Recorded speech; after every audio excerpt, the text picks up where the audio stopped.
Welcome, I'm Paul, this is Dave, the Dark Overlord here.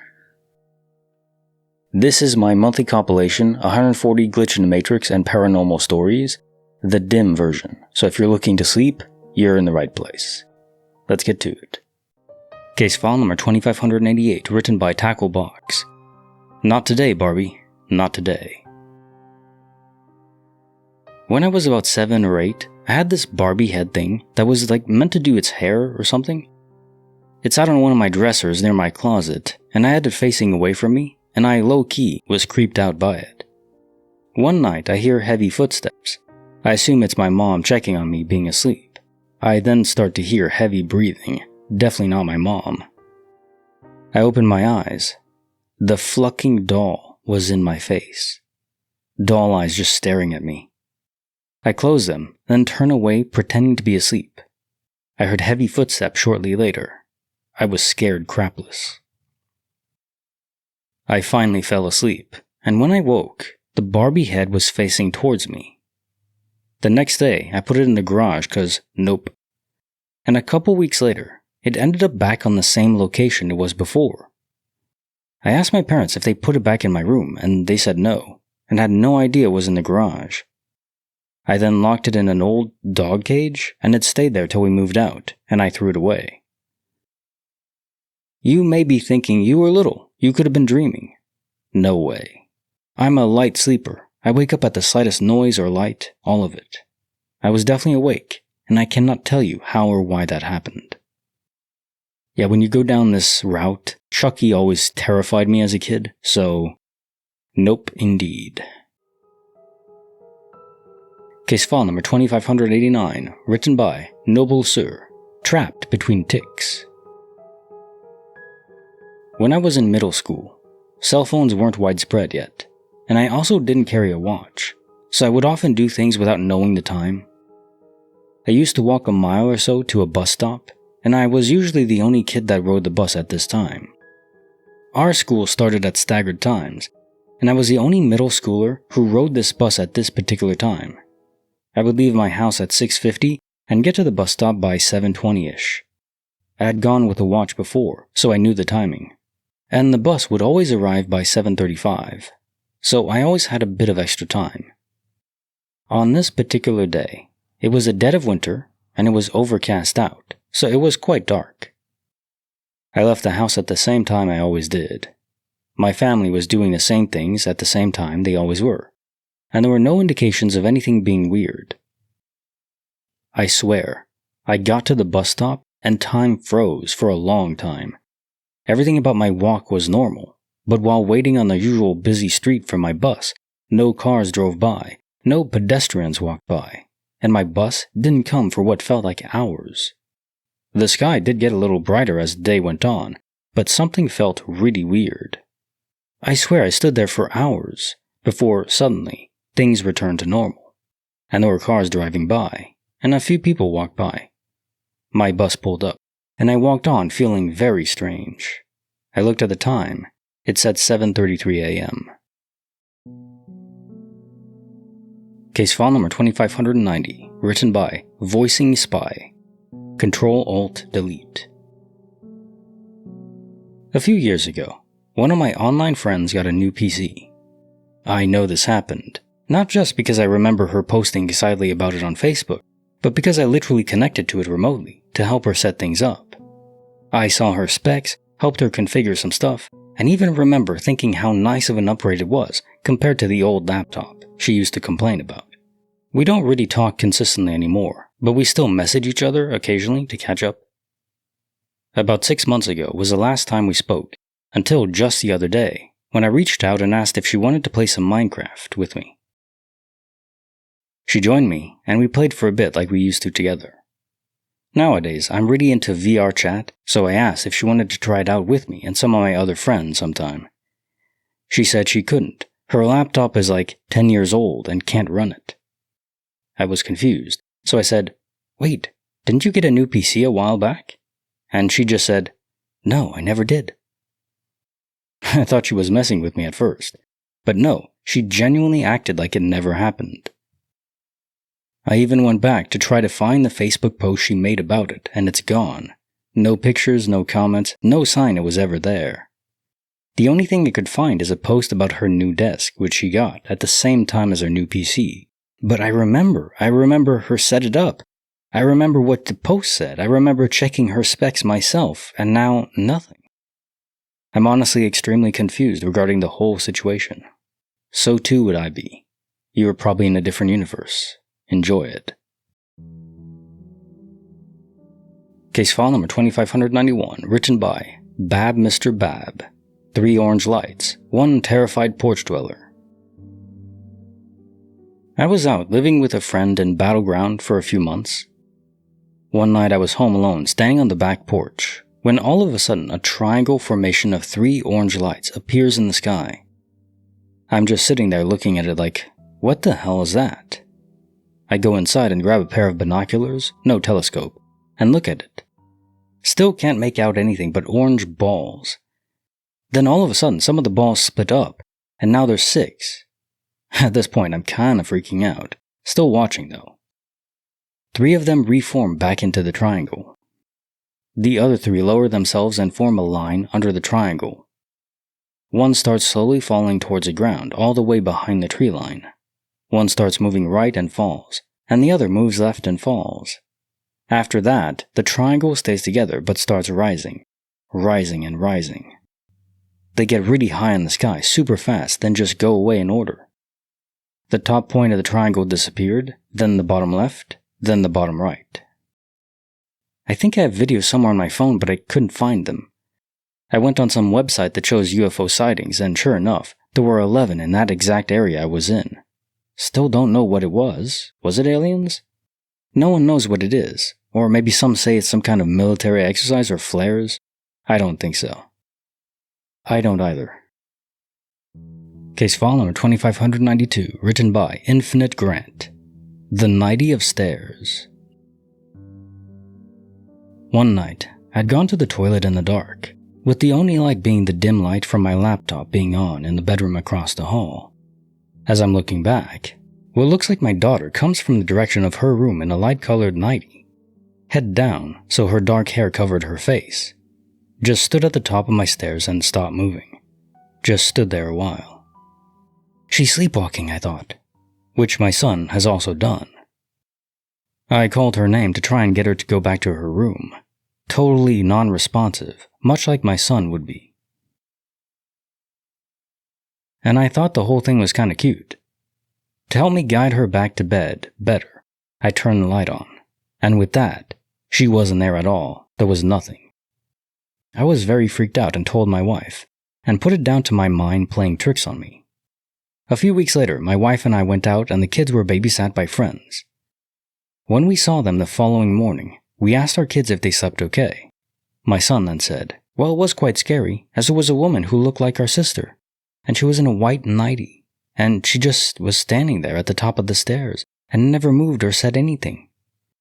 Very similar physical description, and it or she did the same thing as what I thought I saw.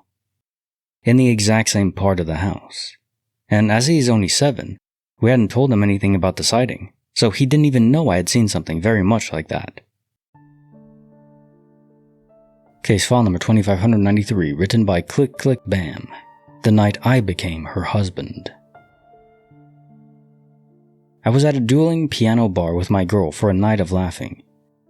This girl my age, and who I figured was her mom, kept looking at me. The night went on and they eventually came up to me and apologized for the staring and had decided to explain to me why. The old lady told me her daughter had taken her out to this piano bar tonight to celebrate her now deceased husband's birthday. That I was a perfect match and looked exactly like her husband and was the same age for when they met decades ago.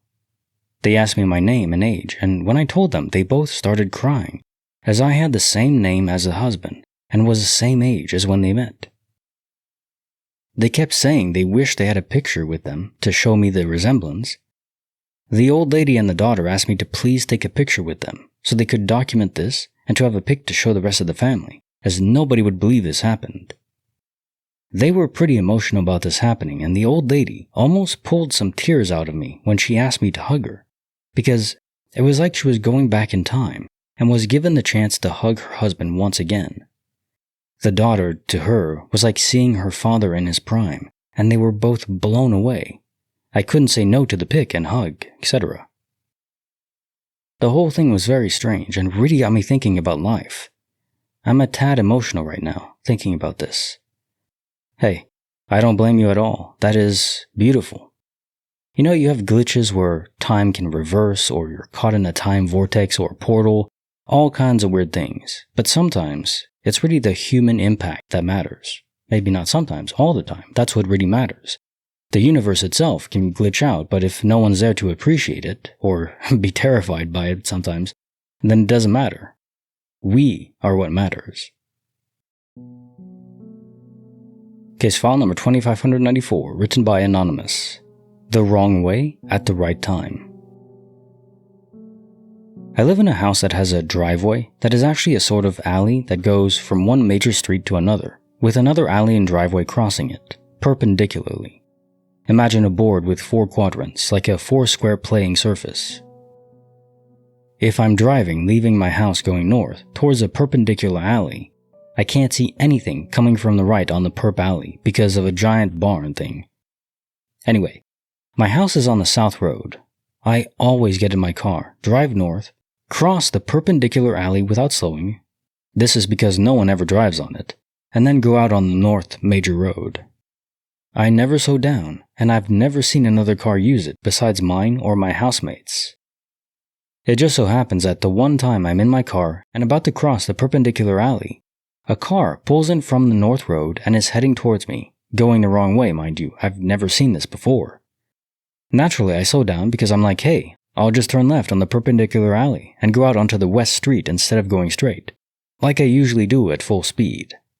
Suddenly, once I slow down, a car comes flying from the right on the perpendicular road, at the exact same time I would have been crossing it had I not slowed down for the first time ever. I would have been T-boned. To this day, I still cannot believe the luck that a car just so happened to turn in the wrong way, which caused me to slow down, at the same time a car just so happened to be coming down the perpendicular alley where I couldn't see it at all. Every single day now, I slow down and slowly creep through the intersection with the perpendicular alley, just in case. Well, this was a classic guardian angel glitch, but just funny how many times I had to say perpendicular. It's a fun word though. Case file number 2595, written by Lebowski Achiever 12. The left turn denied by the universe. I was about 17 and learning to drive. Mom and I had just been to the grocery store and running a few errands. It was almost dark out and we were heading home. Was first in line at a left stoplight at a large intersection. The turn arrow light turned green, and I just sat there. It was a very odd sensation. I knew the light was green and needed to pull through, but couldn't. It's like all motivation to move was gone, almost like when you're staring off into space, but I was fully conscious that the light had changed, and turning was what I was supposed to be doing. Mom didn't say a word either, just stared at the light. About 5 seconds later, a full-size Suburban came barreling through. The speed limit on the road was 45, but he had been going 65, 75. The car shook hard when he passed us. After he ran the light, I turned like normal, and Mom and I both kind of woke up. Afterward, we both described the same feeling coming over us at the light. If we hadn't been both tranced out or whatever have you, the Suburban would have struck us broadside. A Suburban versus a Saturn at 60 or 70 miles per hour wouldn't have been pretty. Mom would have been probably ended on impact, and I highly doubt I would have survived as well.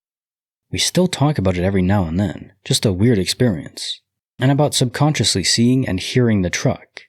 Yes, that is possible. However, the way the intersection was laid out meant I didn't see that vehicle. The lanes facing me were downhill slightly, but I wasn't stopped far enough forward to see over the small incline. I didn't see the truck until it crested the hill, and that speed, it was almost like in the middle of the intersection before it really registered that it was there.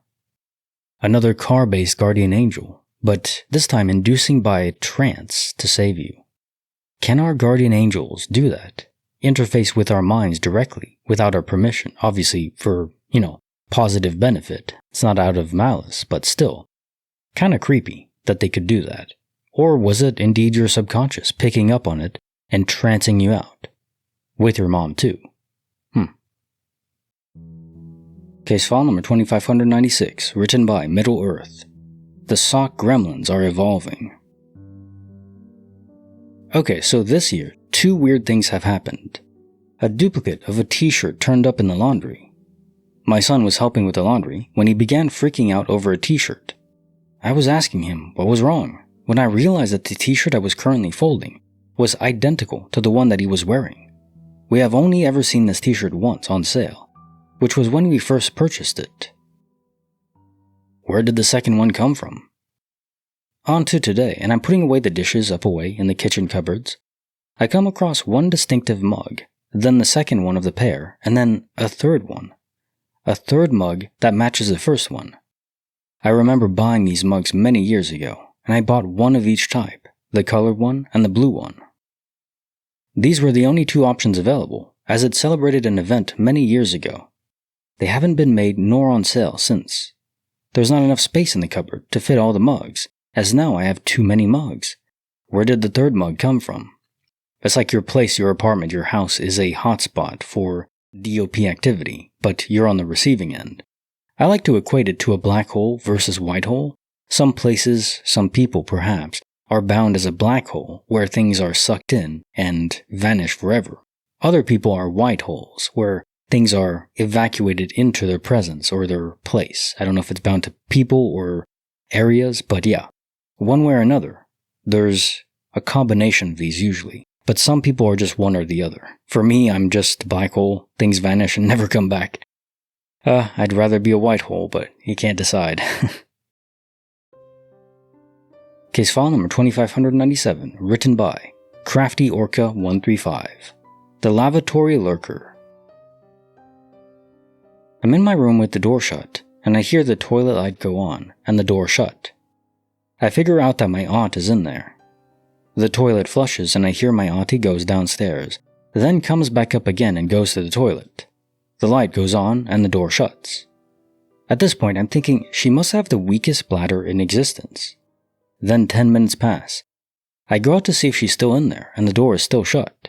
She's still in there and I'm thinking it's a long job, so I sit and wait for her to leave. Then 15 minutes pass and she's still in there. I'm thinking she's obviously got a bad stomach or something and just wait. Then she comes into my room and I'm like, "Are you okay? You've been in the toilet for the last 20 minutes. She says she's been downstairs for the last 20 minutes and that she never went to the toilet the second time. The door is still shut and I didn't hear anyone come out. I heard someone come up the stairs and go back into the toilet, and yet no one ever went the second time." Case file number 2598, written by Yippee Yeti.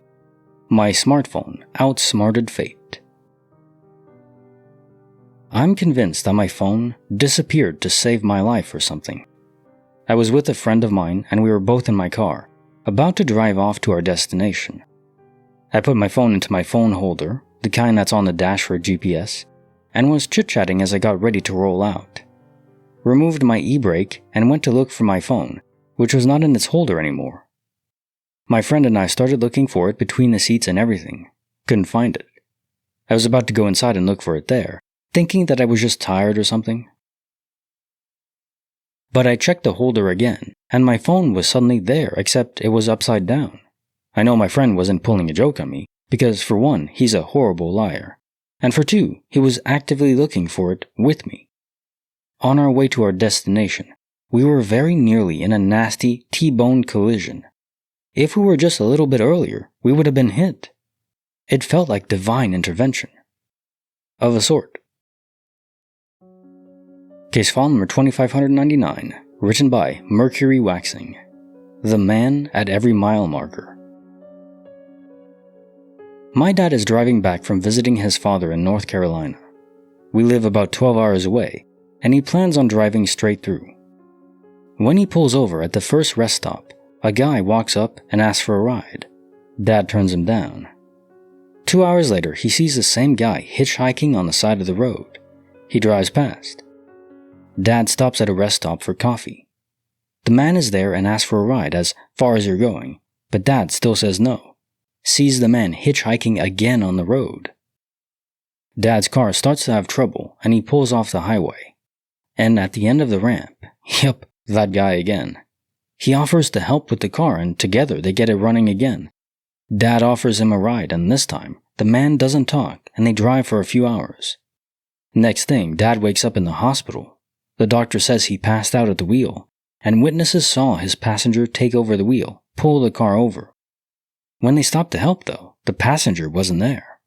Honestly, the most amazing thing about the story is that your dad didn't seem to react much to seeing this guy again and again and again. I mean, even if he had a ride of his own, how was he always ahead of him? You know, you can always say portals and stuff, but this feels more like a guardian experience. A lot of those today. Case file number 2600, written by Gekins. Smoke without fire, dreams without sleep. I had some weird dream after my father died. He was crazy about fire safety. No blocking of doors and windows, no locking doors at night. Always checking fire alarms before leaving the home alone for a weekend or longer. My mother and sisters had left for summer vacation, and I was home alone for a few weeks. One night, I had this crazy dream about a huge ship rolling down my neighborhood, filling everything with smoke. I could hear my father's voice in a megaphone going, "You are not prepared," repeatedly. I fought my way through the smoke in the house and managed to get out. Then I woke up. It was like 8 a.m. and I remember just laying in my bed for a while, all confused before getting up. It was a beautiful day outside. I walked over to my computer and started browsing. After like 20 minutes, all the fire alarms in my house went off, and it went on for what felt like at least 10 minutes, because I managed to check every room in our house, and find the keys to permanently lock doors and check them before it stopped. No fires, no smoke. And these were not carbon dioxide alarms. They have definitively not malfunctioned like this before or after.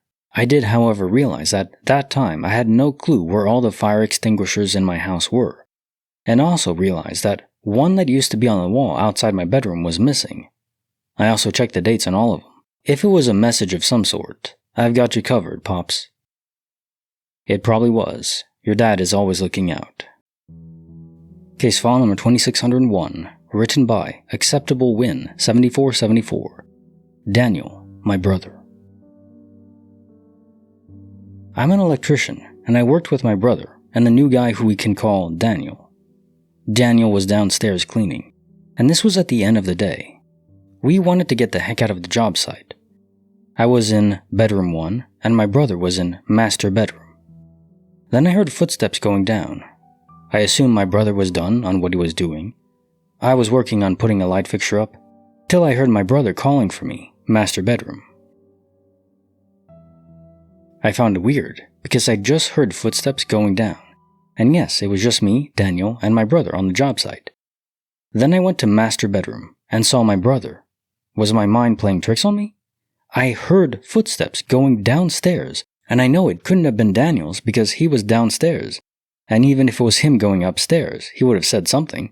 And plus, he told me he didn't go upstairs after we had lunch, and he promised and seemed serious. Also, you can tell the difference between footsteps coming up and going down. It 100% sounded like it was downstairs.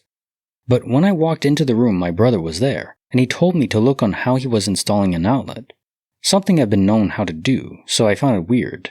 Then he just stopped, froze in time. I thought he was waiting for me to give him something, and I said, plate, right? And still didn't say anything. I thought he was messing around, but he stood there. It felt like a minute, no face expression, nothing. But whatever. So I assumed he needed a plate for the outlet, the one he was installing. And then I went downstairs. Daniel told me, "Are you done up there?" And I said, "Just one more light fixture." And he, my brother, is doing one last outlet. Then he said, "Riddy, I thought he was done 10 minutes ago." And assuming this guy was new, he didn't know, so I said, not yet, almost, he's just doing an outlet. Then he gave me a look. "What do you mean? He's outside, putting stuff in his van." Then I went outside to surely see my brother there. How was that possible? He was just upstairs. And then I asked him, "Did you already do that outlet?" He said, "What outlet?" I said, "The one upstairs you had me look at you do." He said, I don't know what you're talking about. And after that, I didn't want to look like a fool, so I just started to clean up. Kinda was creeped out though. Had Daniel come upstairs with me to clean up, but just wanted someone there with me. Then when I was done doing the light fixture, I wanted to see if the outlet was done, and to my surprise, nothing was touched. And I could have swore he already stripped the wire, and had the wire already hooked up to the outlet. And when I left, he was screwing in the outlet till he completely stopped. Then I cleaned up and had to ask him again, did you not want to do that outlet in the master bedroom, by the window? And he told me, I didn't even get to the outlets today. And I asked, well, the one you were gonna install, did you just take that outlet off? He once again said, I didn't, nor have I even did any type of outlets today, which was true. I then told him what I experienced, and he laughed and just said, you need more sleep. My brother isn't the type of person to mess around with me, especially how confused and how I was making me go crazy. I can't explain what happened, even though there should be many things to explain what happened. Am I the only one who's going crazy? I'm extremely paranoid right now, and I can't sleep. I've been looking around my room in bed, waiting for something or someone to pop up. One suggestion was a mimic, which is scary. But last night, when I made this post, I experienced something. I slept on the floor on the air mattress, and my body was in the position facing the door. And there's a crack under the door. This is to go outside in the hallway. I live in an apartment complex. While I was scrolling through my phone, I saw footsteps, but it didn't seem normal. They were quiet and moving way too fast. And outside my door, there is a wall to the right, so it's hard to keep going back and forth that quickly without having to stop due to the wall being there. And I didn't hear any type of footsteps. My fan was on, so I decided to turn it off, and it was completely silent. The footsteps stopped, but after a couple minutes, they returned. Keep in mind, I saw the shadows of the footsteps. There was someone there. Now, after a couple minutes, they returned, but it was more normal this time. Every time my neighbor comes up the stairs or near my door, I can always hear their footsteps. This time I didn't. It was completely quiet. I decided to ignore it and just face the other side and fall asleep. Now today, I decided to go to work. The whole day, nothing happened, and I read some post about how there might have been a gas leak. I decided to bring that up to the plumber on site. He checked everywhere and nothing seemed odd, but I got some information I wanted to say. The contractor told me this project or property had been on the market for a while. It was a 2-floor old house. The previous homeowner had a hard time selling the house. I found it off because it was in a good part of New York. But the houses in the area are old, very expensive and big. But this house was only $400K, which in New York is nothing, comparing them to houses that were easily $1 million or more. Starting to really think this house has something sinister. Yeah, a mimic would be terrifying. The shadows under the door, that's creepy too, but to directly interact with something that isn't supposed to be there, now maybe it could have been some time-related glitch, that's possible too. This is one of those stories which could be a glitch or supernatural, I'm not certain either way. A kind of time loop or echo or something like that. Or if it was a mimic or doppelganger, whew, that is definitely more terrifying. Because you're directly interacting, and your brother, by how you reacted and everything, seemed to be relatively normal, so if it was an imposter, anything that can be an imposter, but then make you believe they're really your brother or your friend or whoever it would be, that's just, no thank you. Case file number 2602, written by Freelance Shill. The Pig, the Battery, and the Almonds. From ages 2 to 6, corroborated by my parents, had recurring nearly nightly dreams of an anthropomorphic pig. Dreams were normally some sort of altercation of varying intensity, sword fight, board game, etc. The very last dream I ever had, the pig came into the house with an old mobster-style Tommy gun, and in the dream, I woke up my parents and my dad shoved the pig into the oven. Then we opened the oven and there were bowls of oatmeal, which we ate, and then went back to sleep. That was the final dream. Once it died in the dream, it never came back. One time I was playing with Legos on the floor of my bedroom, and a big C-cell Duracell battery comes flying from the adjacent room across the hall and almost hits me in the head. Sister was dead asleep. I woke her up, and Mom was cooking in the kitchen. No one else in the house. Almonds used to randomly appear in my sister's bed and shoes, like she'd wake up, there would be almonds in her bedsheet and inside her shoes in the closet. This continued happening after changing all the sheets multiple times, hiding all the almonds in the house, etc. Sister doesn't sleepwalk or anything. At my grandparents' house in rural Virginia, 2 incidents. One night, I'm watching Star Wars in my room and my parents walk in and ask me to turn it down. I tell them it's already super low, but my mom complains that she can hear the special effect noises. A few minutes pass and they come back into my room and ask me if I'm hearing this noise. They tell me to mute the TV. After a few seconds, I hear this noise that I really can't describe. It was a sound of something passing over the house repeatedly, making this grinding, screeching sound. It continued for several minutes, but was absolutely horrifying. Second incident was at the same house. My dad and I were on the dock fishing. House is on an inlet of the Chesapeake Bay at dusk. We hear this noise that sounded like bottle rockets shooting over our heads about 50 to 75 feet. We're just looking up hearing this noise, but absolutely nothing to be seen anywhere. Yeah, that pig dream was really weird. Why did it turn into oatmeal? I wonder what the rationale of your subconscious was for producing that. Case file number 2603, written by Anonymous. Pizza, passcodes, and phantom chairs. I used to work at a nursing home. The people there were either somatic, psychogeriatric, mostly Alzheimer's, or living in one of the independent homes. One time during my night shift, I went out on one of my rounds to inspect an alarm on the 3rd floor. This is standard procedure and is usually nothing, just old people tripping their bed sensor, indicating they got out of bed at night. There were 4 departments per floor, each department housing 8 rooms and people. And the way they were built was like in sets of 2 with 3 sets of elevators, 1 for each side and 1 big in the middle.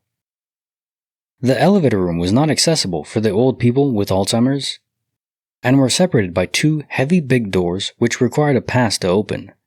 So I make my way to one of the departments and exit the elevator, and use my passkey to open the department to investigate the bed alarm that went off there. As soon as I arrived, I could clearly see who it was since the room was next to the elevator, and opened up compared to the other closed ones. And well, people with dementia are not known for their stealth abilities. I went inside to reassure the woman who woke up that everything was fine, and reset her bed alarm while she went to sleep. I was in there for maybe 2 minutes with the door open.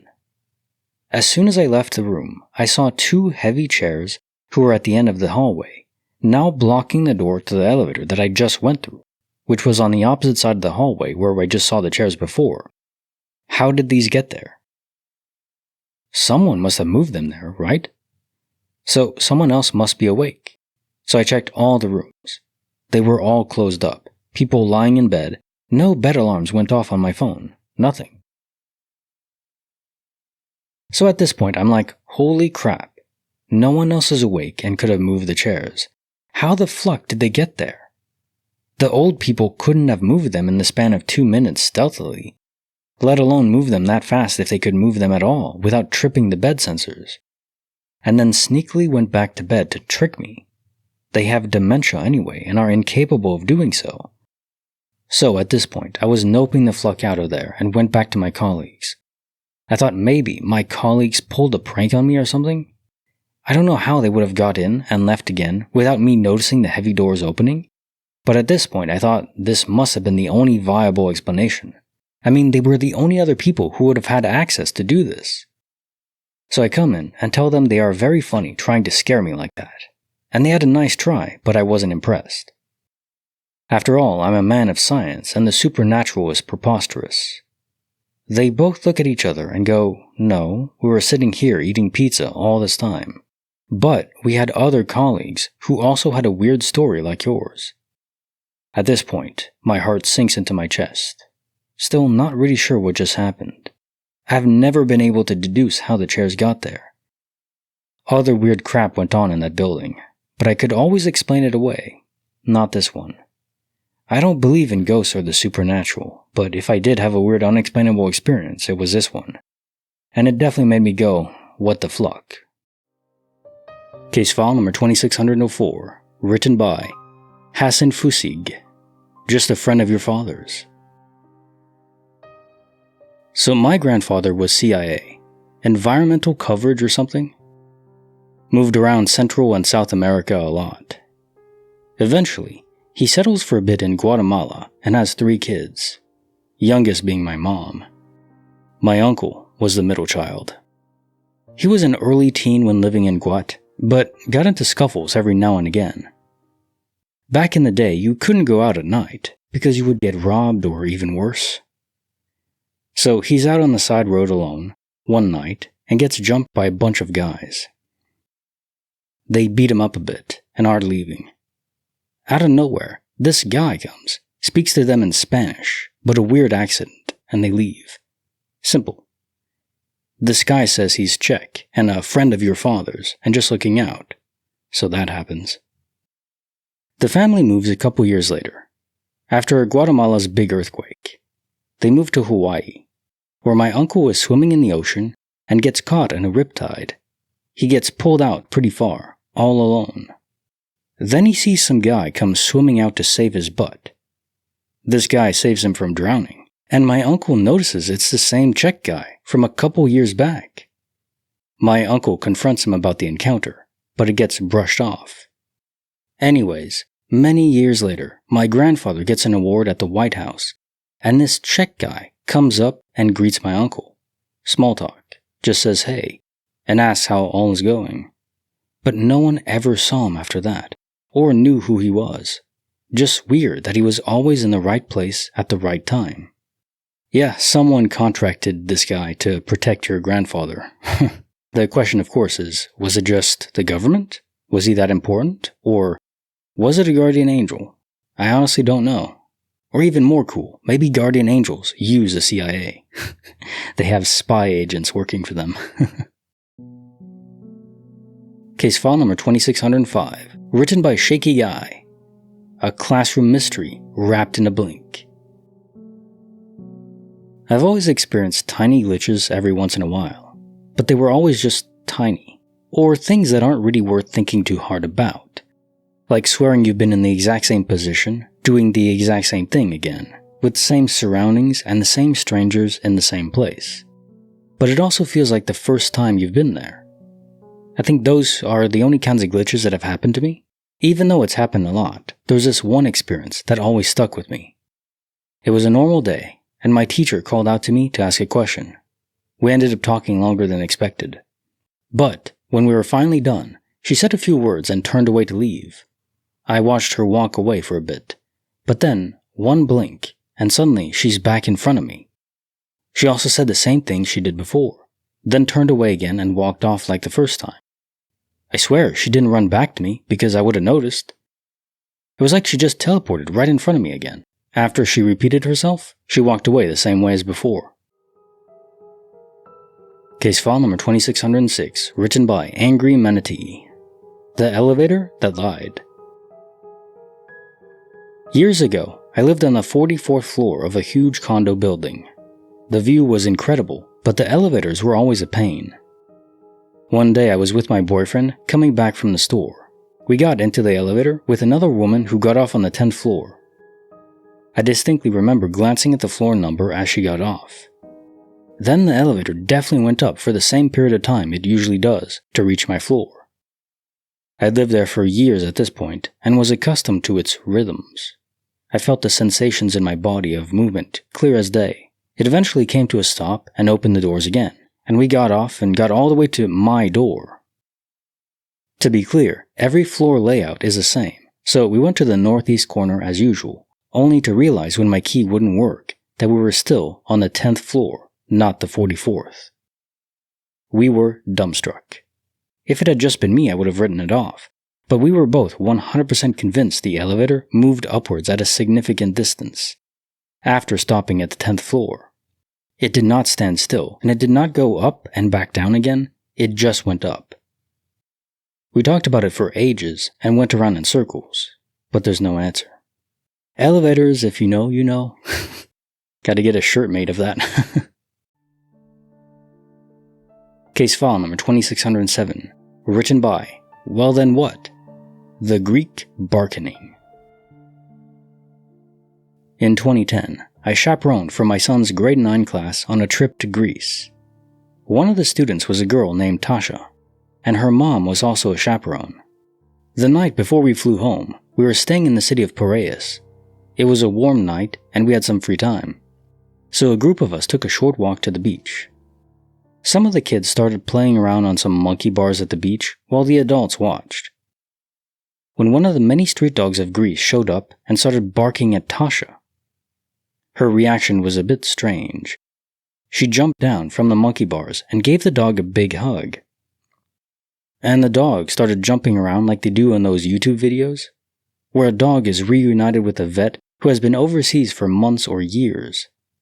Anyway, the dog followed us back to the hotel, and no matter how much we yelled at it and tried to chase it away, it wouldn't leave us alone. At one point, Tasha got the dog to sit and stay, but it wasn't long before the dog came running up to us again. It tried to follow us into the hotel, and the front desk staff said it tried to sneak in several times during the night.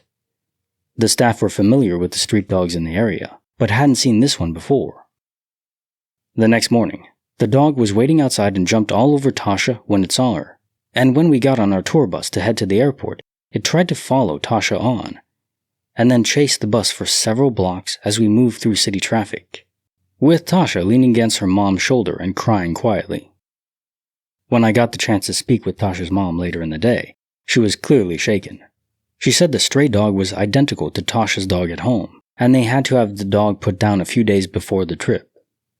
Their dog had been particularly attached to Tasha and followed her everywhere. She also told me that the dog in Greece was so much like their old dog that she had actually begun to wonder if it really was their dog, even though she'd seen their dog die back home. One of these sad stories, huh? Yeah, damn. But only sad to a point. The dog's spirit remains. Or perhaps it embodies another dog, similar to the one Tasha had. Case file number 2608, written by Joey Too Cool 11. Caught between reality and ranch sauce. I was going to Wingstop to get something to eat after I got off from work. As I was driving, I saw a man and who I presumed to be his wife. They looked to be about early to mid-40s. So as I was driving, I noticed that they almost looked like they were standing perfectly still, not even a single breath. But I was farther away, so I couldn't tell if they were standing still or if it was some kind of illusion from where I was. But as I was driving closer to where they weren't moving at all, and people were just walking past them as if they were normally still. However, they were frozen like they were in a video game. Then a man who was jogging was then walking towards them, and so at the point I'm slowing down to see what's up. So as he was approaching them, he tapped them. After that, they started walking toward the direction of the street, but before they even stepped off the curb, they froze again. I'm just continuing going to get my food, not paying mind to it anymore. But mind you, this was closer to my side of town. I went on the other side of town to get it because there's no Wingstops near where I live. So as I'm going back home, they're on the other side of the street now. But once again, they were frozen. I was so weirded out by this, I just sped off and didn't even pay any mind to it at all. They were dressed like they carry themselves great, so I highly doubt it was drugs. But I'll leave it up to you guys to decide what it was. Yeah, a localized time effect. These do happen. They are trippy indeed. One was very trippy. It was in a restaurant. I remember that one vividly from a long time ago. Probably 2 years now. Year and a half. Just a guy frozen in the restaurant. I think it was his girlfriend that saw it. Or he was moving slower than he should have. But then it reset right back to normal. No one noticed anything. Besides his girlfriend. Case file number 2609. Written by Free Hugs. A hill, a door, and a reason to never babysit again. When I was about 9 or so, my parents left with the rest of the family to go to the grocery store, leaving me and my 13-year-old stepsister behind because we didn't want to go. We lived in a 2-story house built into the side of a hill. So from the upstairs front door, it appeared to be a 1-story house. But the house extended down into the ground. So if you were downstairs, there was a porch that led outside from the living room, and opposite of that was a large wooden door that led to the cellar, which is completely underground, hence being built into the side of the hill. The 2 small dogs began barking, wanting to go outside. So we both went to the back door to let the dogs outside. We opened the door, and both dogs walk out into the patio. And a second or two later, we hear a very loud bang from the cellar door behind us. Turning horrified, we see the door fly open and slam against the wall, while violently shaking on the hinges, as if a grown man had hauled off and kicked it as hard as possible from the inside. The door swung open, slams against the wall, and the ambient light from the room we are in exposes that there is nothing behind the door. We looked at each other, confirming we are not crazy, and sprinted out of the house and waited on the curb for our parents to get home. They checked the house and find nothing missing or anything out of the ordinary. To this day, 15 years later, our parents still think we made it all up to scare the other siblings, and don't believe us. The house has never really struck me as haunted, and I have only ever had this experience and one other, in my 20+ years of living and visiting the house. But this is my what the actual fluck moment that I still have no possible explanation for. Case file number 2610, written by What Had Happened Was. The fog knew before the family did. My aunt, with whom I wasn't close, was sick with cancer. I saw her on holidays, occasionally at a family birthday or barbecue, but that was about it. Her daughter and I attended the same college with a few years' worth of overlap. Again, not close, but we did run into each other now and again on campus. I knew her mother was sick, but it definitely didn't consume my thoughts. Not to be insensitive, it just was what it was. Anyway, one night, I have an incredibly vivid dream. I'm standing in front of said aunt, and I'm upset and crying. The room around me could be described as foggy nothingness.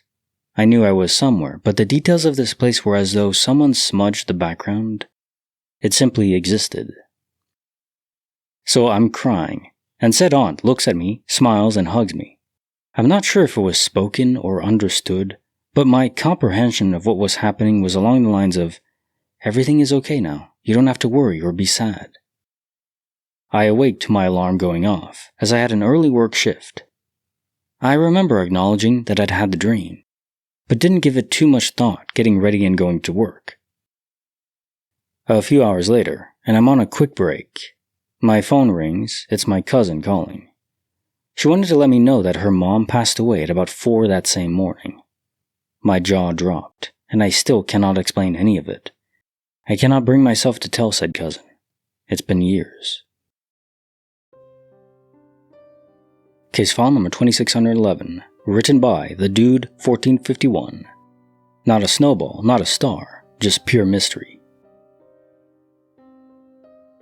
About 9 years ago, my family and another family we are friends with were at our cabin in Wisconsin for New Year's weekend.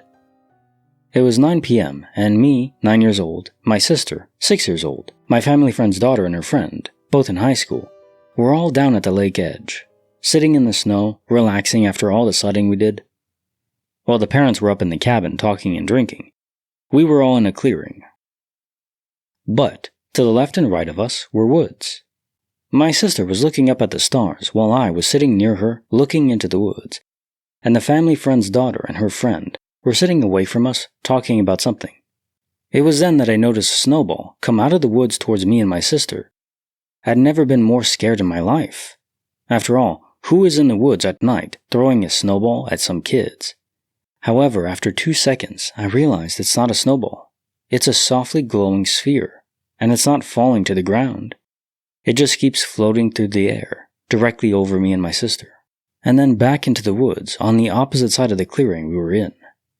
I was completely speechless and said nothing. But then my sister exclaimed, "Oh my gosh, I just saw a shooting star." Since we were looking up at the sky and the orb flew over her, she thought it was a shooting star. She was too little to realize that the orb was far too big to be a shooting star. but she now knows it wasn't a shooting star.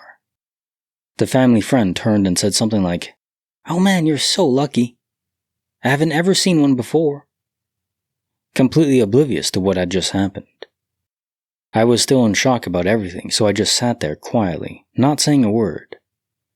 I later told my parents, who didn't believe me until a few years later, because they thought I was just being imaginative, which I would have probably thought too, had my sister not also seen it. Yeah, people attribute this to ball lightning or spiritual orbs. Maybe they're connected in some way. One way or another, they do emit a lot of energy. Case file number 2612, written by Sad Ghoster 87.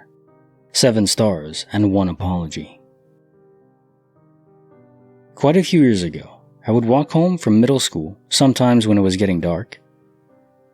When the stars began to appear in the sky, I would sometimes look up at the sky and think, "God, if you exist, can you make a star appear there?" It never happened. One night, when I was walking home from an event at which there had been major emotions and questions about what direction I was going to go socially, I asked again, and there a star appeared. A fluke, my atheist mind told me, so I asked again, and it happened again and again.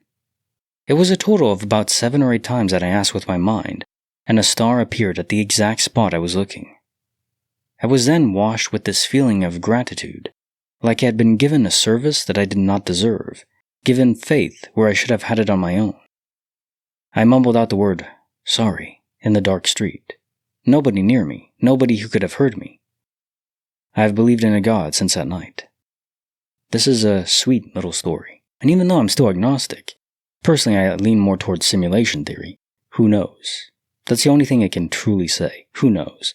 With all the amazing stories I've read, that's the only thing I can clearly say. Case file number 2613, written by Van Landay, Peeing Under Pressure. When I was 17, I worked evenings at a restaurant on the beach in Northeast Florida.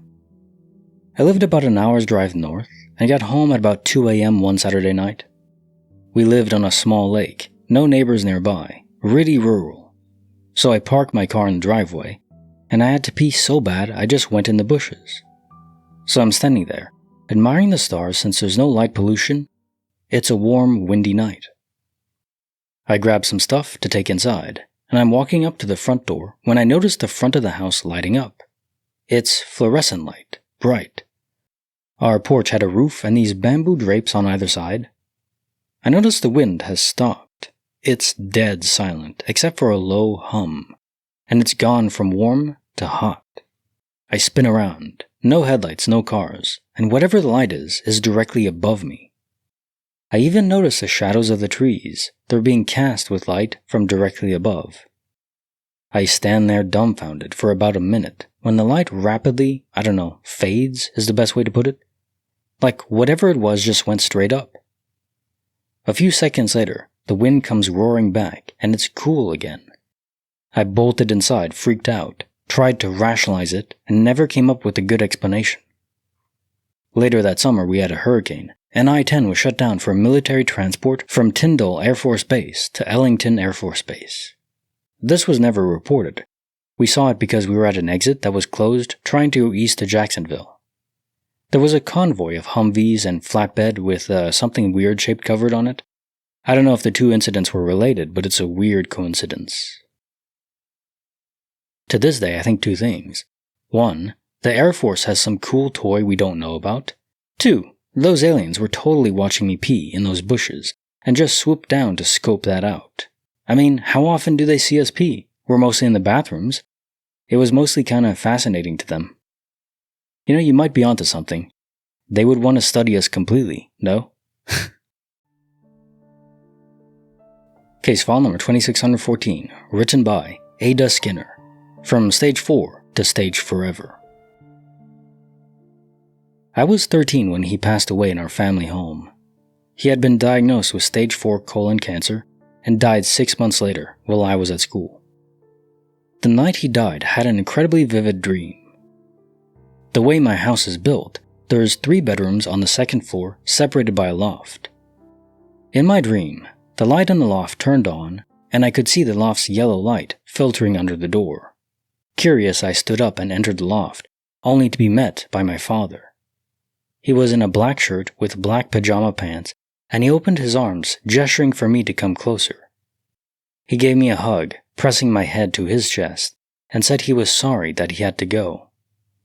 Then I was pulled from my dream and woke up in a panic, only to find someone standing over me as I slept. I can still remember the glinting of the light from my window on their eyes, and how solid this figure was. I screamed, and my mother bolted into my room. She's still convinced it was my father coming to say goodbye to me.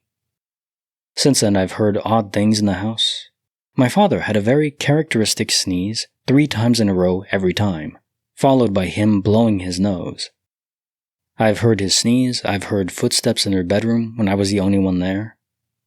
One time, someone opened my door early in the morning, and I heard his voice tell me to get up and get ready for school. Another time I'd been doing my hair in my bathroom. From the angle I was at, I could see the loft in the reflection of my mirror, which is where he used to do his work. I felt something behind me and glanced into the mirror and saw him sitting at his desk. It was only a brief moment, and I did a double take only to find his computer chair empty. After my father died, my mom cleared out all his stuff from her room as it was too painful to look at. My father was an interesting man. Every night he would wear breathe right strips to bed, which he kept in a box on his nightstand. Well, his nightstand was the first thing she cleaned out, putting all of his things in a box in the closet. A few days after she did that, she woke up and found a breathe right strip on his now empty nightstand. It was neatly laid out. She also received an email from him weeks after he passed, which is incredibly eerie. It was something about how he loved her, but it was dated before he died. Since then, I've moved out and lived in a few different apartments. I still have odd experiences, but I try not to jump to conclusions. I live alone. I'll come home to open cabinets. Pictures of him that I keep around the house will be on the floor, or around the living room in odd places or facing downwards. It's always a specific picture, too. It's one of him and I on Christmas Day, 98. I was 5. The cabinets constantly being opened has been happening since my first apartment. I initially wrote it off as sleepwalking until it happened while I was at work. Now I'll often sleep at my boyfriend's, and I'll still come home to open cabinets. A father's love is eternal. Case file number 2615, written by Moxie Toxie. From deep dish to deep space. Back when I was 16, we lived in the countryside. One night, my parents asked me and my foster sister to pick up some pizza from in town, which was 30 minutes away. The ride there was uneventful, but in the way back, things got weird. They had recently built an off-ramp to get onto the highway, in the other side of the woods near our house, but no one used it. We're coming around this curb. No other cars in sight, and me and my sister are chatting with one another. We see 2 bright lights shining towards us at tree level, and I make the joke of it looking like the headlights in the second Harry Potter movie. She's laughing with me, and then we start to get nervous because it's just hovering there. She goes, "Really though, what the fluck is that?" We get closer, and it's triangular in shape, and just hovering at the top of the trees. The light is shining down on us. My poor heart is racing, and I just step on the gas, and she's flipping out, looking behind us and repeating, "What the fluck is that?" I probably went 100 miles per hour the rest of the way, dashed inside, and told the story to our parents. My dad told me it was probably just a tower with lights, but I couldn't believe him. The next day I drove past the same spot and looked to see if there was a tower, and there wasn't. A few nights later, we drive past it and the lights are gone. So, fluck that. I concur with your assessment. As cool as UFOs are, I don't really want to be abducted. Case file number 2616, written by Tamriel Savage, Whispers, Sage, and Ancestors. When I was about 20 years old, I lived in an apartment with my now ex-wife, dating at the time. She had very substantial paranormal experiences at her work and was terrified even at our apartment after a week or so of it going on at work. She kept telling me that it followed her home.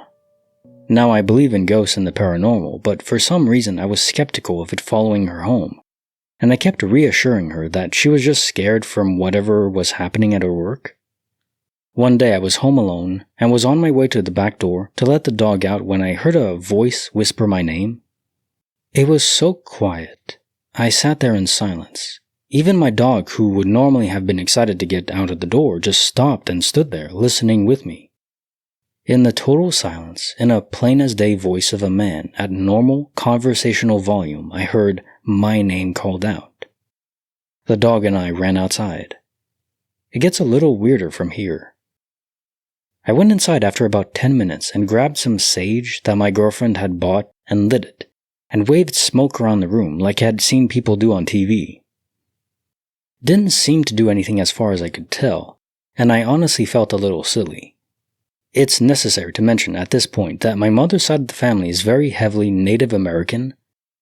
I sat on the couch and I just sort of thought really hard with my eyes closed about my ancestors and asking them for help to get whatever this was out of the apartment.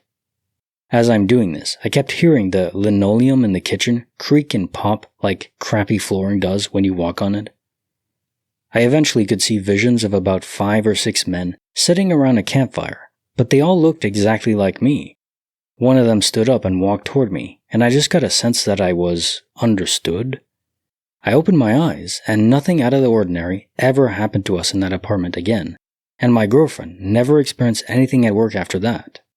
Ancestral protectors. Very cool. Case file number 2617, written by Anonymous. A family secret buried in the shallows. About 12 years ago, my grandmother disappeared. She struggled her whole life with mental health issues, and when her doctor retired, her new doctor refused to refill all of her heavy-duty meds. She tried to go to rehab, but they couldn't help her. Not the kind of substance problem they could treat. The story goes that my grandmother went back to get ready for bed, came out, and she was gone. She wrote in her diary every day, and that day she wrote what looked like an ending note. She could only have been gone for half an hour. They found her glasses, slippers, hearing aids, all lined up on a railing on a bridge maybe half a mile away. The stream below was shallow, and there was no point of impact in the stream bed. It was too short a distance to do much more than break an ankle. Nobody was ever found. They did search the river stream, lakes, and fields. The part that bothers me most is that my parents left the country shortly after, and my grandfather married another woman and then died a few months later. The police found nothing. They hired a psychic, and she said that she saw 2 older men helping her to the other side, and that she was laid to rest peacefully by them. I have no idea if my family helped her escape, or if she really did somehow manage to walk in her pajamas and haul her overweight body with fibromyalgia all the way over a waist-high railing, and throw herself off all within a short period of time. She moved slow and downtrodden. It's truly a mystery. My parents swear they had nothing to do with it, but they sure got the hell out of Dodge fast. My grandfather never confessed to anything. They were also deeply religious, and an ending seems like an absolute out-of-character act, even as disturbed as she was. Yeah, and to help her move along, let's just say that, in that kind of way, to toss her off a bridge, that doesn't seem, kind. I don't know. But it is weird that her body was never found anywhere. Case file number 2618, written by King Diesel. Noises, nerves, and narrow misses. Buddy had an apartment. We used to hear noises, pounding, knocking, coming from a wall in the bathroom. At first it was surprising, but eventually it happened so often that we barely noticed it. One night, there were 3 of us in the apartment. We were all in the living room. We heard a pounding sound significantly louder than it had previously been, and it caught our attention. My buddy, whose apartment it was, got up to go and investigate the bathroom. He was standing at the bathroom door, about to walk in, when he noticed one of the burners on the stove in the kitchen was on. He shut it off and came back to the living room. At this point, we were all talking about what just happened, and trying to scare each other and psych each other out. Eventually, we convince our buddy to take the hit to his security deposit and let us take a hammer to the wall in the bathroom where we heard the sounds. At this point, we thought some sort of animal was maybe nesting in the wall somehow. We put a big hole in the drywall between two of the 2x4s in the wall. We found nothing. Eventually, my buddy moved out of the apartment. But a few years after he moved out, I was talking to another buddy of mine whose dad had bought the building the apartment is in. We started exchanging stories, and it turns out his dad was remodeling the apartment my buddy used to live in. And during the remodeling process, they found human remains inside the wall, one segment over from where he put a hole in the wall. Damn, you almost found it. But of course, remains on their own can't make noise. So it was the echo of the person that was lingering behind, bound to those remains, most likely. And of course, whatever traumatic event occurred for someone to end them and stuff them in a wall. It's crazy. Case file number 2619, written by Andrei Vlasov, The Possession of Crib Boy Jamie. I was on a mission trip in 8th grade. We had a new kid with us who was on his first trip. We always do a little harmless hazing to the new kids. So we took him, we'll call him Jamie, and put him in the baby crib in the room we were crashing in. And then we put a whole bunch of box springs and mattresses on top. Now, he was a rather small kid, so he actually had plenty of room, and he was incapable of removing the stack of box springs and mattresses. He was being a good sport about it and just said, "Fluck it," after he couldn't get out, and went to sleep. Well, about 30 minutes later, he wakes all of us up with this absolutely horrid screeching sound and banging on the crib. We all freaked out and called out his name. He just laid back down and passed out, so we assumed it was a dream. Sometime later that night, he does the same thing and screams, "Get out of my head!" Except this time, he manages to lift all of the box springs and mattresses off the top of the crib and throw them. He climbed out and was unresponsive. He went and jumped into what was his bed. Now it was just a slat of wood, and just belly flopped on it. He then says, "Guys, where's my bed?" And he was now officially awake. He remembered none of it. We were all so freaked the fluck out, no one slept that night, and we removed the crib from the room the following day. I really don't want to know what was possessing him. Terrifying. Case file number 2620, written by Magic Spa, Flirting with the Paranormal. I was in a small supermarket with a friend. He was known for his ability to approach a young woman at the mall and get to know them, swap numbers, get to date, etc. When I tried it, it got me nowhere, but this guy had a silver tongue.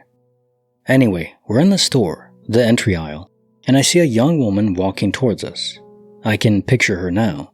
She was slightly tanned, dark eyes, had dark neck-length hair, was pretty cute, dressed modernly, and looking directly at my friend. We watched as she walked up the aisle, past us, and round the halfway break in the aisle. She turned into the center aisle, basically, out of our line of sight. I asked my friend, "Dude, who was that? She was looking right at you. Why didn't you say anything?" He replied, "What? She wasn't looking at me, she was checking you out. I thought you knew her and I didn't want to interrupt." Well, let's find her. She seems interested in one of us, whoever she is. We quickly turned the corner and looked down the next aisle. She wasn't there. Nor the next one, nor the next one. She wasn't at the checkouts either, nor at the back of the store. And the only other place she could have been was in the staff area. But we knew the employees of the store and she wasn't one of them. In fact, we'd never seen her about the town before, nor again since. And we knew the regulars in the town pretty well.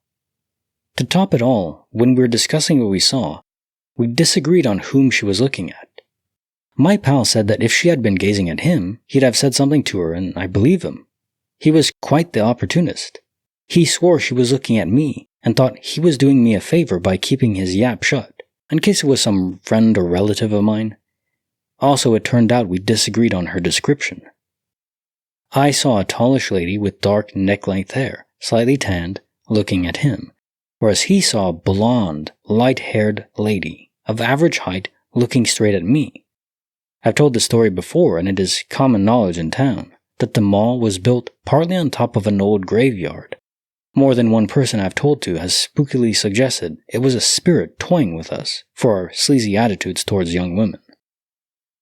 That's kind of funny. You're getting pranked by spirits for your debauchery nature. Oh man. Hey, spirits with a sense of humor, not bad. Case file number 2621, written by Juicy Gargoyle. A face flash forwarded. I was going through my morning routine, listening to an audiobook, drinking coffee, and setting up to do my makeup. I'd already washed and prepped my face, so I was ready to begin. I looked in the mirror, and my heart stopped. Staring back at me was myself, but I was old. I'm in my 30s right now, but at that moment, I looked to be about 60. My eyelids were hooded and droopy, with wrinkles on my forehead and around my eyes and mouth. I blinked. Nothing changed. I just stood there, staring at my reflection in disbelief for at least 10 seconds. It wasn't until I looked away, then back at the mirror, that my reflection snapped back to normal. I was back to looking like my 30-year-old self. What made it even weirder is that I had just finished my skincare routine in the same mirror minutes before, and everything looked completely normal. And it lasted long enough that I got a good, solid look at myself, which makes me doubt this was just a trick of the eye. What in the world happened? Was it a glitch in the Matrix? A flash forward? One day, when I'm actually that age, maybe I'll look in the mirror and see my younger self looking back. That would be a treat. Case file number 2622, written by Pepilou, Midnight in Bucharest. This happened in Bucharest in the mid-2000s, and it's my go-to weird glitch in the Matrix story that I cannot explain. It's 11 p.m. on a Friday. I'm driving home, and I get a call from my best friend. It's someone else on the line telling me my friend is extremely drunk, acting like an idiot in a bar, and asking if it's possible to come and get him as people are calling the cops and he doesn't want to leave. I go to the old town center. I see my buddy with 3 of his university buddies outside the bar, and they're completely wasted. There's a police car parked in front of me, but it's traffic police, so the cops are just watching me collect these messes and struggle to get them in the car. One of them throws up on the sidewalk. I'm stressed, as earlier that day, I'd already gotten a ticket. I did a small mistake in the Victorial roundabout during rush hour. I'm being specific as this place will come up later. And the cop decided to make an example out of me, and it really scared me a bit. So I managed to get them in the car, and the moment I start the car, the cops block me. They check me for alcohol, make me blow in the tester, check my papers, and one of the cops is really trying to give me a ticket for anything. He's now saying I'm not supposed to be on this specific road or something like that. It's bullcrap. He just wants to burn me. But the other cop comes and tells him to let me go because I had already gotten a traffic ticket that day, and apparently they couldn't give me 2 tickets for minor traffic violations in 24 hours, which is a rule I've never heard of before or since then. This was mildly weird, but not the glitch in the Matrix stuff. Anyway, I drive them to the opposite part of town where they lived in the student complex. No more incidents. It's now about 12:15 a.m. and I'm driving home. I get to Piazza Victoriae, which is the absolute central point of the city. It's a huge square that's a roundabout from which every main boulevard of the city starts. Each exit from the square and roundabout is a huge 6-lane boulevard, and each boulevard takes you to a different neighborhood. Each boulevard is very unique looking, and it's very well marked, so it's almost impossible for someone who lives in the city to take the wrong exit in this place. It's also 12:30 a.m. by now, and it's completely empty, so zero traffic or anything that could distract me to make me take the wrong exit. I enter the roundabout. I see my exit, and I take it like I've previously done hundreds of times. I get on the boulevard, but I immediately know this is not my boulevard. It's a completely different one that takes me in a very wrong direction. The only option I have is to turn around to the square. I say, okay, that's weird, but okay, I've had a very long day. Was in university and I also worked. The 2 police encounters, both very stressful. Almost 2 tickets. The whole commotion with the drunk friends. I turn around, go back in the roundabout, drive until my next exit, take my exit, and I'm on the other boulevard again. Same thing as the first time. I say, okay, I'm a complete dumbbutt for doing this. I need to focus now. Turn around, get into the roundabout, drive until my exit, take my exit. I'm focused now on all the details, but nope, I'm on the other boulevard again. Now I start to get annoyed at myself. I start screaming in the car out of frustration. I turn around, get into the roundabout, drive slowly. I get to my exit slowly. I take my exit slowly, staying focused and sharp and clear. And I'm on the other boulevard again. This is freaking me out by now, as you can imagine. 2 hours I spent there, doing the same thing, and I haven't seen one person or one car in that time, which is another strange thing from that night. I don't believe there's ever been 2 hours in that place without a car passing. This is literally the epicenter of traffic in a city with 2+ million people. I was having a breakdown. I was almost crying from anger at the end, screaming my lungs out every time it happened. And then I finally got my exit and I found myself on my street, and in 5 minutes I was home, and the clock said 2:40 a.m. I simply cannot explain it. It's like the Enterprise on TNG. Sometimes they get stuck in a causal loop, but this was just a space loop, so you weren't reset in time every time your car blew up or something like that. You just couldn't escape that specific location. It's like a Mobius strip, 4th dimensional prison of sorts, where no matter what direction you go, how you travel, you always end up right back where you started. There's actually a theory that the whole universe is in this configuration, so even if you could travel at millions of times the speed of light and you went to the very edge, well, you'd keep going beyond the observable universe and eventually you would loop back around right to where you started. Case file number 2623, written by Arthur Sampson. Budgeting across the multiverse. Robbing from the rich, giving to the poor. A tale as old as time itself, but with a new twist. What if you're stealing from yourself to give to yourself? Okay, so follow me on this one. Recently, I have fallen on hard times. Blah blah blah. Food stamps, we call it EBT in Colorado. Went grocery shopping at the local Kroger, and I was shopping for the cheapest pack of tortillas I could find. I was about to buy 3 10-packs of the Kroger brand. They were in my shopping cart and everything. However, I put them back because I saw 3 30-packs of tortillas that were the same type and size that were currently discontinued for the same price as the 3 10-packs. So I put the 3 10-packs back on the shelf, grabbed the 3 30-packs, bought them along with the rest of my groceries, and went home.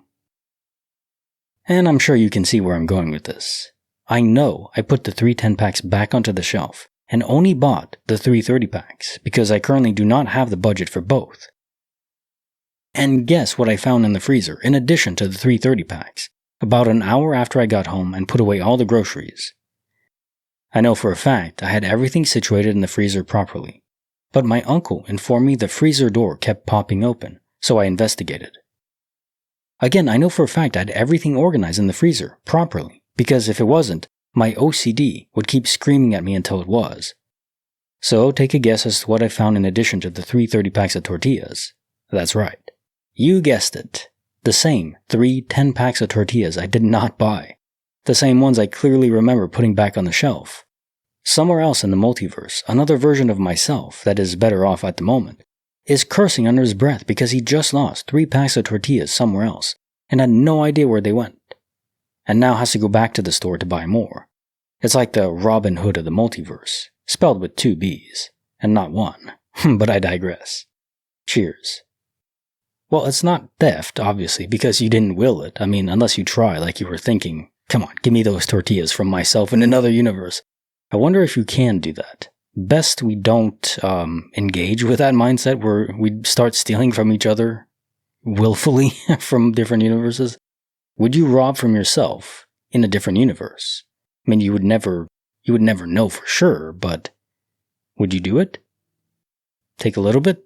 I don't know. I shouldn't. We definitely shouldn't. Case file number 2624, written by Arthur's Bane. Fire Lookout, Star Blackout. I reside in a city close to the Canadian Rockies in the province of Alberta. Our Forestry Service fire lookouts are human-run, far more dependable than computers, and this is according to their studies. The year was 1980, and my good friend was manning a lookout. I went out to visit him and spent a week bringing my own food, etc. I drove on a forestry road and was glad I had my truck. He met me, knowing roughly my ETA. On the third night, the lookout, equipped with a tower and large cabin all decked out, was where I stayed. In the middle of the night, I was awakened and the cabin was filled with a light. It wasn't irritating, but you could feel it. My friend was already up.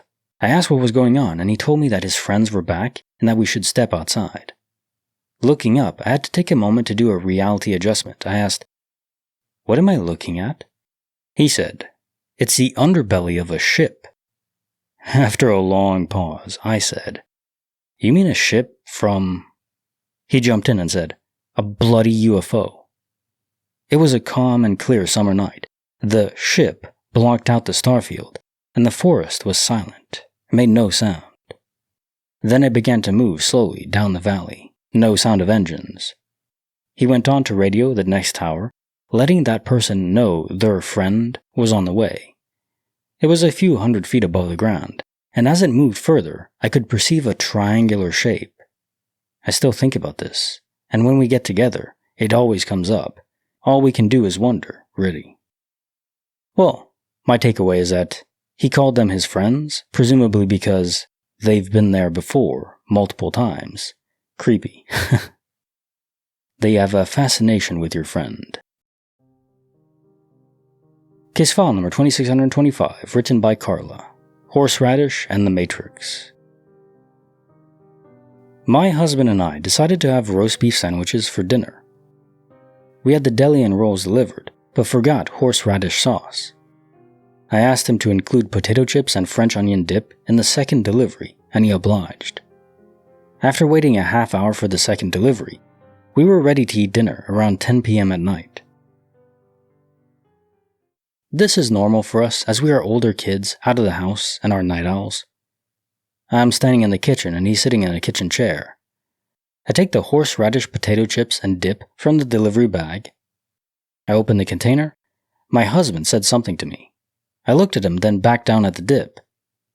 The plastic lid was off, and the thin plastic that's under the plastic lid was opened. It had a rip like it split the thin plastic cover. I asked my husband, "Did I open that? I don't remember opening it." He replied, "You must have." I was kind of tired, so maybe I did open it. I then looked at the dip, and it looked like less than there should be. I told him that, "Nah, it just settled like chips do and stuff."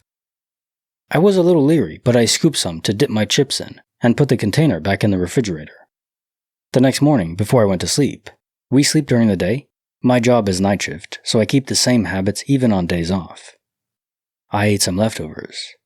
I took the dip out of the refrigerator.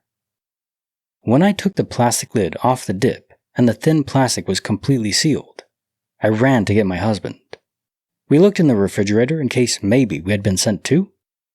But I know only one was put away. There was not a second dip. I opened the thin plastic cover and it ripped, looking just like the rip from last night. Inside the dip was filled almost to the top. We were both flabbergasted. I told him, "Glitch in the Matrix." He replied, "Or time travel." Glitch in the time travel matrix? We have no explanation really. If just one of us this happened to, maybe we could have discounted it to tiredness, but both of us experienced the same thing? Really weird. Yeah, it's like a localized time reset on the object. There's been a few of these, like items repairing themselves fully after being shattered. There's no way to glue them back together, they were perfectly repaired, stuff like that. But just for food, which I prefer. Case file number 2626, written by TWY Stead F8. When change becomes a fortune. About a week ago, I was looking for the title of my car so I could sell it.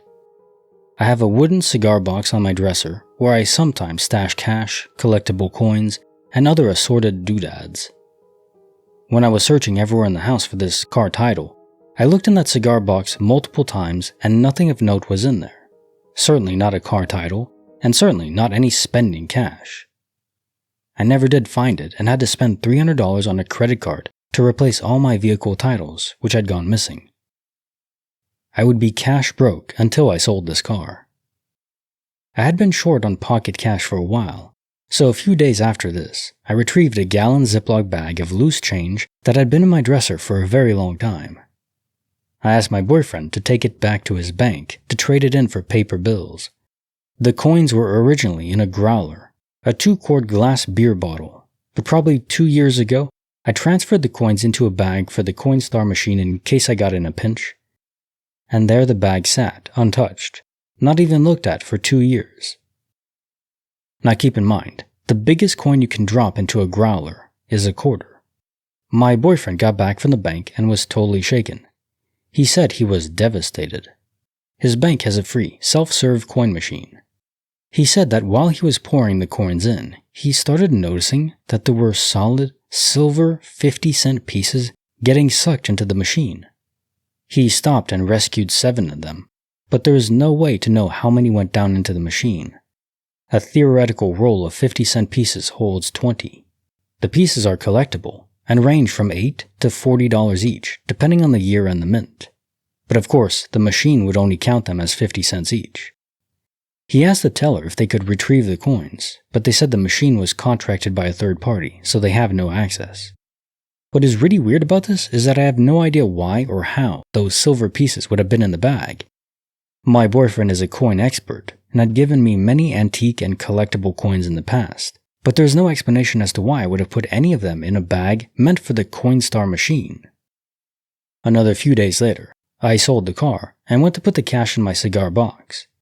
When I opened it up, right on top was $570 in cash, in the same box I had looked in several times a week earlier. I cannot even figure out which part of the story is the most improbable, but it sure seems like the universe was trying to give me some extra cash and would not take no for an answer. Very kind universe. Case file number 2627, written by Migrated Wolf. The Monochrome Basement.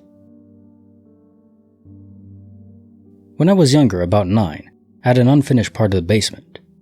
I used to play a lot with my brother and my best friend there. One day, we decided to play a prank on my brother and hide in the unfinished part of the basement as he was coming down the stairs and try to scare him while he persuaded my aunt to give him some ice cream. So we ran to the opposite ends of the basement. I hid behind a wall in the corner near a pipe and tried to be as quiet as possible. After about 2 to 3 minutes, I didn't hear any noise. In fact, I remembered being way too quiet in a house with 3 kids and an adult cleaning upstairs. So I check around the corner and the room is fucking insanely gray. It's hard to explain, but everything had lost color where earlier it had been broad daylight shining in the windows and was really weirding me out. As I step out from behind the corner, I see someone crawling into the crawl space under the stairs, someone who also looked very gray and was moving quite slow. Before I go on, I should mention, my friend who was over that day used to have parents who smoked, and he, as a result, smelled terrible. I decided to follow who I, at the time, thought was my friend into the crawl space under the stairs. As I entered, I saw nothing. A few boxes that were always there, still without color, still way too quiet. I start to get really terrified and yell out loud as a nervous attempt at a joke to calm myself down. Friend's name? I know you're here. Stop messing with me. I can smell you. To which I hear an offended, "Hey!" come from above me. I get out from under the stairs and walk out of the unfinished part of the room to find my brother and my friend sitting on the top of the stairs eating ice cream together at the top. They were laughing and talking, saying they thought I was waiting for them, so they didn't come down, just to see how long I'd stay down there. My aunt was also vacuuming, and the color was all back to normal as soon as I left that part of the room. I told them to get out, close the door, and refuse to go back down. I was terrified, and I still have no idea what happened to this day. The part that still weirds me out is that I was hiding right near the door too. I walked right past it as I went to the crawl space. There was no way my friend or my brother could have snuck past me without me seeing or at least hearing them. They seemed terrified when I told them what happened, too. Case file number 2628, written by Mercury Sulfide. The Illusion of Escape. This happened a few years ago, when I was still in university. It was nighttime, just after my Russian language club meeting, and my dad came to pick me up from campus since I can't drive. We decided to grab some pizza on the way home, so we headed towards Pizza Hut. There was road construction along our usual route, and we were forced to take a detour through a suburb. It was a large neighborhood, and we ended up driving for quite a while, unable to find the way out. We went in circles a few times. Eventually, we drove up a street with a slight incline. From the top, both of us saw what looked like traffic lights, cars, and at the top, a gas station straight ahead. Finally, an exit. As we continued forward and descended the hill, we lost sight of the traffic lights. When we exited the neighborhood, we were shocked to find no traffic lights, no gas station, and no signs of anything remotely like that. There wasn't even anything nearby that could have been mistaken for it, just a dark, empty field, and the neighborhood behind us. It was such a bizarre experience. My dad and I still talk about it to this day. Yeah, so this happens a few times. In the past, I've read stories where people go into towns that don't even exist, and they even interact with people there, like in gas stations, which come up often. But I'm glad that you and your dad talk about it. Often in these stories, people just freak out and just shut down. They go mentally catatonic and they can't talk about it with other people, even with the people that they experienced it with. So that's unfortunate, but glad you're not in that camp. Case file number 2629, written by Nix Nivis. My Tuesday routine turns into an existential crisis. So I've had this EV for a couple of years that I use for my daily commute. Out of the 5 cars I've owned, this is one of the only 2 with a wiper on the rear window. But they seem to have cut some corners building the thing, and I always thought they installed a second wiper fluid tank in the trunk to avoid having to run a fluid line from the front to the very back. I vividly remember regularly filling up the rear tank multiple times over the years.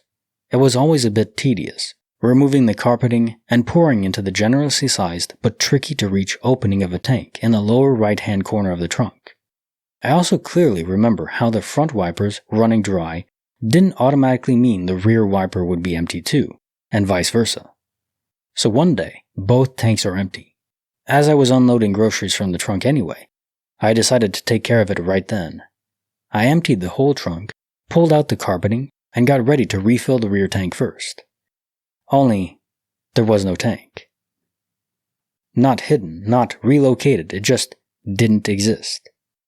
Not only that, but a friend of mine who's a car mechanic told me he's never ever heard of a car with a separate wiper fluid tank for the rear. Not once, not ever. What really struck me was the absolute certainty with which I started this whole thing. I didn't hesitate. There wasn't a shadow of a doubt in my mind. I was fully expecting this to be a normal Tuesday, refilling the rear wiper fluid tank, something I'd done so many times before. But that tank never existed, and I was completely baffled. To wrap this up, I did some digging and learned that false memories are a real psychological phenomenon. They're often described as vivid memories of a specific moment, but with no memory of anything that came before or after it. And yeah, that kinda checks out. I honestly can't remember walking to or from the car in any of these supposed refill moments. But maybe that's just because it was too mundane to hold on to. To be fair, our other car does have a weird layout with the starter battery in the trunk. I double-checked that and it's true. So maybe my mind somehow blended the 2 cars and filled in the blanks with something that never actually happened? You know, doubting your own memory is fine, and it is true. There are psychological effects where, when we remember a memory, we are altering it slightly. And if you compound that over many cycles, yeah, your memories can be altered completely. Like redrawing an image that you describe to someone else, who describes it to someone else, and so on and so on. Eventually, it's nothing like the original. Or, you know, that game where you speak into one ear and when it gets back to you, it's something completely different. But this is so specific over so many different memories, not just a single instance. of you refilling the wiper fluid in the trunk, but multiple times. For me at least, that pushes more into the multiverse territory. Case file number 2630, written by Nether Crystal, the 317 Omen. My family lives in the middle of nowhere in Kentucky, and our house is surrounded by forest and mountains. In high school, I invited a bunch of my friends over on Halloween to camp out at the pond behind our house. My mom is a great storyteller, and she came with us to tell us horror stories. It was dark outside, and we were in my kitchen loading up on snacks to take back with us. It was a long walk in the dark to the pond, so we wanted to make sure we had plenty. I turned to my friend and asked her what time it was. She pulled out her Nokia phone, and as we looked at it, it flashed 3:17 across the screen. We thought maybe we were just seeing things, so we showed it to my mom to confirm. As soon as my mom looked at it, it died. She couldn't get it to turn back on. "Everybody remember that time," my mom taunted, trying to scare us even more. "Something is going to happen at that time." We headed up to the pond to sit around the campfire and continue to tell stories. Let me just say, there's no feeling quite like being scared to death with your back facing the dark woods and not knowing what's out there. Every crackle of the fire sounds like something getting closer and closer. We had been out there for a couple of hours when all of a sudden, my friend's dead cell phone started ringing. There was no service out there, by the way. And when we checked our watches, we saw it was 3:17 a.m. Then we heard a sound like a car crashing into something and started to freak out even more. We started running through the dark woods back to my house, expecting to see a horrible accident. When my house came into view, we couldn't see anything. My stepdad had been at our house asleep, and the sound had awoken him, and he met us outside. My parents told us to get in the house while they drove down the road to make sure everything was okay. They never found anything, and we never heard about any accidents happening nearby. A phantom ghostly sound is indeed terrifying, but the fact your stepdad heard it too, in the house, well, that's even creepier. There definitely was something that produced the sound. Case file number 2631, written by Whoozy B33, The Book That Found Us. Earlier this week, my husband decided he wanted to get a second-hand Goosebumps book for nostalgia. We both grew up with them, so I thought it was a cute idea. He searched for one on a local second-hand app and found the exact title he wanted. Since he wouldn't be home for the next day, he chose to have it delivered to a pickup point. Importantly, he never gave the seller our home address. The book was being sent from the northwest of the country and arrived the next day by post. Everything was fine, but the next day, Wednesday, he got a message from a delivery company saying he had a package out for delivery. He had no idea what it could be. I assumed it was some sort of scam and told him to ignore it. But he copied the tracking number into the official delivery company website, and sure enough, there was a real package on its way to him. Later that day, we found it in our mailbox, and it was the exact same Goosebumps book he ordered. Which is already weird. There are hundreds of Goosebumps books, but this second copy came from a completely different part of the country, and it was sent by a second-hand bookshop he's never heard of.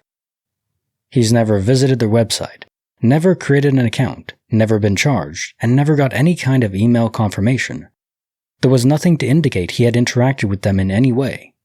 Even stranger, nobody else knew which specific Goosebumps book he wanted except the original seller, who didn't have his address. Case file number 2632, written by Annie B. 25. Books, Backpacks, and Yellow Mist. When I was in college, I was attending a study session with 3 other friends in the basement of the library. We had to leave early for a sorority function. We grabbed our books and backpacks, but didn't put everything together until we were out in the hallway, so we didn't disturb the other students. As we were putting everything away, the ground started shaking, and we looked around.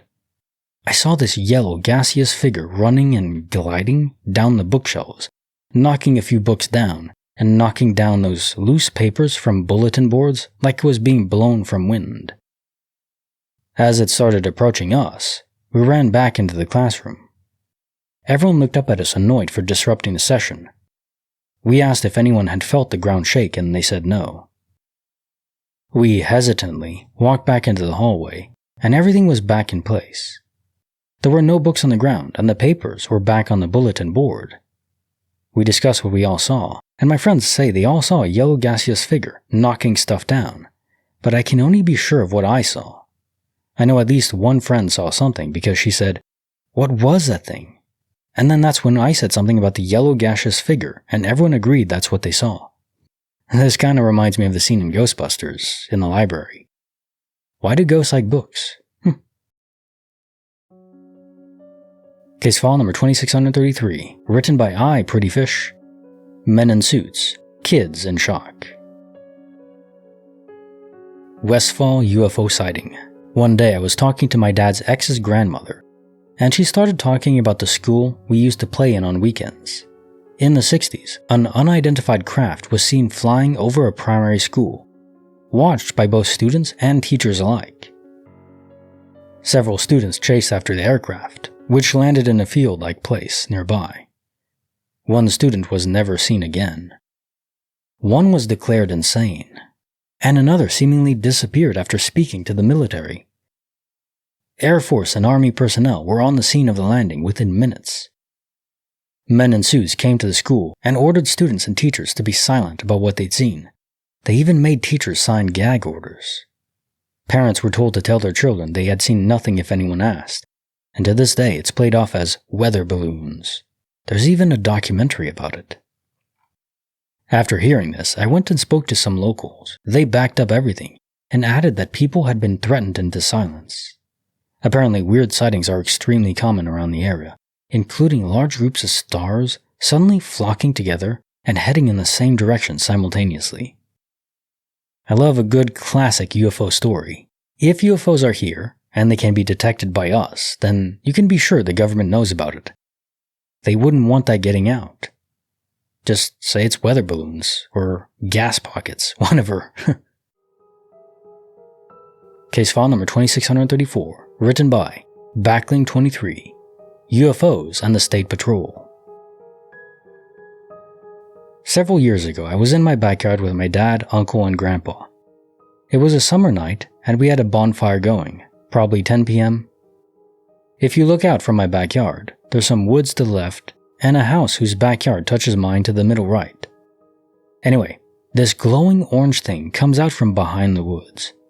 It looked like an airplane, but much brighter for being so far away.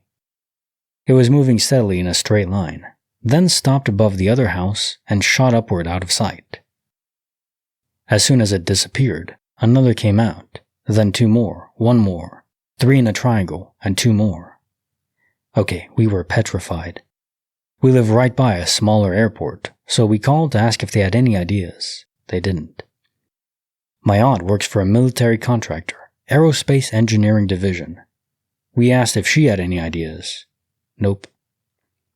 Both of those calls were made on my uncle's phone. He got a call a few days later from the State Highway Patrol asking about what he saw and telling him not to worry. Scares the crap out of me to this day. Case file number 2635, written by Objective Emu, 7542. The sunglasses that everyone saw, except me.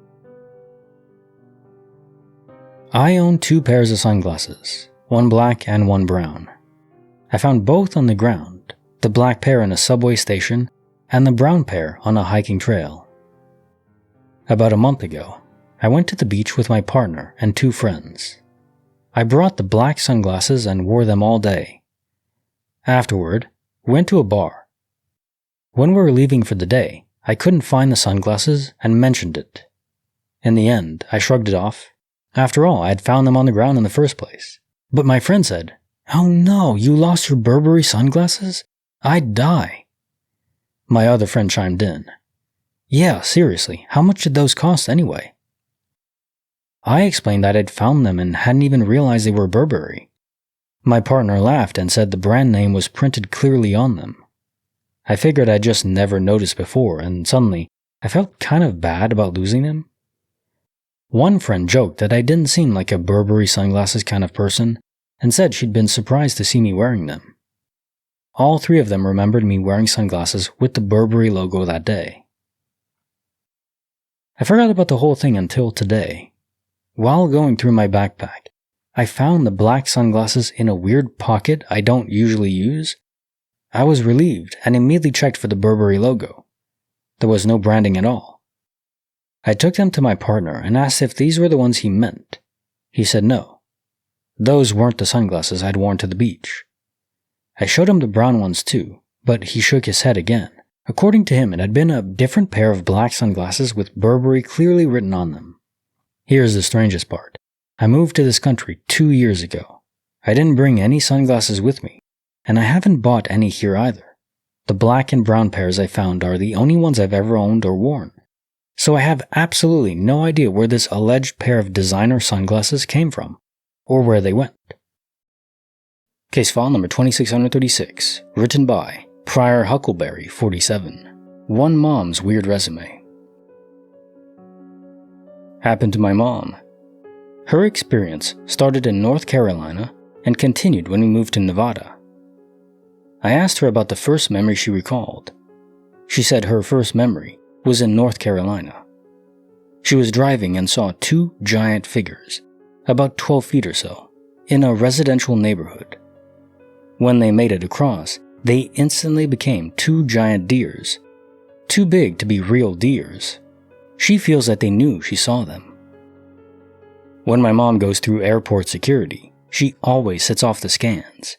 Each time has been a different part of her body, even if she flies back-to-back days.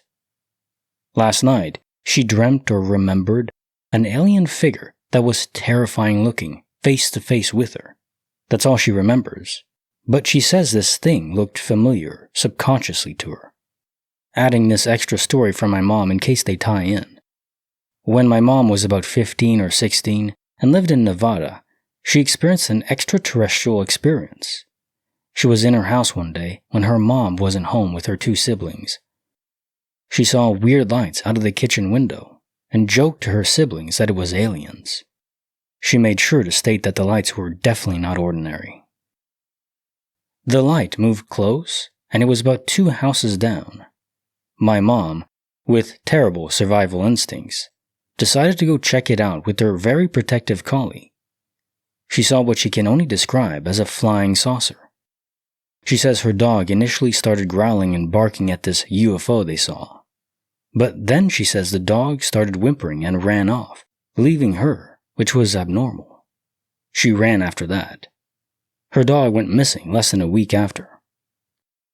She saw a reporter on the news a year after asking about recounts of UFO sightings.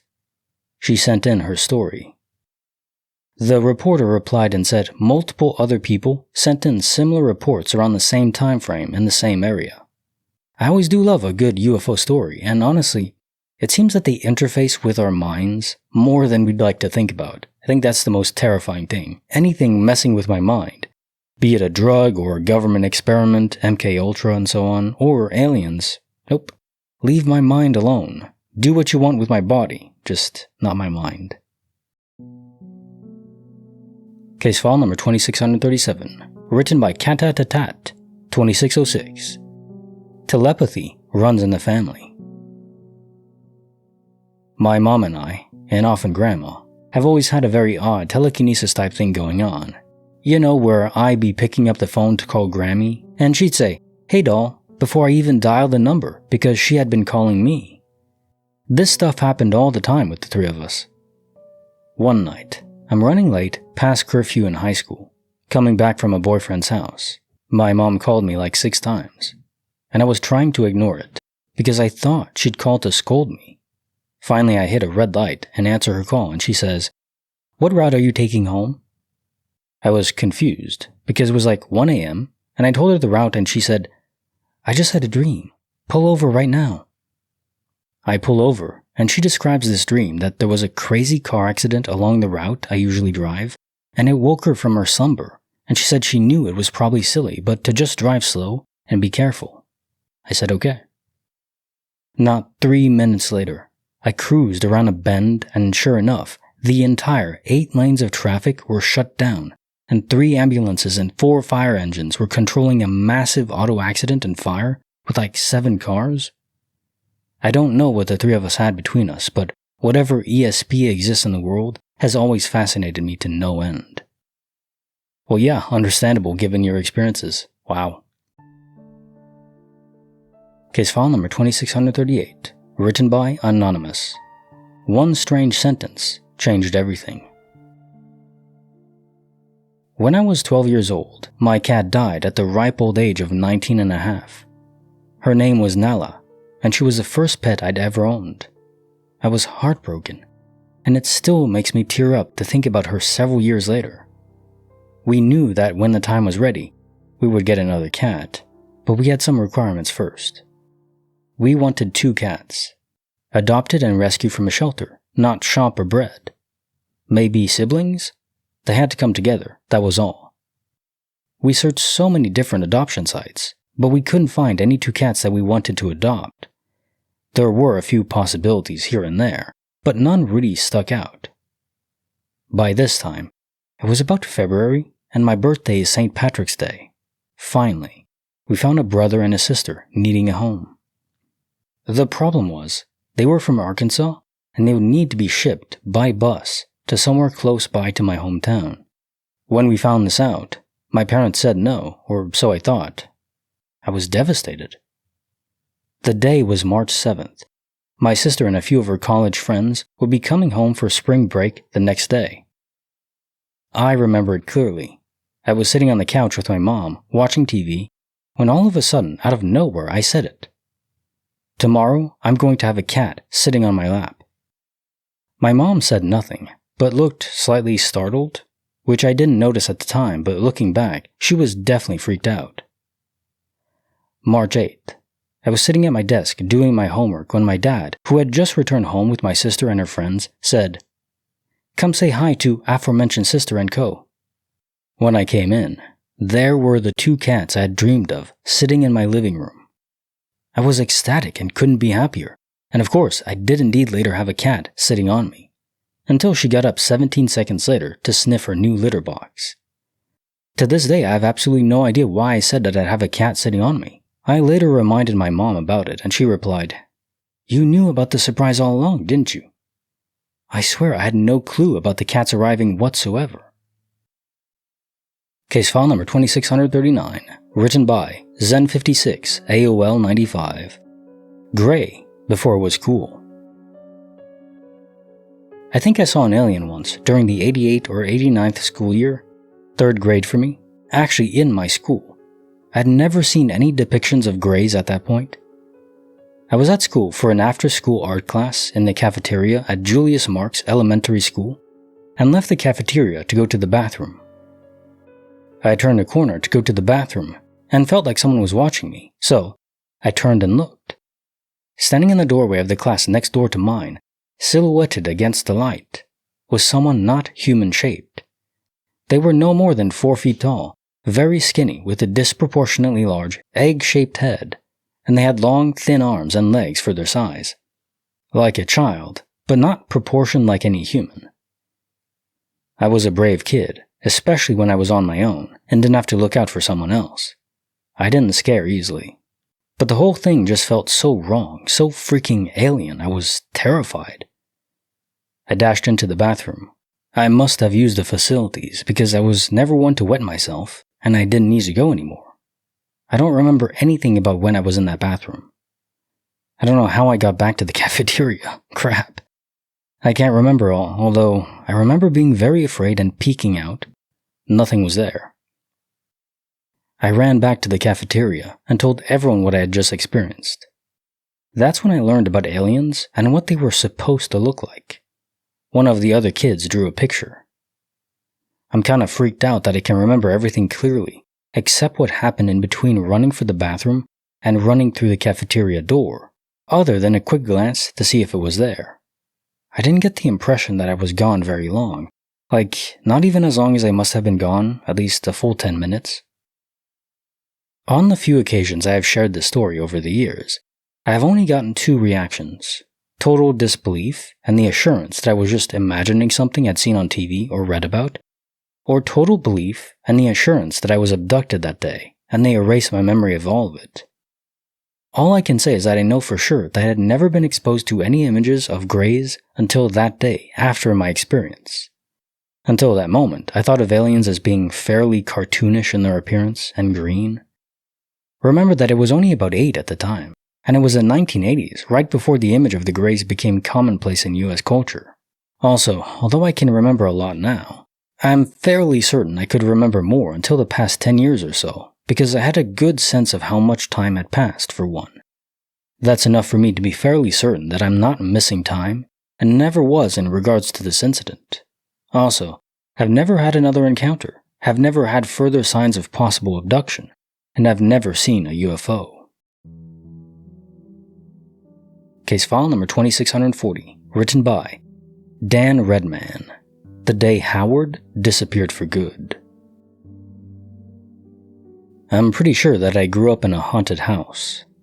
Weird things would happen all the time, but there's one phenomenon that I still can't explain to this day. When I was about 10 years old, all the power in the house would go out except for one circuit that was connected to the TV stand. When this happened, the VCR would just keep trying to eject a tape over and over. If a tape was in it, it would eject it, retract it, and repeat indefinitely. Even though it was on the same circuit, you couldn't turn the TV back on. I was alone in the house the first time this happened, and it scared the living crap out of me. The VCR was maddening, so I fought back fear and unplugged it. Eventually, the power came back on its own. When my mom came home, she said she knew about this and was pretty certain we had a prankster spirit, and that she could feel its presence. But it wasn't harmful, and she called it Howard. She said that I could turn the power back on if I pressed the 3 setting of the right rear bumper on the stove. This worked, and I still have no freaking clue how or why. This went on for days or weeks. I can't remember until one day, my mom was doing laundry in the basement and screamed in terror. She came running up the stairs and was completely wrecked. She said that she felt Howard's presence in the basement, and then she felt this terrible, cold darkness, and then he was gone. We never had any more weird hauntings or strange events after that. I wonder what event, or what item, was binding Howard to that area, and why just leave. I don't think it was anything you or your mom did. Case file number 2641, written by Viking1308, The Los Alamos Lie. My parents told me of a story of a couple that they knew when they lived in Albuquerque in the mid-70s. I don't know a bunch of details about the story, but it was loosely like this. My mom and dad were really good friends with one of my mom's coworkers. She was apparently really nice and outgoing and friendly. Her husband was, by all accounts, a complete genius, but he was also very introverted and not that friendly. My dad referred to him as a brilliant a-hole. So my mom's friend and her husband are eating breakfast one morning. She goes out to grab the paper, comes back into the house, and he is sitting at the table with their kitchen knife jabbed into his heart. Dead as a doornail. The same day, the police rule it as a routine ending. Everyone, including my mom's friend, were shocked. I mean, think about it. If you were going to end yourself, you would maybe damage your wrist, whack yourself in the head, not jam a chef's knife through your ribcage into your heart. Very weird. My mom's friend confides in her later that she thinks it may have had something to do with her husband's job. He worked at the Los Alamos National Laboratory, which was a secret to my parents up until that point. He had always said he worked at a pharmaceutical company. Yeah, that is creepy. He definitely had some secrets that they didn't want to get out. Case file number 2642, written by Zesty Close Control 29. The Girl at the Gate. Something weird happened to me when I was just a kid, around 8 or 10 years old, sometime between 2008 and 2010. It wasn't terrifying or anything, just strange. I still think about it from time to time, and I've never really been able to explain it.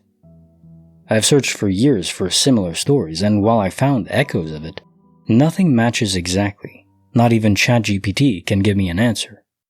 That summer, I was staying at my aunt's house, far away from the city. My parents were working, and my aunt and her family were away on holiday, so I was alone during the day.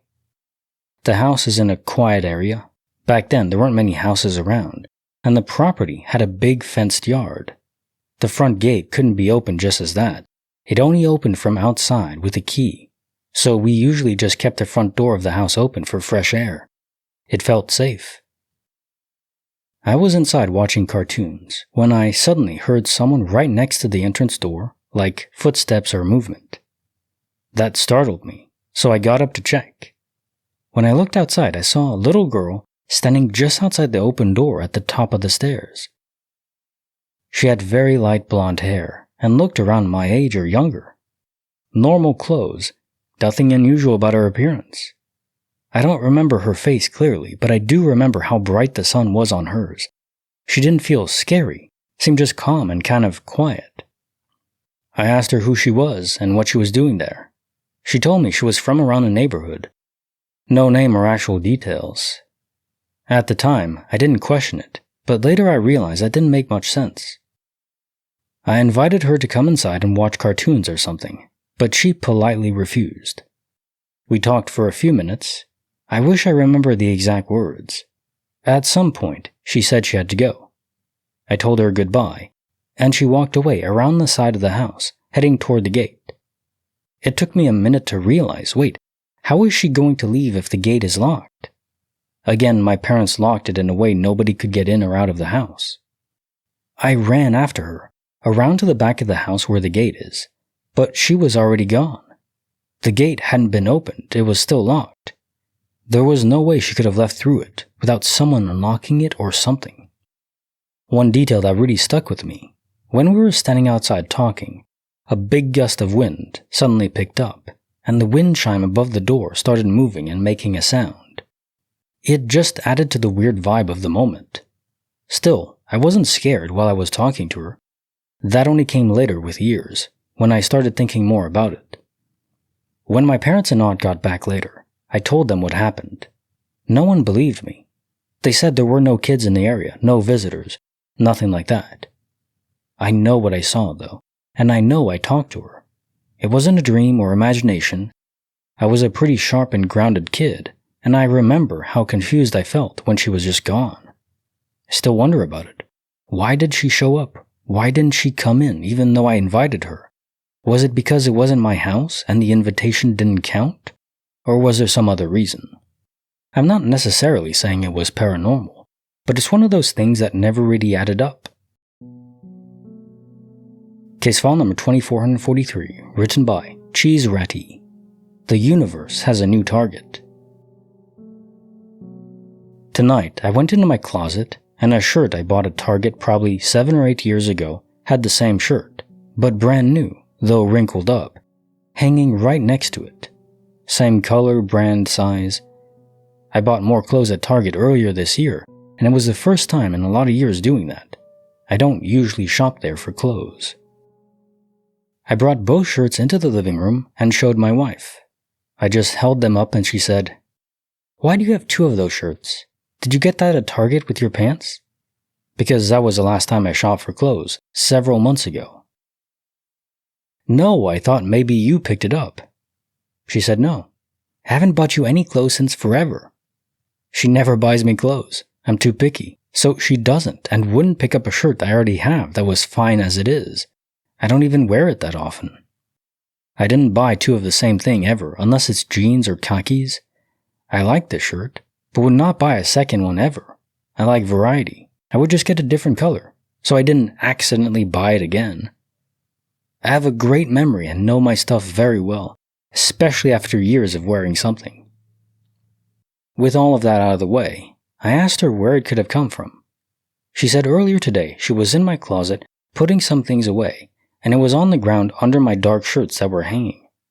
I asked her to point where, and it was right under where the old shirt was still hanging, like it fell out of the other shirt. We are both just, what the hell? Well, this new shirt fell out of nowhere. The shirt on the left is the original. It was a little more shrunk from washing and a bit more faded, like black clothes do. The pocket and collar is far more stretched out than this brand new version of the shirt, which was wrinkled from being on the floor.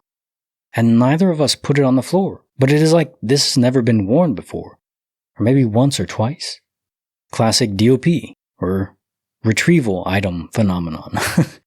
Case file number 2644, written by Retro Futurist. 1 second from never telling this story. I was driving home late at night and stopped at a red light. It was about 2 a.m., so I was the only person at the intersection. The traffic signal turned green, but I didn't hit the gas. Instead, I just sat there idling.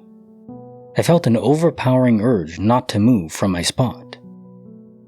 This was when I was in my teens, when I, stupidly, took every opportunity to floor it on empty streets. In fact, that was what I had been doing at that very previous intersection up to this one. Just a couple seconds after the light turned green, a cross-traffic car ran red, speeding so fast it was a blur. By the time I heard the other car, it was already in the intersection. If I had accelerated right when the light turned green, the other car would have T-boned me and likely killed me. I never would have had time to react. That urge to just stay where I was made no sense in the moment or even looking back. But you can bet that set me straight on reckless speeding, so I chose to see it as divine intervention in making me a better person. There are so many of these stories at intersections and stoplights where people just don't know why, but they feel like, I can't go yet. Even with a passenger in the car, their friend, their mother, whatever it may be. Is it our own instincts, our subconscious, having this information of speeding cars coming by? Like picking up on subtle reverberations in the air of a car speeding? Or maybe it is a guardian angel and they're really careful around intersections, which makes sense. Case file number 2645, written by Upper Lefty 1. 50 years and one more visit. Dad died at home. We set up a bed out of the television and nursed him in it until he passed. Mom had hung their wedding picture and some other family pictures on the wall besides his bed for him to look at. After he passed, Mom was having a hard time taking care of herself and the house. I ended up moving in with her and started noticing the smell of his cigarettes in the early morning, when he used to wake up and start his day. That's normal, I thought. We did live in here and smoke in this house for a decade. I'm only noticing because the air is still at that time of day. Then the smoke detector started going off in the wee hours. I'd wake up and smell the cigarettes and search the house looking for something on fire. Nothing was. Changed the batteries in the smoke detectors. It kept happening, so I removed the flucking smoke detectors. Could not get that thing to stop going off in the wee hours. Cleaned the carpets, painted, scrubbed the cupboards and baseboards and shelves and books, etc. Kept waking up to the smell of Dad's cigarettes just before sunrise. One morning, instead of waking up to the smell of Dad's cigarettes, I woke to the sound of something crashing or shattering. Wandered through the house and didn't find anything. Later that day, I pulled a chair up at the computer desk that took the place of Dad's sickbed. The wheels of my desk chair crunched over broken glass. I looked under the desk and found Mom and Dad's wedding picture had fallen off the wall and smashed on the floor behind the desk. It was December 31st, their 50th anniversary. Wow. Just wow. Case file number 2646, written by Hudlu. Madrid can wait. Last year, my boyfriend was staying over at my house, and in the morning we woke up and he turned to me and said, "Something really weird happened to me last night." So obviously I asked him what, and he proceeded to explain to me that during the night he'd been in bed and he'd woke up and saw a figure sat at the end of my bed. He couldn't see details of the person, and they were facing away from him, so he couldn't see their face, but he felt like it was a woman. He said he didn't do anything and just watched them, and then they stood up and walked into my bathroom, and that was it. At first I thought he had just a dream, so I didn't really take it that seriously. After that I got up and walked into my parents' office. My parents work from home, and thought I would tell my dad as he believes in that kind of thing. So I told him everything that my boyfriend just told me, and my dad's face just turned white. His face just dropped. He said to me, "You know, that's really weird because I had a weird experience last night as well." He said he had a weird dream. I can't remember it exactly. Someone with the name Parkinson, which is his mother's maiden name, was in the dream. Then he said something about seeing 3 dark figures, and he had a feeling of danger. He said he then woke up, but kept falling asleep and waking back up with the feeling that somebody was trying to wake him up, as if it was very urgent. Needless to say, we were very freaked out. Thing was, in a few days we were planning to go to Madrid to visit my brother who lives there. My dad said he felt like it was his mom that had come to visit him and possibly warn him. And the reason my boyfriend saw something was that it was my grandma trying to get my attention because she couldn't get dad's, but ended up getting my boyfriend's attention instead. Me, my mom, and dad spent the day freaking out about whether we should travel or not. At the time, it was hard to tell whether we were being ridiculous or not. Part of us felt stupid to be thinking about canceling a trip based on something freaky that happened to us, but we'll never know because we canceled it and decided to go a month later instead. I think my brother was a little gutted, but he understood.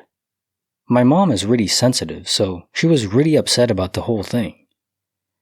I told them both that even if we were being ridiculous and overthinking it, we wouldn't enjoy our weekend and would be on the edge waiting for something bad to happen. Honestly reasonable. Why not take the added safety just to be on the safe side? I mean, you both had extraordinary events happen. You might not ignore them. It's unwise to do so. It's not like you never went. It's just a month. That passes quickly enough. Case file number 2647, written by Crack Attack. The night the sky looked back. My uncle, cousin, pops and I went fishing at Lake Pyramid about 2 hours away from Los Angeles a couple years ago. About 2 a.m., we were seeing the stars on a new app back when smartphones just came out, called Stargazer, and we're into all the biggest lights in the sky, such as Saturn and Mars, until we see a star that's too bright. Too bright to be a star, but too still to be a plane or helicopter. We aim the phone at it over the mountain, and nothing comes up on the app. So we call over our pops respectively, and as soon as we pointed at the star with our fingers, it flew away at a speed unlike anything I've ever experienced, gone in 2 seconds right over and away into the midnight horizon. When the star had been present for an unknown amount of hours in that position. We all stayed quiet for about 5 minutes, and we were all mocked when we reported it back home. But what still gets me thinking is the fact that it left when I pointed at it, like it must have been watching us all night at the lake. Very Who Watches the Watchers vibes. Case file number 2648, written by Anonymous. Stall number 5 was never occupied. There was this one time when I was in grade 10. I was in my school's public bathroom doing my business. I was the only one in the bathroom, eerily silent. As I was finishing up, I heard the bathroom violently swinging open with a ton of force and somebody walking in. Startled the hell out of me because I was getting used to the dead silence. This person marched into the bathroom, went in the stall to my right, and then aggressively locked it, followed by pure silence again. It sounded like someone was having a really bad day, as they were doing everything in a very noisy and exaggerated fashion. I leaned over to get one last piece of toilet paper and caught a quick glimpse of this person's shoes from the bottom of the stall. They were standing upward in the stall, not even using the bathroom, facing the stall, not the toilet, completely still, not moving. They had nice shoes though. Looked like running shoes. They weren't any recognizable brands like Nike or any of those. They were just plain white shoes, with purple and pink lines going down each side of the shoe, with pink shoelaces. Looked very strange, not like any shoes I've ever seen. I quickly flushed and left the stall to wash my hands. As I was washing hands, I looked up at myself in the mirror and noticed something mind-boggling behind me. That stall door with the random kid was completely empty. The stall door was wide open and slightly dangling. Literally, I remember loudly gasping and just getting the fuck out. As I ran into the hallway, I saw a group of kids in the hallway talking. I looked at all their shoes, Nothing like what I had seen. There was no way in hell this person could have left the stall without making any noise at all. The stall locks made a lot of sound when closing and opening them. I remember spending that whole week staring at other students' shoes, seeing if I could recognize those specific shoes I saw. I never saw anyone with those shoes to this day. Not sure if a ghost, a teleporter, my imagination, or just some kind of kid fucking with me in a really clever way. When I told people that story, everyone had different theories. Some thought I was lying. Imagination or not, scared the fucking crap out of me. Perhaps a kid from a different universe, given your description of the shoes being unlike anything you've ever seen. Shoes from a different universe. Maybe they make them very different over there. Case file number 2649, written by Tree Ant Apple. Jean's Ghostly Blessing. I was really close to these twins. We will call them Jean and Nicole. I met their dad, who lost his battle to cancer in January of 2015. Jean felt like she missed out on closure due to not being present during his passing, and had convinced her God-fearing mother and Nicole to go see the Long Island medium, otherwise known as Teresa. Her mom backed out due to conflicting views, and her sister had done a bunch of substances the night before and didn't feel like making the 50-minute drive. So Jean asked me, her sidekick, to come along, which I happily obliged. I wanted her father to communicate so badly. I wanted some kind of closure for my dear friend. When we got there, we got in line that got massive quick. We handed in our tickets and got our seats. We quietly watched others from all over crowd in and find their seats.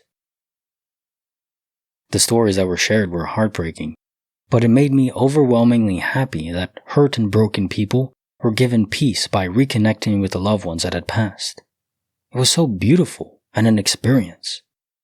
I bawled like a baby the entire time, but when Teresa got to our section, she passed us up. Jean's vibe was instantly killed with her teary eyes. She looked at me and said, "Let's get out of here and miss the rush." I nodded and we headed out. As we speedwalked through the corridor, we heard someone shouting, "Wait, stop, before you leave." We turned to see a younger girl, about 17 maybe, and she asked, "Who died drowning or with fluid in their lungs?" We immediately looked at each other, eyes opened wide because Jean's father sadly choked up on blood and passed away. "My dad," Jean replied, already getting choked up. The girl told us that he felt guilty for leaving them because they were too young and he loves them very much. It was so sad, but so amazing that Jean was getting this moment. It was surreal. The young girl looked over to me and asked if I had someone with me that passed with messed up hands. I was thinking, what the fuck, no? Then Jean chimes in, "My grandma." What gets me is this part. I knew Jean. We were extremely close. I knew her so well I could immediately tell the differences between twins with ease, but this I didn't know. Her grandma had gotten her hands caught in an old machine during a war. Can't remember which. I didn't know this about Jean. We never really talked about her grandparents, but this complete stranger knew. I'm convinced she was a young medium, coming to better understand her gift. What a blessing that day was, and it has forever changed my life. You know, I watch a show, well, I did a long time ago, called The Mentalist, and it's all about this guy, basically a Sherlock Holmes take. Anyways, he's a mentalist, someone who kind of grifted as being a medium, but he was just very observant, picking up on cues, body language, past history, whatever you can look up online too now. There are instances like this where it just wouldn't be public knowledge, right? Maybe it was. Maybe there was some sort of Google option for past parents and what happened to them. I mean, it is possible it's a scam. But I like to entertain the idea that it wasn't. And I mean, there are instances of stories where I think, that's so incredible. There's no way they could have picked up that information any other way besides connecting to the beyond or whatever realm has this information. It certainly is more beautiful. Case file number 2650, written by Secrets from a Girl. Lost in the City, found in my hometown. I have a pair of earrings that I love. A few weeks ago, I came home late at night, still wearing both earrings, and went straight to bed. The next day, I woke up with just one earring. The other one was missing. I searched every corner of my apartment, but I couldn't find it. I thought it might have fallen under my bed, so I removed the entire bed frame, but still, no earring. Fast forward to last weekend. I visited my parents, who live 500 miles away. My dad handed me something and said I'd probably lost it the last time I visited. The last time I was in my hometown was at Christmas. He handed me that earring. He found it under my bed in my childhood bedroom. How is it possible that something disappeared in one place and reappears 500 miles away? I am now happily reunited with my jewelry, although a little confused. Case file number 2651, written by Fine Shite. 2 tennis bracelets and 2 years. My mom gifted me a tennis bracelet during my junior year of high school. I wore it every day, and I vividly remember it being on my wrist on the car ride to school. School ended, I got into the car, and the bracelet was no longer on my wrist. I was so sad, but the next year for my birthday, my mom gifted me another one. I lost it again. Again, I wore it every day, and I vividly remember my bracelet being on my wrist on the car ride to work, and my shift ended, and it was not on my wrist. I don't know if you guys believe in manifestation, but I prayed and spoke into existence that I would find my bracelets. Months go by, and after work, I check the mail, and I step on something, hear a crunch, and see something shiny. It's my tennis bracelet on the sidewalk below my mailbox, and it's broken into 3 pieces. I was so confused. I ran inside and told my mom, and she took it to get it fixed for me. This is 2023, by the way. Fast forward to 2 weeks ago. My mom tells me she got my tennis bracelets fixed. She tells me she found my bracelet near the mailbox, broken in pieces. I was confused and said, "What do you mean you found it? I told you I found it there." She says, "I know, I found your other one." I was literally flabbergasted. I asked her when she found it, and she said 2024? She shows me 2 tennis bracelets, and I don't even know how to explain how my bracelets got there. Why did they show up in the same place, and why were they broken into 3 pieces? A lot of cases of DOP today. Case file number 2652, written by Imaginary Direction 1. Lockers in the Liminal.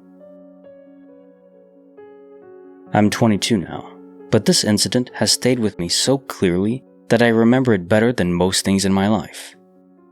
This happened when I was around 17. I wasn't intoxicated or dreaming. I was completely aware and conscious during the whole event. I went to visit my aunt's house with my mom. She lives in an old government apartment building, the kind that has 5 to 6 floors with identical old concrete walls and staircases. Her flat was on the 3rd floor. At one point, I decided to go downstairs to watch newborn puppies. After watching them, when I started climbing back up, I remember passing floor after floor, but nothing looked familiar. There were no markings or floor numbers, not even apartment gates, just the same repeating walls and stairs. It felt like I had climbed a lot more than just 3 floors. And then suddenly, I reached the top of the staircase, and everything changed. Instead of the usual floors and doors, I saw what looked like a school corridor. Not the school corridor we have in Indian high schools. It was a long hallway lined with lockers, just like the ones you see in American high school movies. It was brightly lit and completely unfamiliar. And there were kids inside who felt like they were not Indian, going about it like it was totally normal. I just stood there on the staircase, shocked, staring, wondering what these kids were doing here and why this old building had something that looked so clean and good. I remember very clearly a young black girl looked at me from inside the corridor and waved or said hi. She smiled like I was supposed to be there. I didn't respond, I was just frozen. Then I slowly turned around and walked back down the stairs. As I climbed down, the same old staircases returned, the usual old walls and layout. and as soon as I passed one more level down, I was suddenly at the familiar third floor again. Everything was back to normal. Out of confusion, I went back up again, and this time was just a fourth floor apartment. No corridor, no lockers, no students, no black girl that waved at me. I even asked my aunt later if there was any school nearby or if the building had any sort of renovated section. She had no idea what I was talking about and said there was nothing like that. She assumed I was daydreaming. But I know I wasn't. This wasn't a dream. It felt way too real. The lighting, the walls, the girl, the way she noticed me, all of it was vivid. I still remember every detail. I've had dreams, I've had hallucinations. This was not one of them. This felt like I slipped into another version of reality for a few minutes. I have no explanation for it, but it happened. And I haven't forgotten it ever since. I didn't have the courage to discuss this with someone before, fearing they would declare me crazy. Yet that is a very common fear to have, and one that I understand completely. Before this channel, I don't think I ever talked about my disappearing tennis balls. Well, at the time it was just one, then later on another. And that's a relatively tiny glitch. People would just say, oh, it got lost, it rolled under the grass or wherever, because I lost it outside. It blended into the grass is what they would say, or something like that. But no. Trust in yourself and your own senses. Yeah, our senses aren't perfect, but in this case, they do tell you enough to know it was real. Case file number 2653, written by Desperate Hell. The movie, the snack, and the missing time. My sister and I were watching a Korean horror movie at night. The movie was 2 hours and 36 minutes long, but its pacing was really slow. After watching for 56 minutes, we decided to stop and go to sleep because I had college the next day and needed to wake up early. We were watching on Prime, so our progress was saved. The next night, after I was almost done with my studies, around 3:21 a.m., my sister suggested we continue the movie. Since I needed a break, I thought an hour wouldn't hurt, and then I could start studying again. I know the time was exactly 3:21 a.m. because right after I started the movie, I texted my girlfriend a link to a song I recently discovered, thinking she would love it. So, we're now watching the movie. We have snacks and everything, and the movie actually gets really interesting. We're so deep into it. I remember us going back 10 seconds 3 times, so 30 seconds total. The movie ends, and so do our snacks. We're talking about the movie as I walk out of bed to grab my phone. It was charging. I looked at the time. It was 6:31 a.m. I was like, bro, what? I asked my sister, what time do you think it should be? She replied, I don't know, 4:45? Nope, it's 6:31 now. She was as dumbfounded as I was. I was literally so confused because I had never experienced something so weird. Maybe we started late? Nope. I texted my girlfriend, remember? And I have the text timestamp. Maybe the movie was longer and we didn't notice. Nope. I checked the settings, and since it was a new day, my screen time on Prime was 1 hour and 36 minutes. Maybe my phone had a glitch, and the starting time was wrong when I saw it.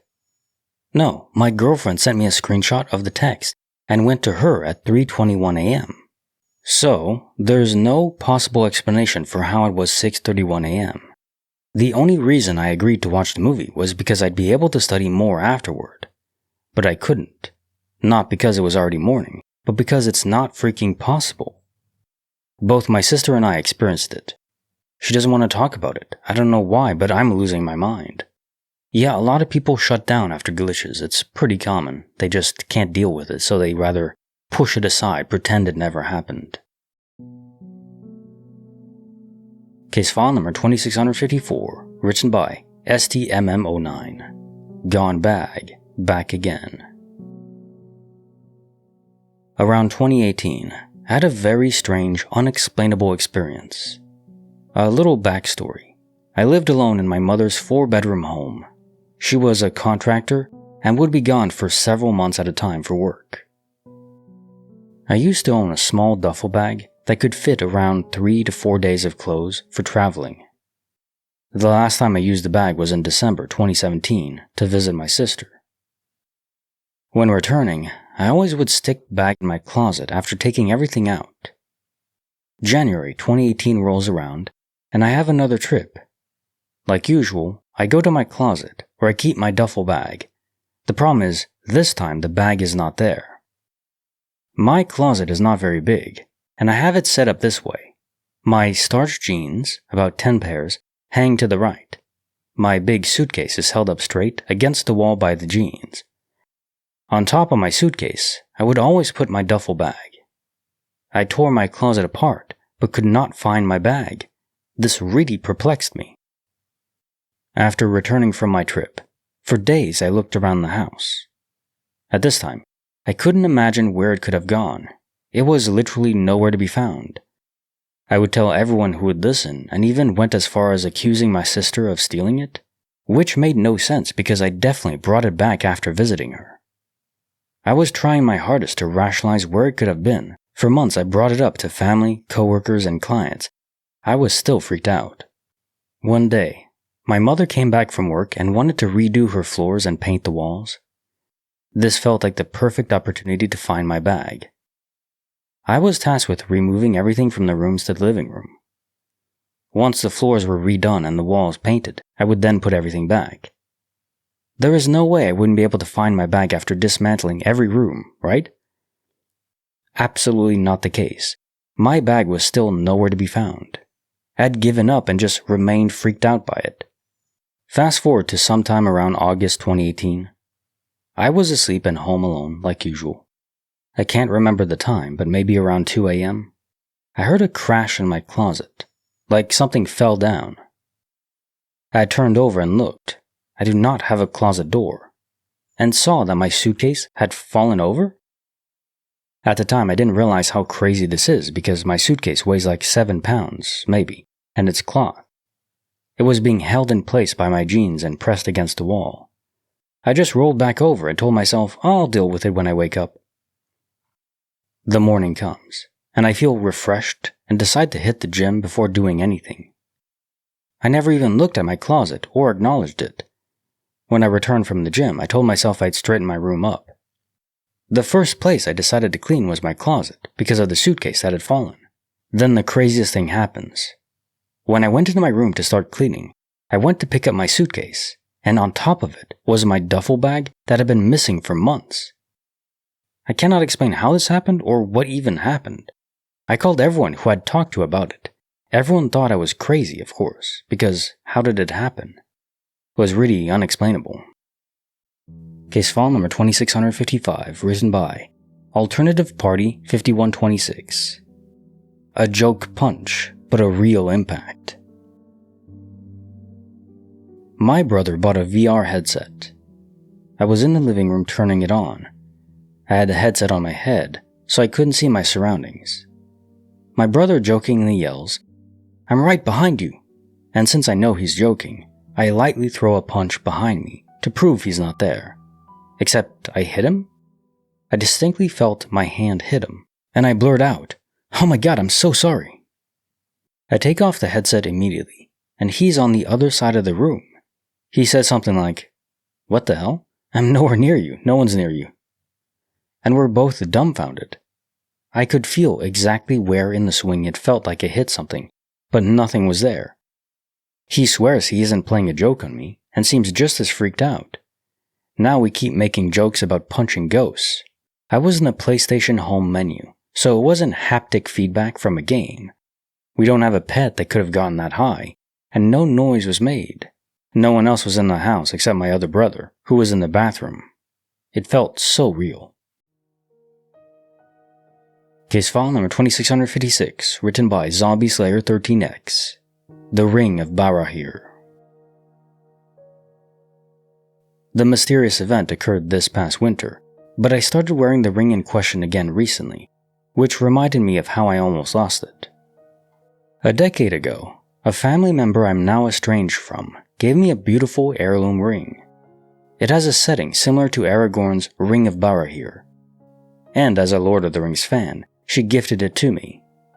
I used to wear it every single day until this event. I live in the city and rely on public transit to get to and from work. I also always wear gloves once the temperature dips low enough. I was sitting in an aisle seat directly across from the back door of the bus.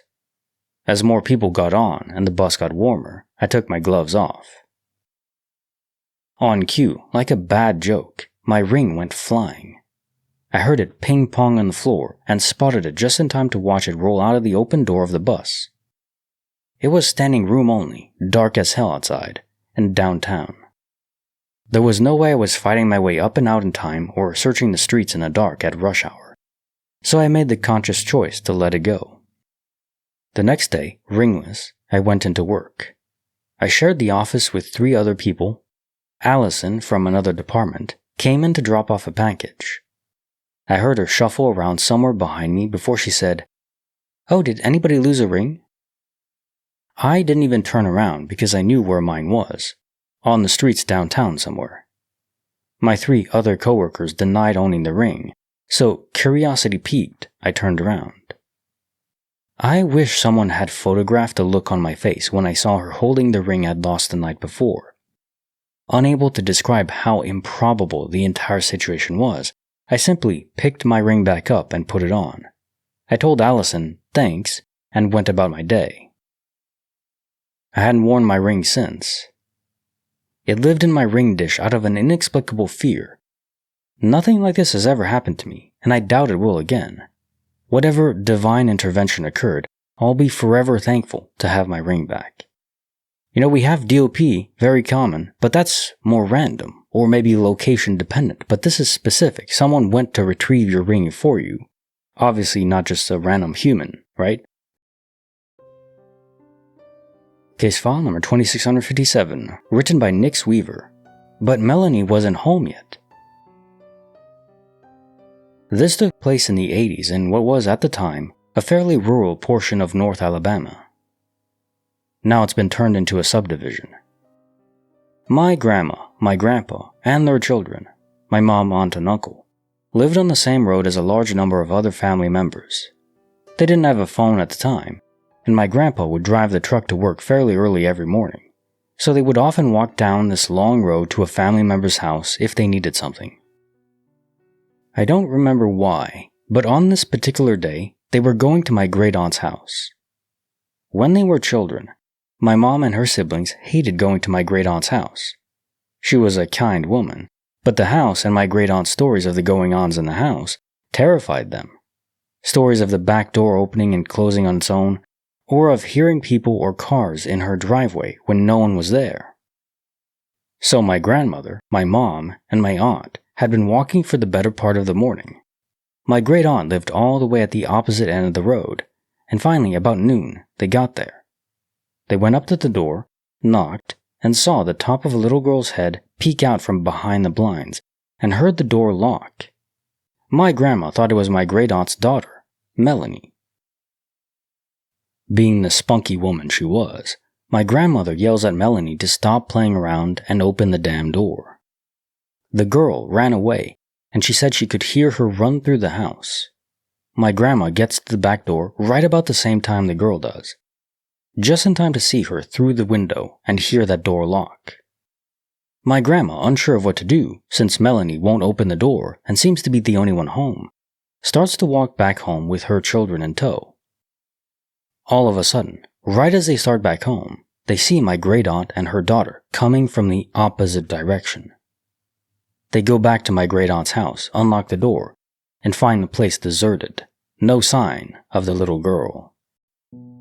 Case file number 2658, written by Velociraptor. I checked that spot 3 times.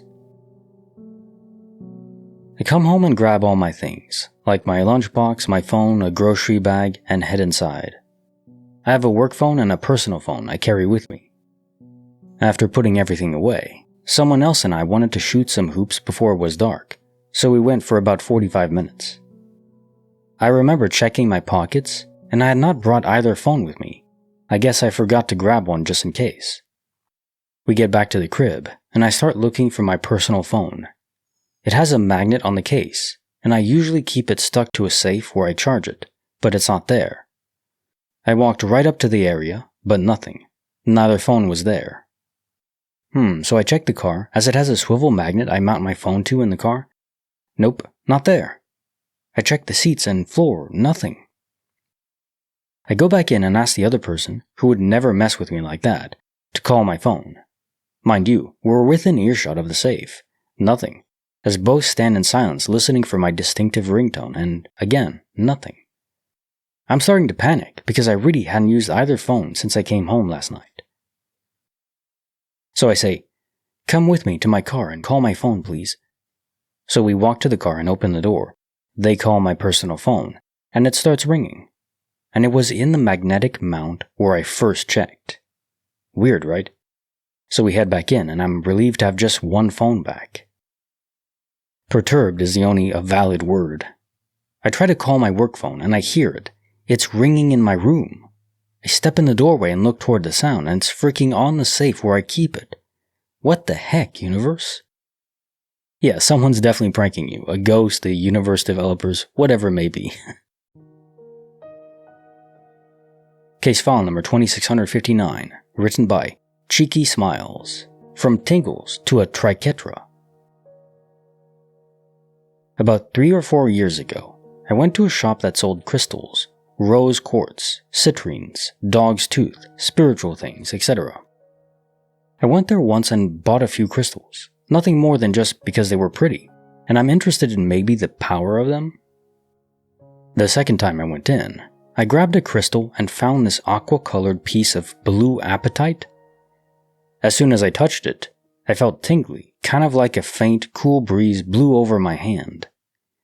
It wasn't the environment. We're in the middle of summer in the desert, and the shop didn't have their AC on. The doors were open, and I didn't feel a breeze. I double-checked because they had these feathers hanging up near the door too. I kept it in my hand while wandering, and the feeling crawled up my arm to my head. I asked my sister to hold it for me to see if it was just me. As soon as it dropped into her hand, she got the chills, all the way up my spine, she said. Fascinated, I decided to buy it. We purchased our stuff and left. The whole time I kind of felt shifted, also dizzy. The best way I can describe it is as if someone traced me on paper and tried to align it to the original, but it wasn't perfect. After we came back home, I put the stone on my nightstand and didn't touch it. I wasn't going to mess with it without knowing what I was getting into. Fast forward to the following afternoon. I go to lie down for a nap. Before I go to sleep, I check the time. It's 2:24 p.m. It was like I immediately fell asleep, but at the same time, it felt like the dream started as soon as I closed my eyes. Here is the dream. I turn over in my bed, holding that aqua-colored crystal to the middle of my forehead, eyes still closed. I see sunlight shine through my eyelids and see an oval outline pulse, kind of the shape of my eyes. One oval becomes 2. Think of eyes from Buddha statues. The ovals pulsed over the middle of my forehead, and I kind of knew it was a third eye.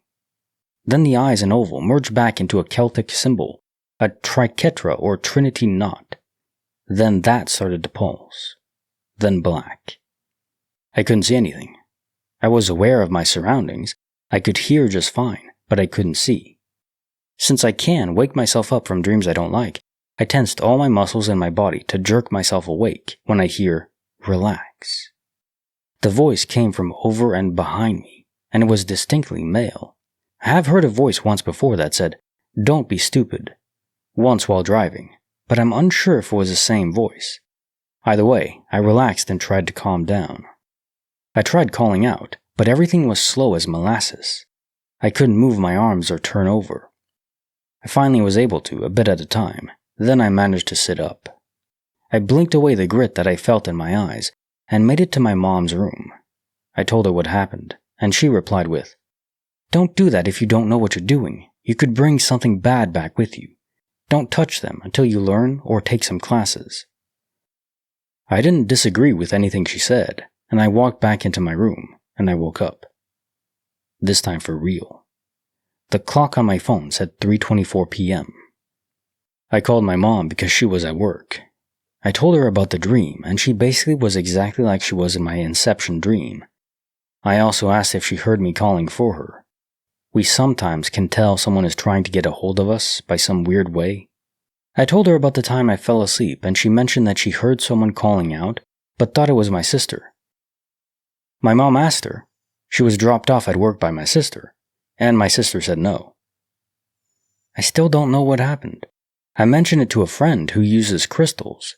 She had me cleanse it, and afterwards, no freaky feelings whenever I touched it. A kind of cursed crystal, perhaps? Resonating with unstable energy. Case file number 2660, written by Lone Thunder 69. Amp to the Abyss. A few years back, my band and I played a show at a pretty divey bar. I always take my phone out of my pocket and put it on my amp when I play as to avoid restricting movement. Anyway, the show ends, we collect money, have a few more drinks, and head home. When I wake up, I look for my phone and I can't find it. I check the pockets of my pants and jacket, nothing. I check my guitar case and the back of my amp. I search the couch, the car, everywhere, not a thing. So all the rooms were bare and clean except for sealed containers and boxes.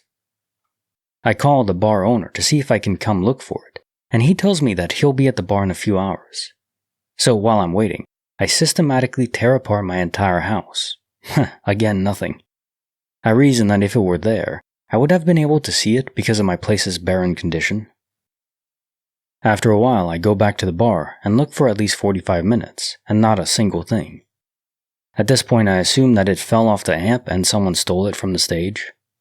I'm driving home, fuming mad at myself and thief. When I open my front door and go into the living room, my phone is in the middle of the floor in a completely empty room.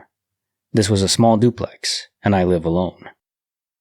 Again, some entity is trolling us. There's no other explanation.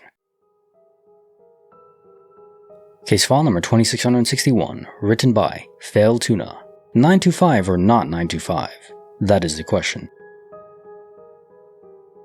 Today, when I took off my wedding ring, I noticed a small engraving inside, .925.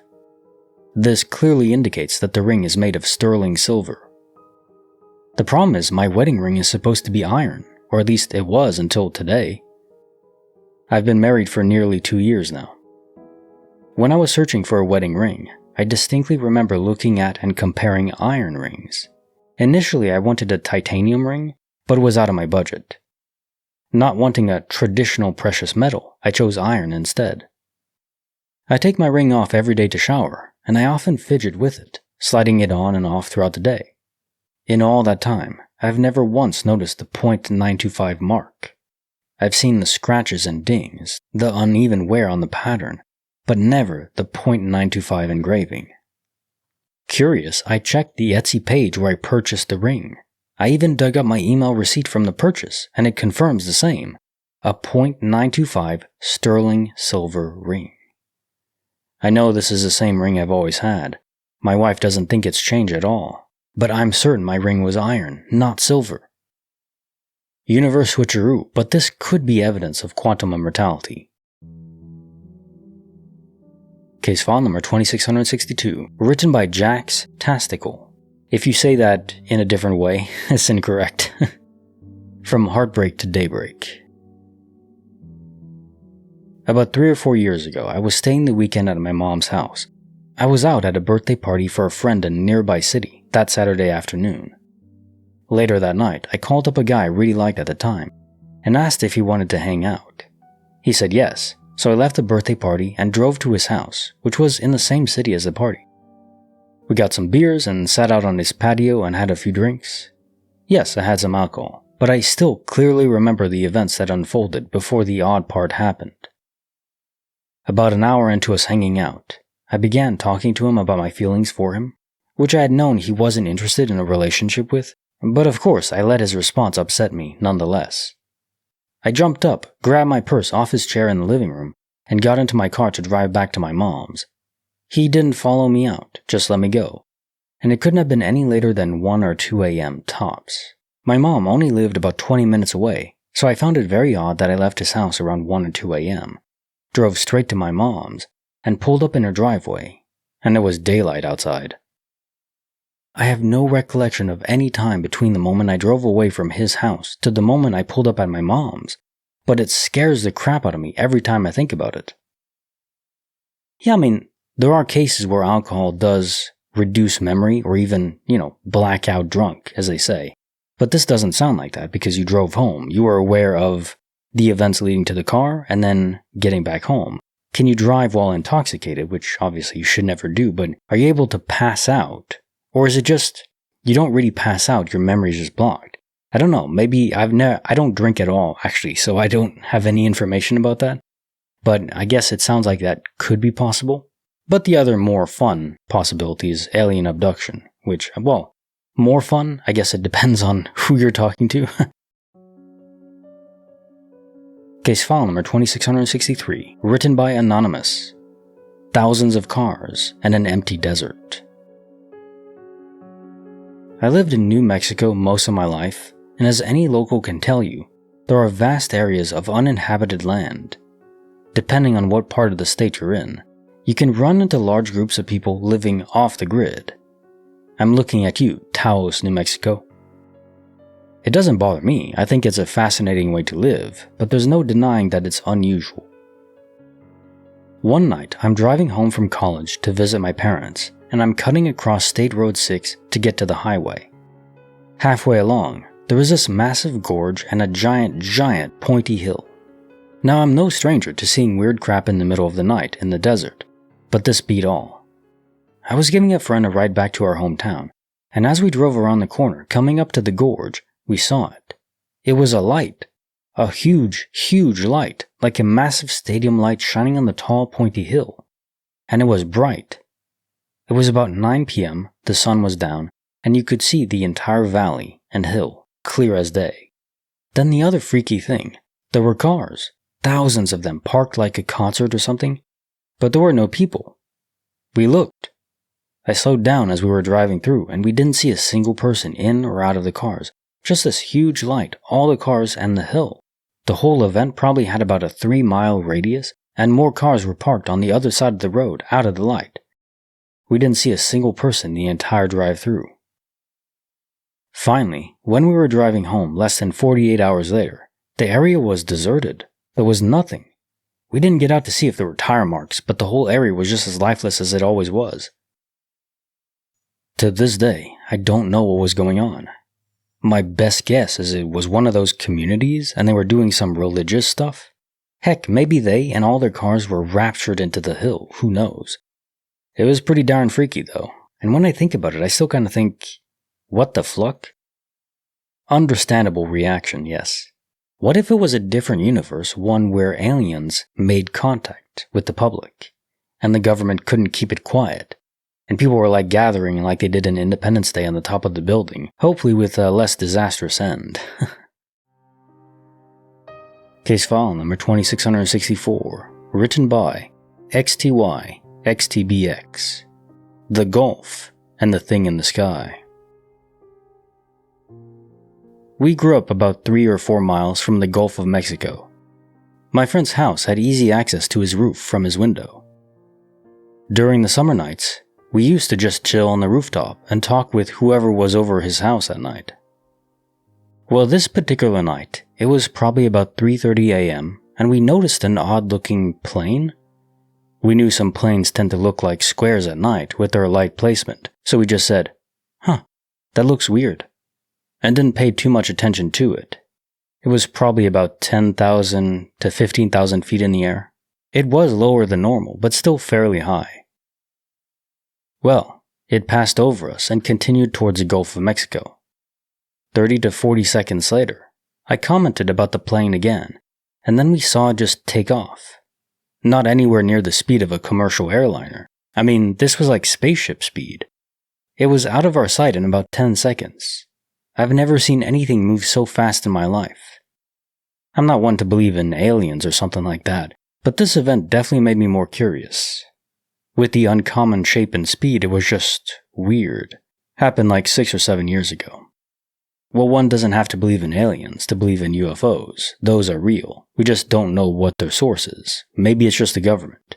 That's still interesting. Case file number 2665, written by Maru the Red. The Portal on the Porch. 3 years ago, I was sitting in the living room with my kids. My chair was positioned so I could see all 3 doors into the house, including the one closest to me, right behind my chair. This particular day, my dog was being, well, a dog. I was working on a Reddit comment, and she started to bark to be let in. I was midway through my comment, so I decided she could wait until I was done. She was barking loudly at the door behind me, with only the door separating us at this point. I finished typing, but then decided not to post it. I reached my hand back over my shoulder to let her in. Before I could touch the doorknob, the dog walked into the living room from the opposite end of the house with an absolutely bewildered look on her face. My kid looked at me and said, Mom, how did she get in the house? She was just barking on the porch." Somehow, something teleported this dog into the house. I have absolutely no idea how. No windows or doors were open, and even my child knew she was outside. No one moved, no one let her in. I thought I was losing my mind. You're not. Case file number 2666, written by Starry Shapes. Barking up the wrong tree. Me and my mom were walking our 4 dogs near a local obelisk monument not too far from where we live. There is a rectangular patch of grass with a wooded area surrounding it, part of an old woodland and hills that stretch for quite a long way. It was autumn, but not that cold. We got to the edge of the woods, and the temperature suddenly dropped significantly as we ducked under a tree and entered. A really harsh wind whipped up, which we both commented on. Then it went really still as we walked in. We had been there multiple times, and we noticed that loads of the trees had been torn as if something had flown into the tops of them and broken them in half. Branches and the tops of the trees were bent over and hanging down, freshly broken. When we went around a corner, a whole tree was down with its roots exposed and fresh soil uprooted all around.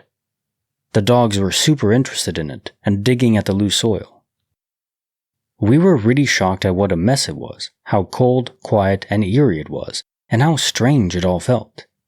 We carried on walking, then left the woods, and there was a noticeable temperature difference.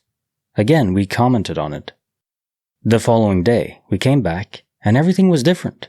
The tree that had fallen was gone, and there were just brambles there. The broken tops of the trees all seemed to have grown back and scarred over, with lichen and moss on them. Branches that had fallen were nowhere to be seen. It was literally a different experience. The atmosphere felt completely different too. It was such a strange experience that we still talk about it to this day, and I'm so glad it was shared.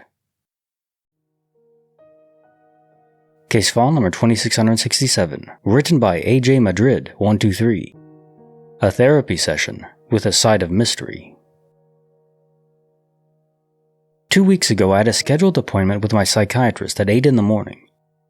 I arrived 15 minutes early. Normally, she would already be there, but this time she was late. Her small office was in an apartment building. On her door, there was a sign that read, "Knock before you enter," so I did. The door was locked, but shortly afterward, I heard footsteps inside the office. Then the door handle started moving. Then footsteps again, and then the handle started moving again. I assumed that my psychiatrist was inside, but somehow couldn't find the right key to her door. This went on for over 10 minutes, and I was starting to get annoyed. Suddenly, I heard someone coming from behind me, and when I turned around, it was her. She casually greeted me with a, "Good morning." I then assumed that maybe she had just had a visitor or something, but when she opened the door, the room was dark and there was nobody inside. All the windows were closed, and her office was on the 4th floor anyway. I could feel the hair on the back of my neck rising. I've never had a greater WTF moment in my life before.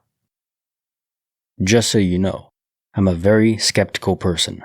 I always look for a logical explanation for everything. What bugs me the most is not that it happened, but that I can't figure out what caused it. I didn't mention it to my psychiatrist because I already know what she'll say. That was all in my head. By the way, I don't have any mental illnesses that cause hallucinations whatsoever. I go to therapy because I suffer from depression and separation anxiety. But the most plausible theory is that I just imagined it all. However, it seemed so real. The sound of the footsteps, the door handle moving aggressively a couple centimeters in front of me, and for over 10 minutes. Almost the same thing happened to me as a child, but I never thought much of it. Until now. Case file number 2668, written by Poet Chan. When the World Glitched Twice. I wasn't in the habit of being a difficult kid about school. I loved school and wanted to go all the time. But one morning, I simply refused to get on the bus. I was maybe 7 years old maximum when this happened. My mom refused to drive me, so eventually she got me on the bus much to my protesting. I told her it was going to break down. Lo and behold, it broke down.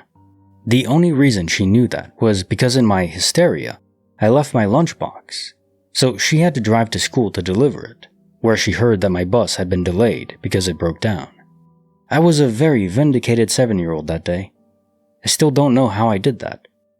The second instance is less coincidence and more unsettling. Shortly before my mom passed away, we went into this little antique kitsch store by a food place we sometimes visited. I swear on everything I hold dear, I'd never seen this store before in my entire life. We were inside, and I finally spoke up, commenting about how this was such a cool place and how bummed I was that it hadn't existed longer. This prompted confused looks from everyone, and the man behind the register told me, "This shop has been here for 42 years. Sure enough, Mom and Dad both remembered the place, and their website even confirmed it. And I, for all my 20 years of my life, at the time, had just entirely never noticed that building?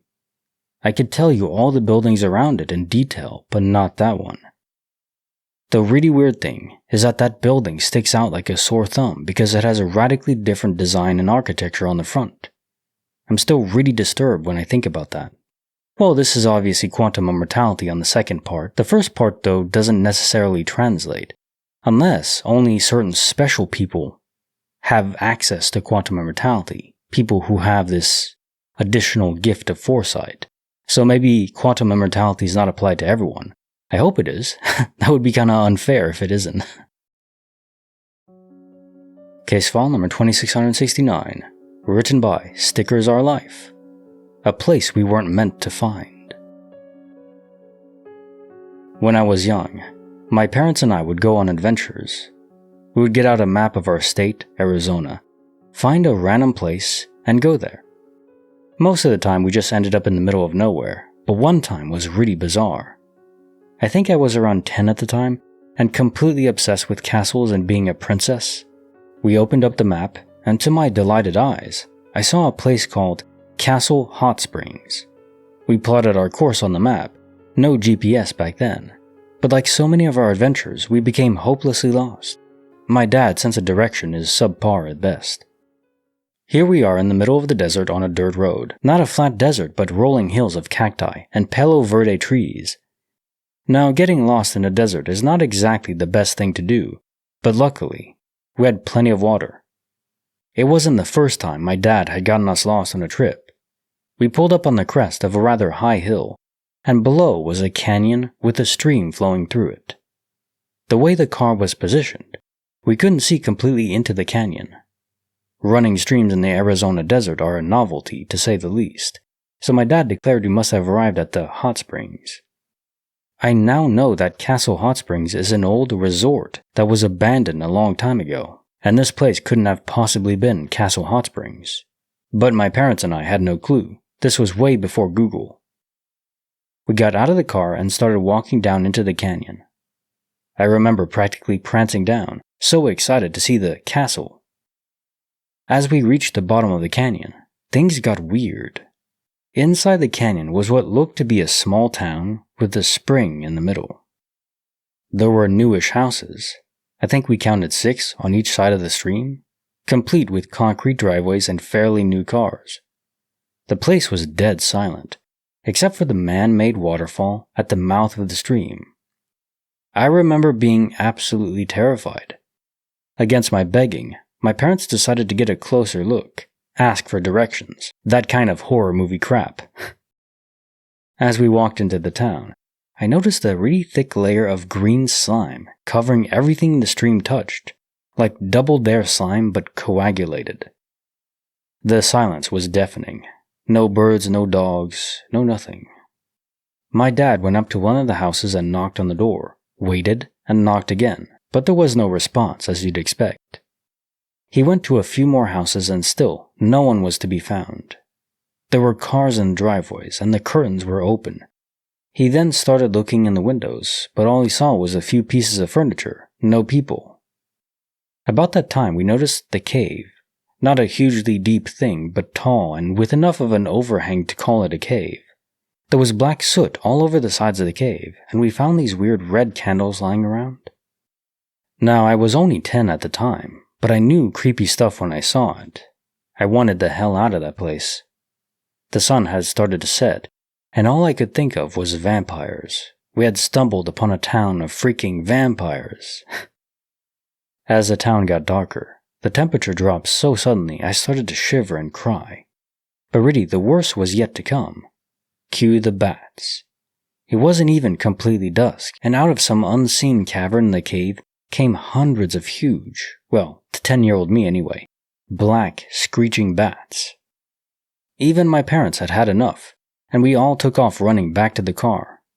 I was inconsolable, screaming at my dad to drive faster, which he did. He was just as freaked out as I was at this point. I still have nightmares about this place, and I've never been able to find it on a map. Well, my first instinct is that this was some sort of military testing ground, where they used to construct entire towns to practice in, train in, or even nuke back in the day. But that was a long time ago. Obviously, they're not nuking fake towns anymore, as far as we know. But the green slime maybe was a chemical weapon test or something? There are plenty of instances where towns that don't exist in this reality suddenly appear for people. They cross over into them and then come back. Not via quantum immortality. Their physical bodies are there and they're back here in the real universe to them, where they're from.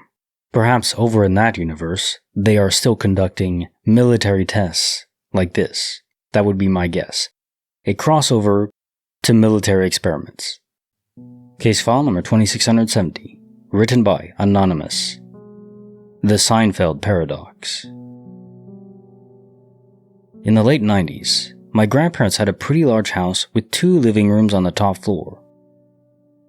One living room had a fairly modern TV for the time, while the one they used when 1 or 2 of their many grandkids stayed over had this old giant relic that could only be controlled by dials.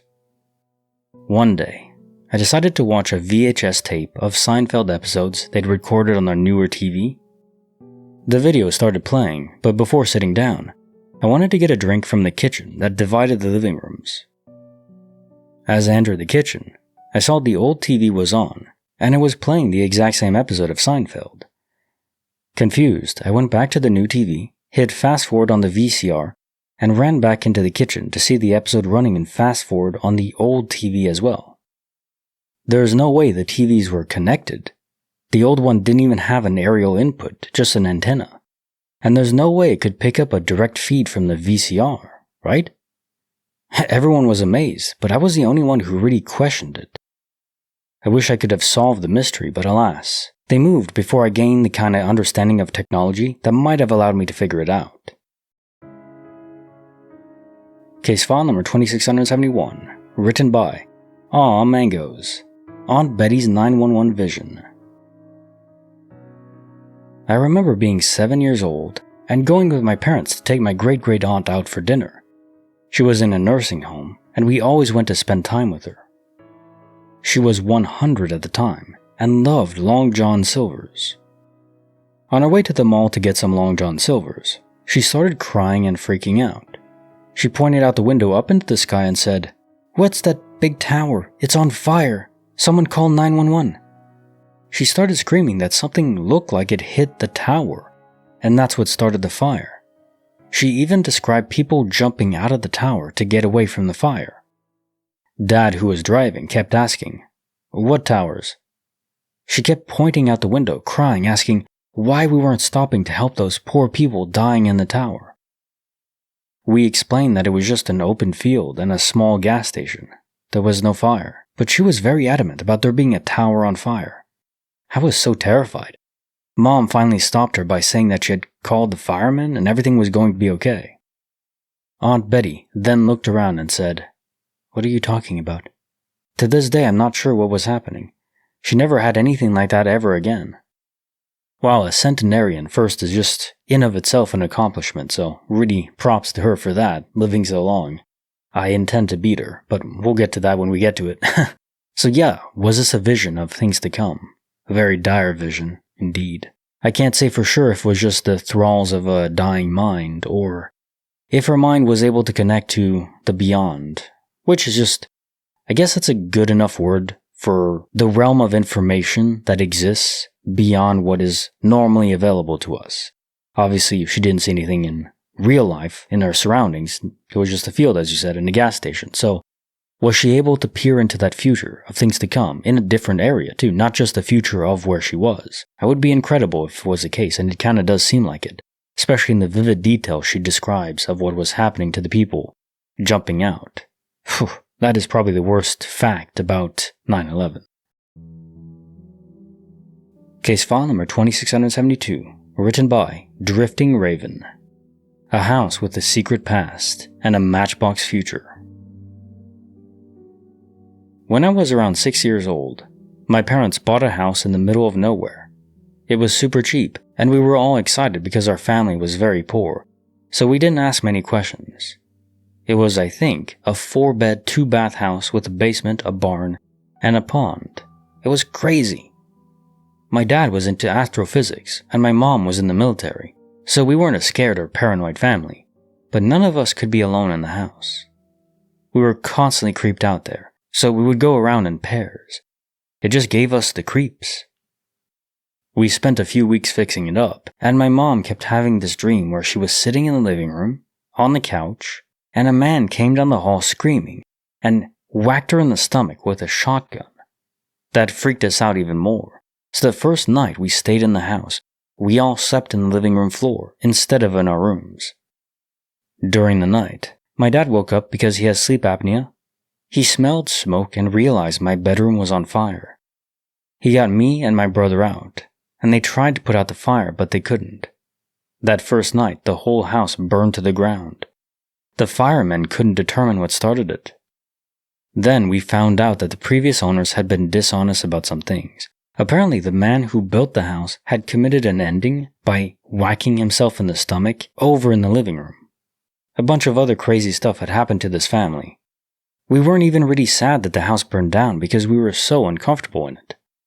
That miasma of negativity from the family that occupied it before and their ending, well, it doesn't go away immediately. There's an echo, an imprint. Case file number 2673, written by Hart. Denver's Cold Floors.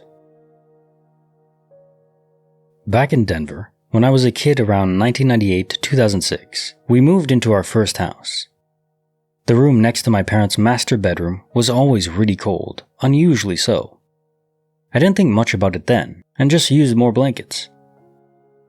Eventually, I was old enough to move to the basement.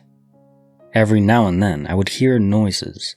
I became very good at distinguishing normal house sounds like floors creaking, in case my parents came to check if I was gaming late as usual.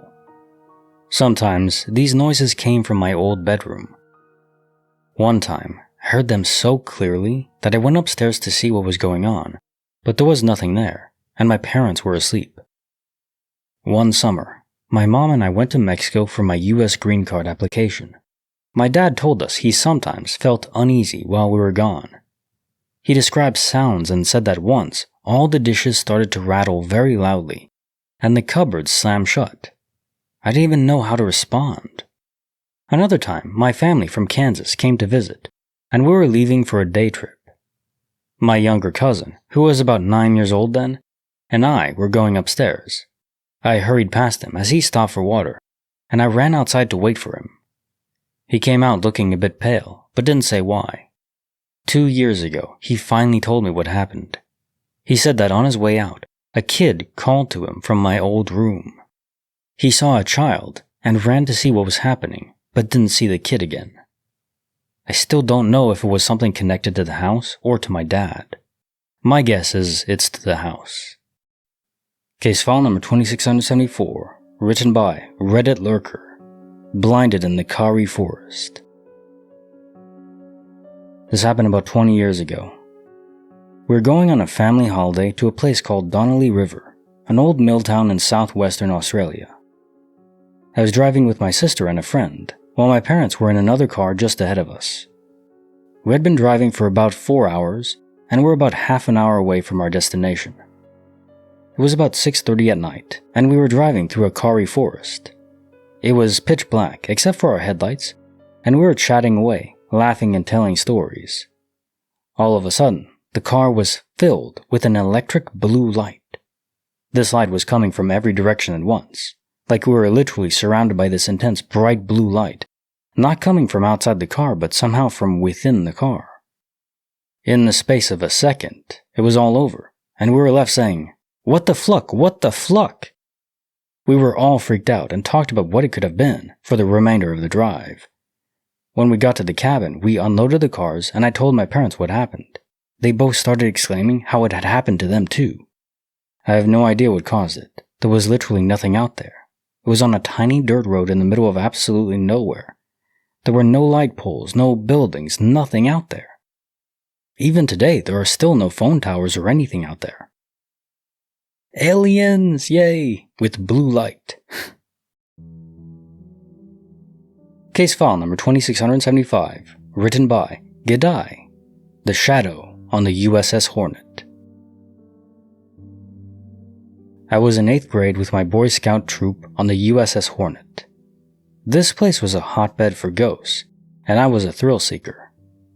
After a whole day of exploring the ship, admittedly looking for the infamous ghosts haunting every corner, we all finally called it a night. Our troop was in a bunk quarters furthest away from the rest of the troops. It was definitely creepy getting there despite having a big group with us. We had to walk through an empty bunk room to get to ours. While deciding where to sleep, I talked my buddy into choosing the 2 bunks closest to the door of the empty room, about 40 feet from the group. Dumb move. I don't remember falling asleep. I just remember waking up. My heart was pounding very hard. The doorway had a menacing red light above it, lightly illuminating the other empty room. I was terrified until I heard snoring. Until I realized it wasn't snoring.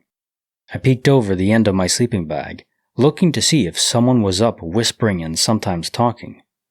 I didn't see anyone leaning up in their bunks, but I did see something. A black shadow, the height of a man, hovering between some empty bunks by my troop. It floated lightly, swaying for about 5 seconds, then stopped as if it noticed me, then flew fast and disappeared a few feet away. Yeah, if anything will, that'll give you nightmares. Case file number 2676, written by Shauna Bear, The Tiny Car versus a Giant Deer. Happened to me back in the late 90s. My mom and I would make road trips up north to see my grandparents about once every month or 2. On one trip, we left their place to return home after supper just as the sun was going down. The first hour of the drive was on a smaller, 2-lane country highway, trees lining both sides and very little traffic. About half an hour in, it was now very dark outside. I was driving my mom's Geo Metro, which as you can imagine is a wee little car. This stretch of highway was pretty hilly. We drove to the top of one small hill, only to be greeted by a gigantic deer carcass lying in the middle of our lane.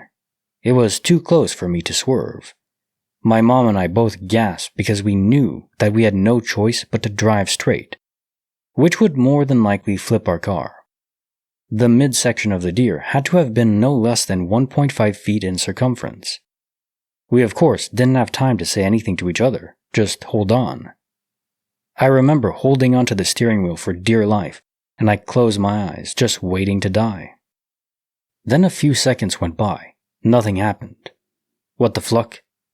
I opened my eyes and looked in the rearview mirror, Sure as crap, that deer carcass was still there. I have no way of explaining how the hell we didn't even graze any part of that deer, not even running over a random hoof. Simple physics states that a large deer carcass would beat the crap out of a wee tiny Geo Metro. My only guess is that the deer appeared larger than it actually was, but I prefer to think that someone or something was watching out for us that night. P.S. I hated that car, but by God, I loved it that night. Yeah, hey, tiny cars have an appeal. What is his name? Is it Eddie Hall or Brian John? It's one of the biggest guys on the planet. He was trying to fit into this tiny, I think, German car or Scandinavian car, I don't know. It's like that scene in Invincible. Forgot his name, but the big guy, the strong guy, is trying, squeeze into this tiny car and he can barely fit. It's just a funny sight. Anyways, this could be quantum immortality, where in that other universe, you did manage to swerve in time to save yourself. But it's also possible that there was a guardian angel involved. I think they can slow down time to affect changes before anything happens. Case file number 2677, written by Hobo Bong. When the pieces just don't fit. My grandfather was diagnosed with schizophrenia and was admitted to a ward, home, or a treatment center. On May 10th, 1994, he got up and left the place.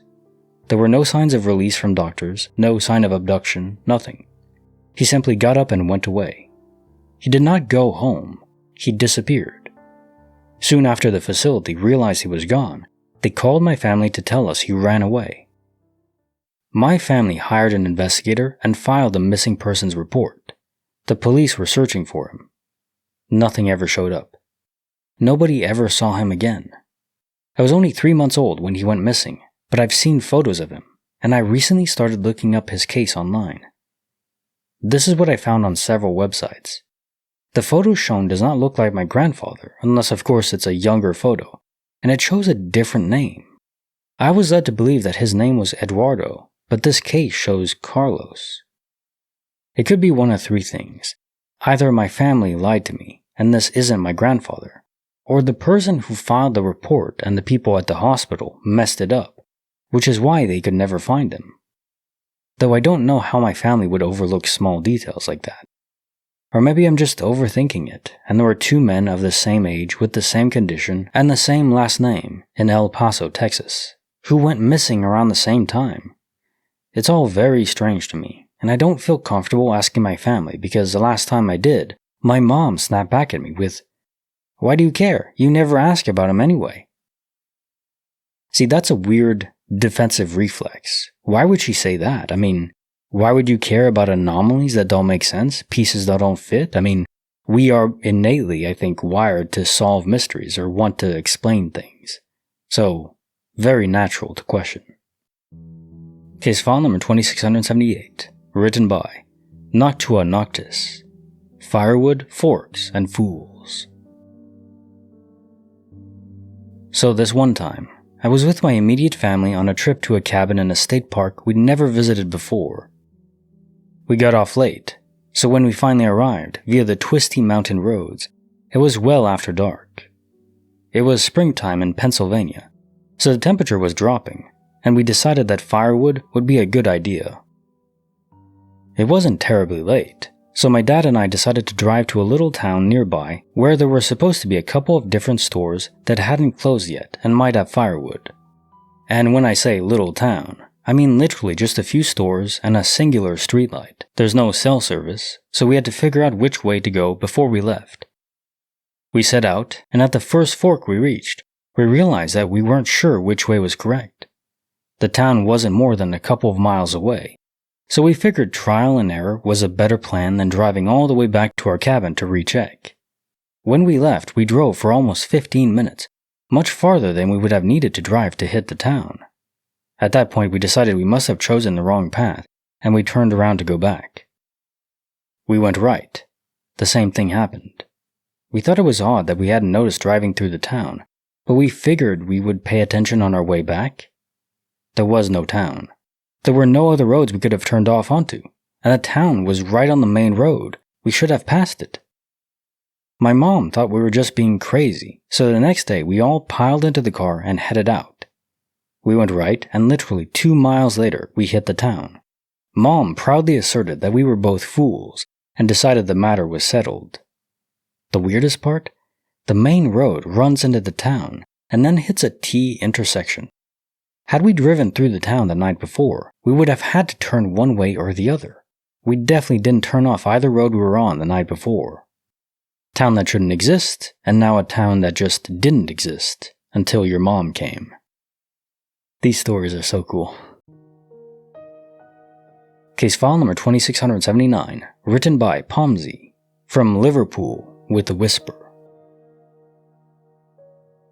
I never knew my granddad, but he was from Liverpool and spoke with a very strong Liverpudlian accent. One day, I was home alone when the phone rang. I answered, and a Liverpudlian man at the end of the phone said, "Hello," and I said it back. He breathed down the line for a few seconds and then hung up. The number was blocked when I tried to dial back. My family, who are into this paranormal stuff, think it was my granddad trying to get in touch. Another time when I was home alone, I was just wandering around my living room when I started to look at my reflection in a glass cabinet we had. In true scary story fashion, I looked behind myself and saw the face of an old woman right behind my head. Up until this point, my mom had denied that anyone had ever died in my house. I'd ask all the time because of the creepy stuff that would happen, and she denied it again after I told her about seeing this old lady. When I was a couple years older, about 18 or 19, and had moved out, she told me that an old lady did die in the house. She had fallen down the stairs and was left there immobile for days until she passed away. I believe her son found her when he came to visit some days after the fall. This old lady died in the kitchen, and I think the majority of the creepy stuff happened around there. I had a cat that would stare into the kitchen and hiss or make growling sounds. Sometimes he would even cry. One time he was sat on my staircase overlooking the kitchen, and he began crying super loudly, louder and more scared than I'd ever heard before. Again, I was home alone. Anyway, all of a sudden, the kitchen light, it was one of those long tube-shaped strip lights, exploded, and all of the lights in the house blew out. I composed myself for long enough to turn the lights back on, clean up the glass, and leave some food for the cat. Then I noped out of there and stayed with my grandma overnight. Finally, the most common thing that would happen. There have been countless occasions where my mom and I would wake up and come into the kitchen to find the back door or all of the cupboard doors wide open. One time, we had just gone to bed, and about 5 minutes later, there was a huge crash downstairs.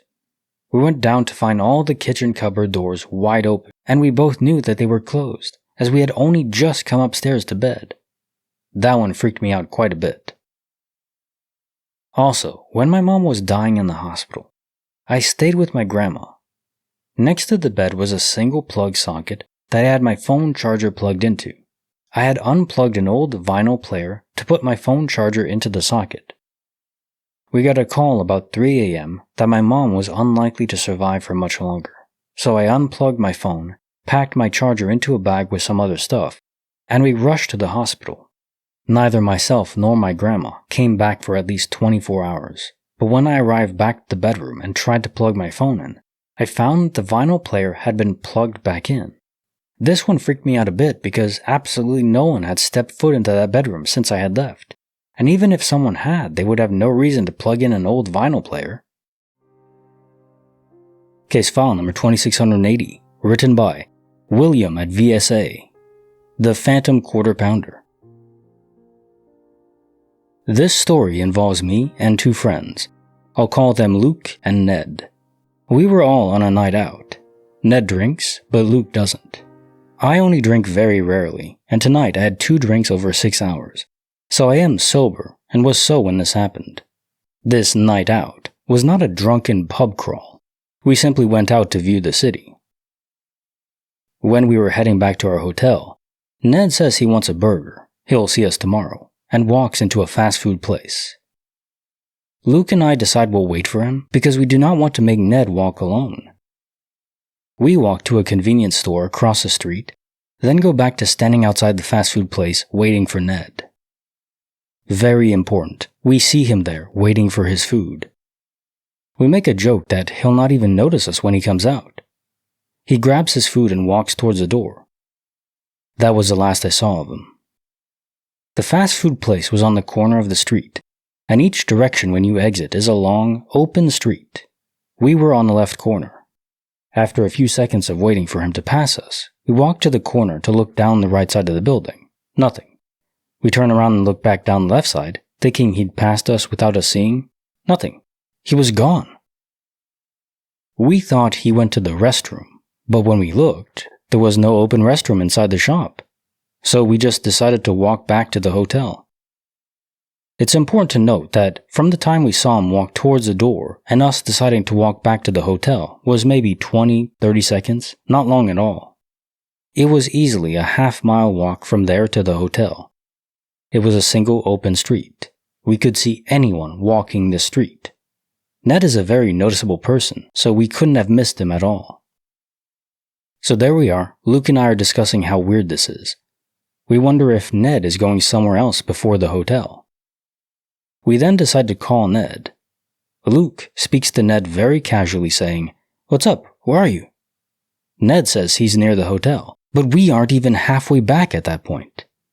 He would have had to have sprinted to the hotel to make it in that time. We hang up on Ned because I'm actually freaking out at this point. He starts texting us, asking us what's going on. A minute or so later, he says he's in his room already. We were still 5 minutes away. Ned then starts automatically defending himself, saying he's got long legs and walks fast, which I found odd because we hadn't outright questioned him getting to the hotel before us at that point. I'm very confused by this. The timeline is extremely off, and there's no way we wouldn't have seen him on that street. He is also not the type to sprint down a street.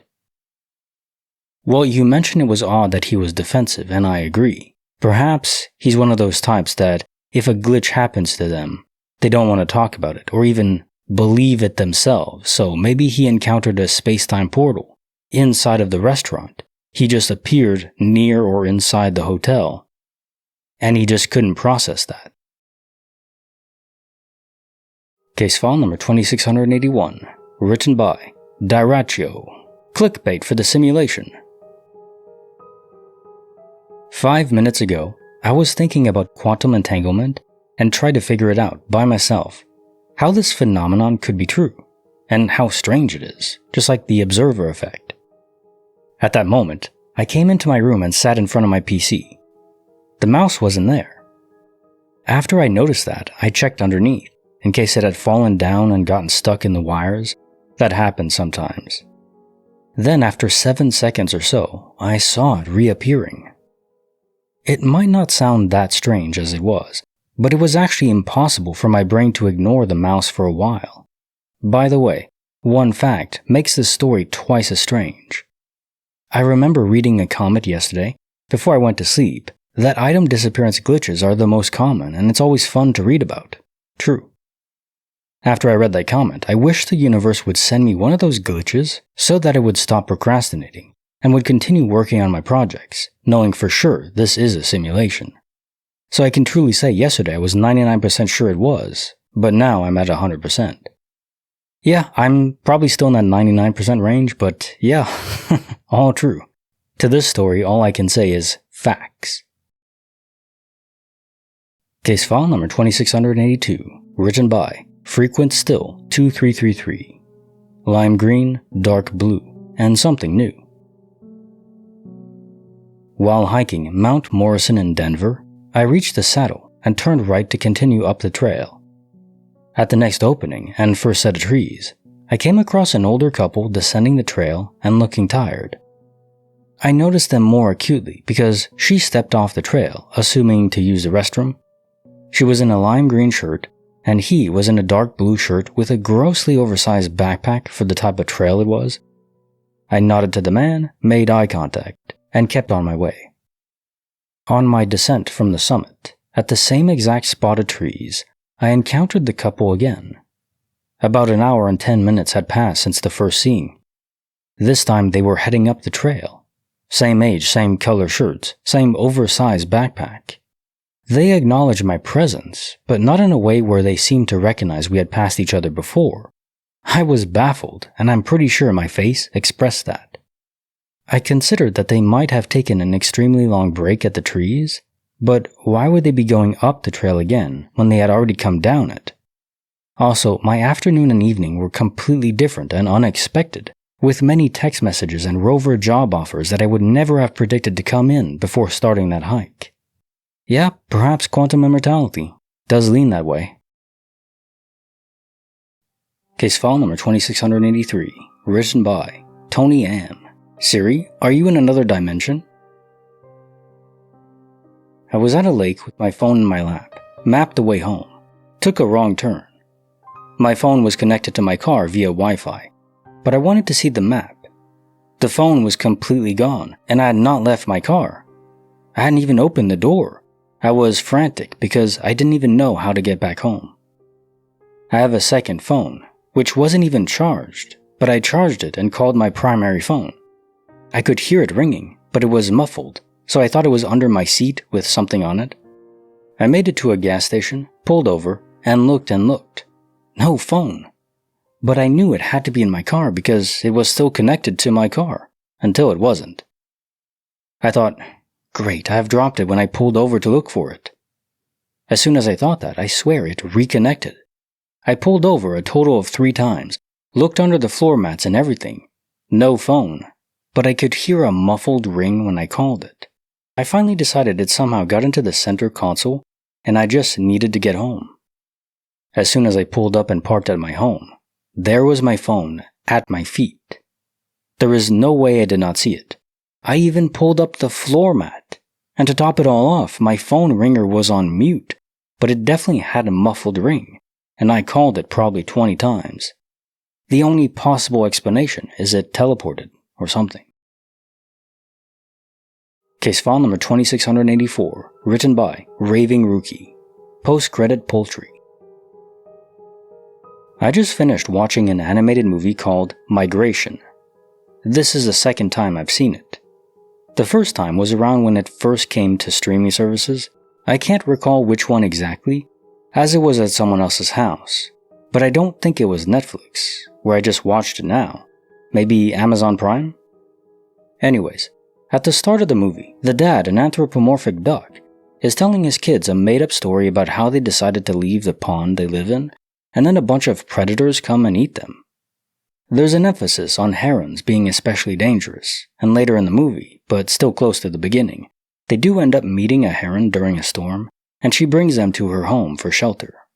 She's really creepy, and the scene is meant to make you question her intentions, but ultimately, she ends up saving the kids from a carnivorous fish. The next morning, once the storm has cleared, she tells them to come back to her when they fly back, and I could have sworn there was a post-credit scene that showed this. I can't remember the exact details, I just remember thinking about the post-credit scene during that time, and towards the end of the movie, I was waiting for it to happen, but it never did. Everything I searched says that this movie has no post-credit scene. The people I watched the movie with don't remember this, so it seems to just be me. I know most people would think that this could just be explained as a dream, but my dreams aren't very vivid, and I remember this scene being in the exact style of the movie. The scene actually made sense. My dreams go all over the place. From what I can recall, the scene took place during the day, and the heron was still being nice, but creepy, and the parents still felt nervous around her.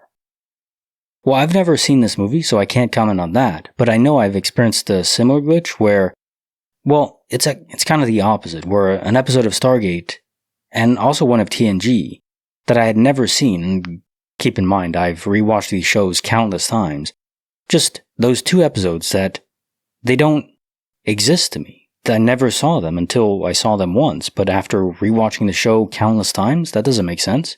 Now maybe it's somehow selective memory, my brain just didn't store that information in long-term memory for some reason, but the episodes weren't boring or bad, so I don't know. And this is the reverse of it. You have a post-credit scene that apparently never happened. I don't know which one is more disturbing. Case file number 2685, written by Aphrodite 4120. Episode 3 was a lie. So, this morning, I made breakfast and wrangled my homeschool teen up at 6:30 a.m. to come downstairs and eat. I put my food on a TV tray in the living room and turned on Haven Season 1, Episode 4. My teen joined me and kept asking questions about the show. So I said, "I've only watched 3 so far. Why don't you just watch them instead of me explaining?" I restarted them from the beginning.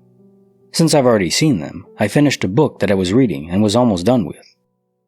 I was sitting on the far left of the couch, and she was on the far right when I finished my book. I popped on Amazon and ordered the next one to Kindle, but my phone was almost dead. So I asked for the phone charger on her end.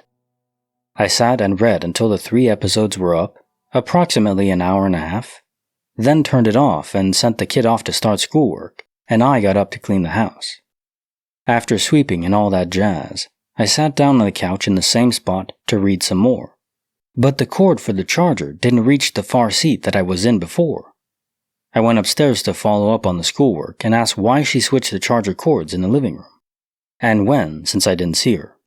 She advised that she didn't, and it's never reached that far to the left of the couch. I could tell she was telling the truth about not taking it. I sat in the far right and read. As lunchtime approached, I got up and cooked lunch. She came down for a lunch break to eat, and once again, we decided to eat with the TV tray in the living room. My teen picked up the remote and went to the show. It was showing that it ended on episode 2 and started episode 3.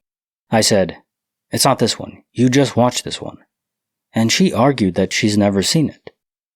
I replied, "This will be the 3rd time I watch it. You just watched this while I was sitting here with a long cord in my phone that's now mysteriously a short cord to read my 2nd book. I'm having vivid memories of her laughing at the scenes, comments about a taser, thinking someone was cute. I'm dizzy typing this. I feel like I'm losing my mind. The cord is different, and I watched a show with her that she didn't watch." Yeah, definitely an alternate universe going on here. Perhaps quantum immortality or something else. I mean, why would you have died in that moment? I don't know, but sudden death does happen, unfortunately. Case file number 2686, written by Fickle Requirement 4, Napping in the Wrong Universe. It was midday, and I was about to lay down for a bit, not ready to nap, just to relax. So I let my dog come lay down with me on the bed. She shakes when she sleeps, so I knew I couldn't fall asleep even if I really wanted to. So I ended up getting tired, and my dog started shaking because she started sleeping. That's when I realized I'd have to kick her out and put her in the kennel if I wanted to take a nap, so I did. I put her up and took a nap. So like an hour and a half later, I'm awakened by the bed shaking. You know how when you wake up, but you don't open your eyes? I did that. I woke up and just kept my eyes closed, trying to process how the heck the bed was shaking if I put my dog up. It felt like when your dog is scratching their ear and laying right by you. So I'm scared at this point and just pre-planned to jump sitting up and hurry up to see what's in the bed. I jump up and see my dog, or what looked like a blurry black figure, curled up right next to me. I got so incredibly scared that I jumped back down and closed my eyes. I almost instantly peeked again to make sure I wasn't tripping, and it wasn't there. Nothing in the room, and my dog was in her kennel. But I felt the room shaking. I saw the figure. I sat like 20 minutes outside, just had a strong feeling there was a timeline somewhere I was in bed with her. Just really weird, because I know I was awake and felt what I felt. Case file number 2687, written by Capricorn Experience, from Germany with Carbs. Work's been a bit rough lately, due to some hour shortages last month. Things are picking back up, thankfully. Because of that, things have been a bit tight, and currently I'm low on a lot of things, including groceries, until I get paid in a couple weeks. So today, I went to make something to eat. I knew I had ground beef in the fridge, so I figured I'd throw something together, maybe taco pasta or whatever. I make my own taco seasoning. Got the beef going in the pan, set a pot on the stove, reached into the cupboard for some pasta, and pulled out something I've never seen in my life. A pack of Burkel macaroni, labeled completely in German, with zero English anywhere on it. I live in Canada. I've never bought this. I've never even seen this brand in my life. It's not sold at any store I've ever been to.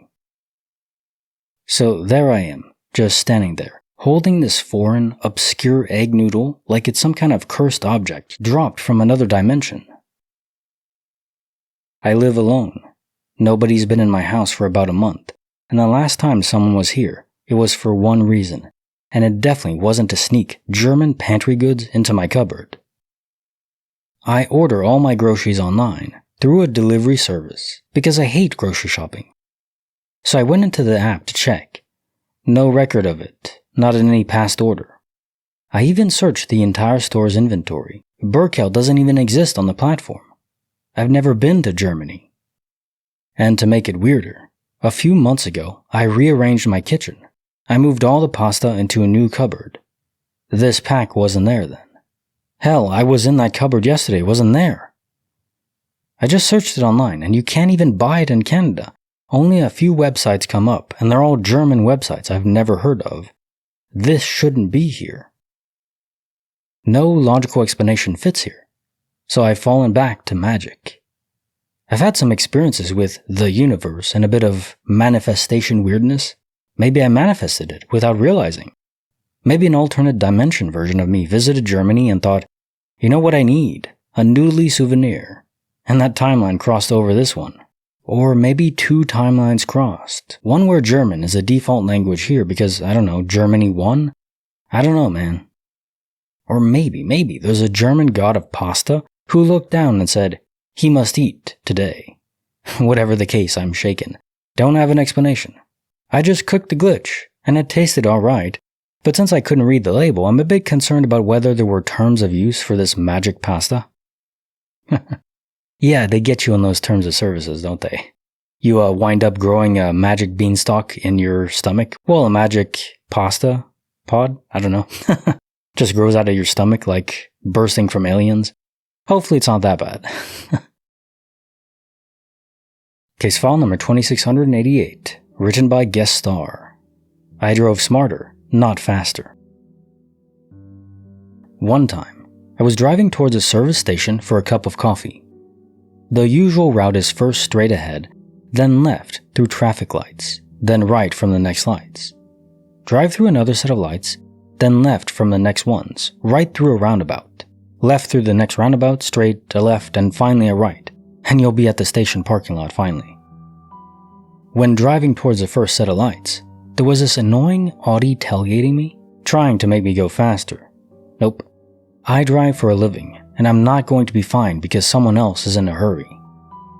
About 200 meters before the first set of lights, the road widens to 4 lanes, and the Audi whizzes by towards the first set of lights to turn left, the light being red. That's when I realized they were probably heading to the same place. So I took a left before the lights, took a shortcut, not actually a shorter way, just no lights, and was again in front of the Audi after they passed the lights, and the street is a 2-lane once again. At the next lights, they were turning right. I saw the indicator blinking. I decided to mess with them a bit, so instead of taking a right turn, I drove through the green light. They had to wait for some pedestrians to pass. At the next crossing, I took a right turn, no lights, then drove ahead, took a left turn, no lights, and I was close to the first roundabout, right before them. Their face was worth seeing when we got to the parking lot. They were exceeding the speed limit at all times. I wasn't in front of them, but I didn't have to be. I just skipped 3 sets of lights. Those shortcuts are not obvious, and they're not any shorter, just quicker in certain circumstances. Well, this isn't a glitch, I just found it a funny story and, kind of a life lesson. You don't have to rush. Instead, think smarter, work smarter. Don't overburden yourself. Case file number 2689, written by Antique Sugar 9627. 3 friends, 2 bobas, and 1 glitch. So I was at a restaurant with my 2 friends, let's call them friend 1 and friend 2. Friend 1 ordered a boba. I swear that friend 2 said they also wanted boba, and the waiter looked right at him and confirmed she could get the boba for him. Anyway, my friends and I were talking afterwards, and I genuinely forgot how I got brought up, but somehow friend 2 and I got into an argument, well, really, no one was really mad or anything, about whether he ordered boba or not. I said that he did, and he said he didn't. So I had the waiter come over. I asked her how many bobas were ordered, and she said 2. I asked her who she remembered ordering the second boba, because we all knew for sure that friend 1 ordered boba, and she said that friend 2 ordered boba. However, friend 1 said that I was the one who ordered boba, even though I know 100% I didn't, and I don't even like boba. After the waiter left, friend 2 and I still continued arguing about who ordered the boba, and he was adamant that he didn't order it. A cute little glitch, but just saying boba 20 times is funny.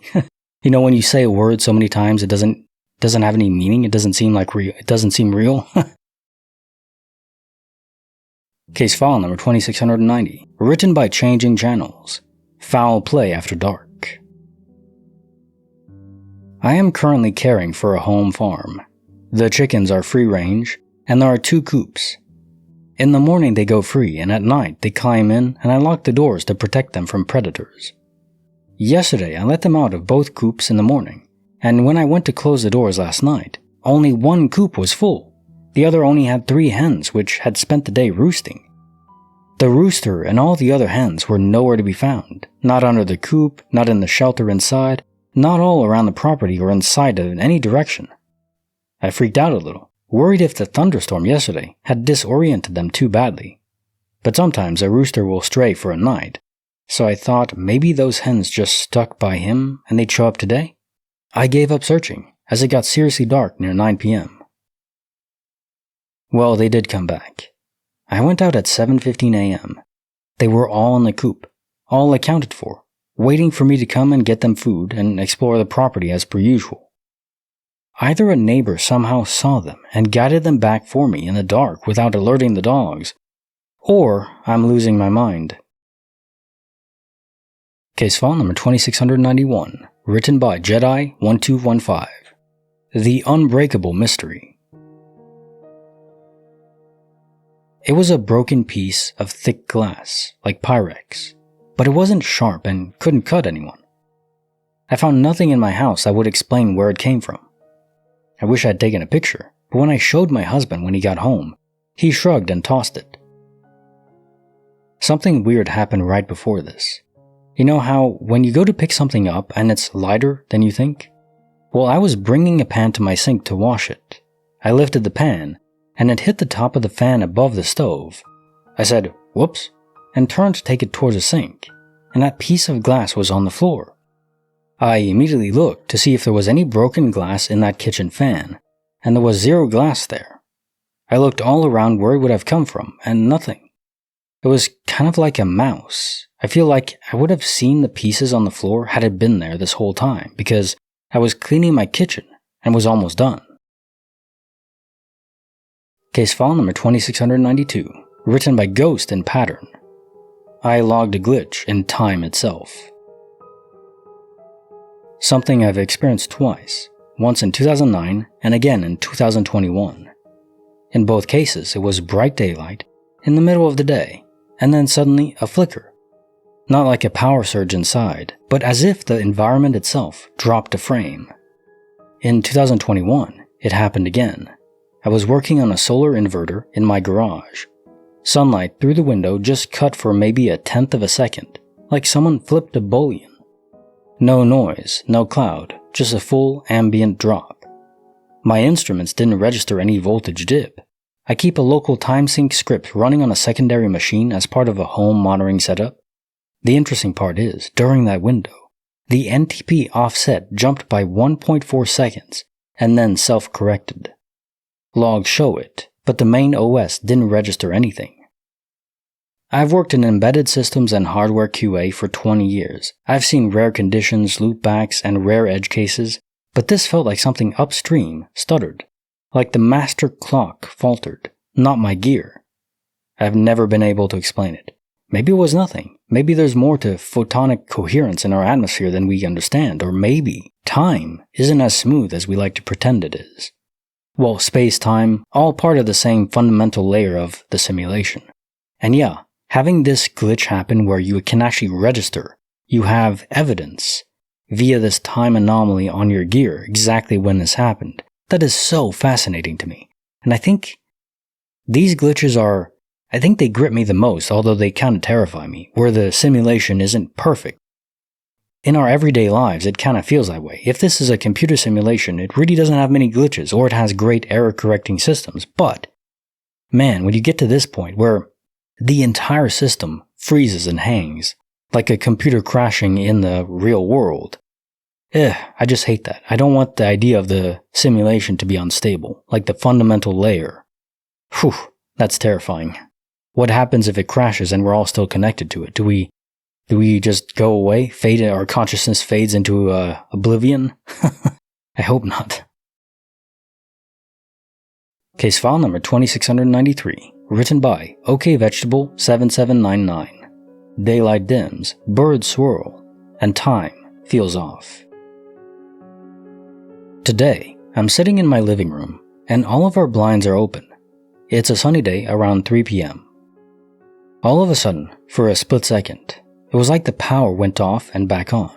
I started to say something to my husband, and then I stopped myself because I realized none of our lights were on in the house, as it was daylight and sunny. Instead, I said, "Never mind," because I wasn't about to try and explain it and thought it was just me, that I had blinked or imagined it. My husband says, "What? Were you about to ask about the light flickering outside?" He saw it too. It was like someone turned the light off outside for a split second. It happened way too quickly for it to be a cloud blocking the sun. And wouldn't a plane be too far away to completely make it look like it's pitch black outside for a quick second? Also, my husband in the other room looked outside and said shortly after that he saw some birds in the neighborhood flying around in a circle. Not sure if that was a coincidence or not. Well, I don't know about the birds. Maybe if this is a fundamental error in the simulation itself, and birds are active players, or even if they're not, I mean, they could be programmed, so any input that is deviated from normal will still send them panicking. If the entire simulation buckles, I mean, that would apply even to the magnetic field of the planet, right? So they would be momentarily confused because they couldn't see anything and they couldn't navigate how they normally do. Birds use magnetic fields. They have molecules in their brain that align to the orientation of the field so they can know basically if they're going south or north, which is pretty cool. That would be so weird, even for the birds. The birds might actually be the biggest clue that this is really happening. Not just in your minds, but the whole simulation. At least for that local area. I think it's grid-based, personally. Maybe it's grid-based, maybe it's circle-based, but basically, there's different layers. There's a layout to the simulation on the planet. Maybe in the whole universe, I don't know, but different servers are responsible for different areas or blocks. And, where more people are, there's probably a greater level of server intensity there. This is how they work in EVE Online, where if they have a big battle going, they assign more server space to that local cluster. I think it would work the same way if this is a simulation. So yeah, that particular server failed and then was taken over by a different one very quickly, but not so quickly that you don't notice. Case file number 2694, written by Tat Sand, massaging the fabric of reality. It was approximately 5:30 p.m. AEST, Australia. I work in an exotic massage parlor, so it was exactly 5:25 p.m. when I began the exotic part of a massage. Trust me, I know exactly what time I started because the guy booked an hour, and that's what I was getting paid for. We watched the clock religiously. Started the massage at 4:55 p.m. I know this because he was booked for 5 p.m. and arrived a tad early. I started the exotic part at 5:25 p.m. again, and he had paid until 5:55 p.m. Now, I know exactly what he paid for, trust me. I'm not going to do anything for free, so I know what it was. However, after he was done, I walked him out, reset my room and massage table, and checked the clock again, and it was 5:30 p.m.? First, it's literally not possible for me to have given him all his services in 5 minutes. Not to mention, he also had to get dressed, be walked out, and me clean and reset the room. It's simply not possible for all this to happen in 5 minutes. It's also not possible for me to get the time wrong, as I gave him his massage first. We do half an hour of massage, half an hour of extras, and I had done my complete standard half-hour massage. And trust me when I say we really watched the clock. I talked to my boss and she told me she was also confused why the guy was leaving after only half an hour. but she said she figured he was happy as he made no complaints at all. He also seemed to think he had had the full time he had paid for. It's like it was 1 hour for us, but when we left the room, we were exposed to the reality where only 35 minutes had passed. I returned to the room in that reality and saw the clock. It might just be a localized time glitch, and is it even a glitch? This is a fundamental fact of reality baked into space-time where if you move fast enough, time for you slows down relative to everyone else. You don't feel any different in the moment where you're at, but outside in the universe, time is just not moving as quickly. Now, obviously, you weren't in some spaceship in the massage parlor, but clearly something was warping time. Gravity can do that too, but there was no black hole nearby, so this is a real effect, but I don't know what the cause would be. So maybe it is a glitch, maybe some code was in that area that was programming it to have the effect of the Lorentz transformation. Maybe. Case file number 2695, written by Chesh Cat Russ. Through a shorter glass, darkly. Our family used to live in an apartment. Inside in the hallway, next to the entrance door, we had this big wardrobe with a mirror. It had been bought decades ago. On the wall facing that wardrobe, there was a second, very big, rectangular mirror. Don't judge my parents' decor decisions. I don't know why they needed to. It was also a pretty narrow corridor. So I remember always being kind of spooked looking into the wardrobe mirror. I always feared I would see someone or something reflected in the big mirror behind my back, and vice versa. Then when I went to college, returned back, changed places and again went to live in another city. Then COVID hit, and I returned to live in my hometown. At that point, my parents had bought themselves a new flat for retirement.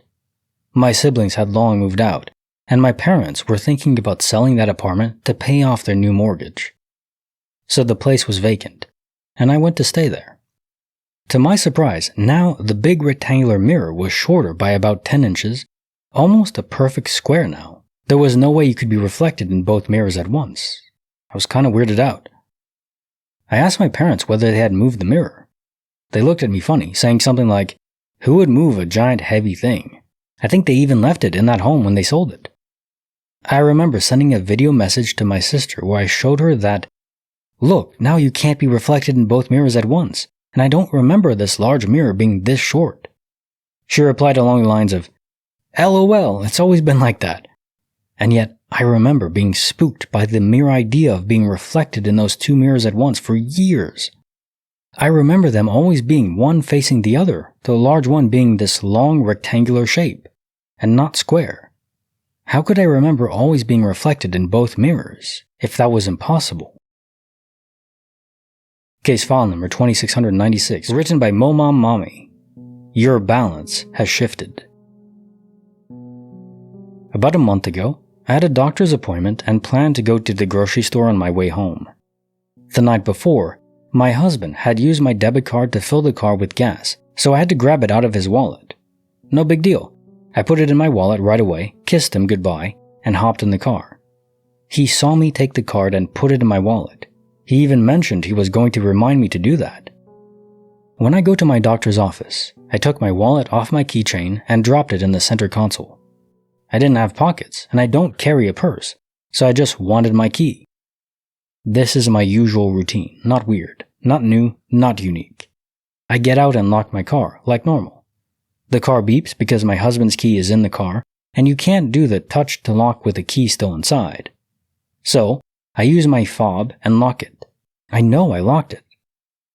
I go in and do my appointment. It's a quick one, like 10 minutes, which was odd but not anything I even thought about twice at first. It was a follow-up on results and just had to be in person. I go out to my car and get in. It was an oddly hot day, so before I even shut the door, I start the car. As soon as I shut the door, something fell from above me to my lap. It was blue as it passed my face. I assumed it was a little note. My husband likes to leave me little notes I'll find at random.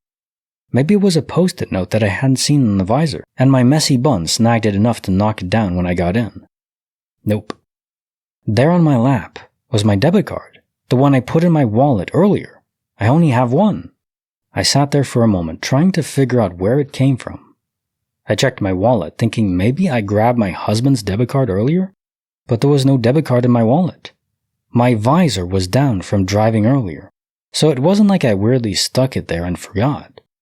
I've never stuck anything in my visor in this car anyway, so that would be way off. I know it came from above me because I watched it fall. My wallet was where I'd tossed it, and nothing was disturbed in my car, like my glove box wasn't rummaged in as if someone broke in. I hadn't done anything different than normal that day, and I've done the same thing multiple times since, like moving a card from my husband's wallet to mine, disconnecting my keys and wallet, tossing the wallet in the middle, starting the car with the door open. It hasn't happened again. Think about it every time I get in the car now. How did it get out of my wallet and above me? Why did it do that? Where was it hiding before I got in? Or did it just poof into the air and fall into my lap? I really don't like not knowing how it happened. Case file number 2697, written by KHN87. 180 degrees of nope. I was waiting for a tram in a part of the city I'm hugely familiar with. I even used to live a few blocks from there for several years, and very regularly visited during the years since. The tram arrived. I found a seat and pulled out my phone instantly. I wasn't really paying attention to my surroundings for a short while, but everything felt totally normal, until I heard an announcement of the next stop. It was in the exact opposite direction of where I intended to travel. Also, when I looked up, the tram was arriving at that stop in a normal way, nose first. But the time it took to get there was only achievable if it had reversed there, which was not a normal thing and something that I would have definitely noticed if it had happened from the start. Plus, it would also have had to have made a 180-degree turn, which is obviously not doable on the rails. The only other way to get there would be a huge detour taking much longer, which it definitely didn't take. Again, there was no reason for that.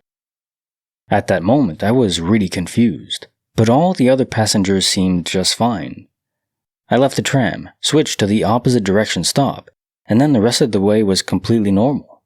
There's no chance I mistook the platform at the beginning, as they are quite far from one another.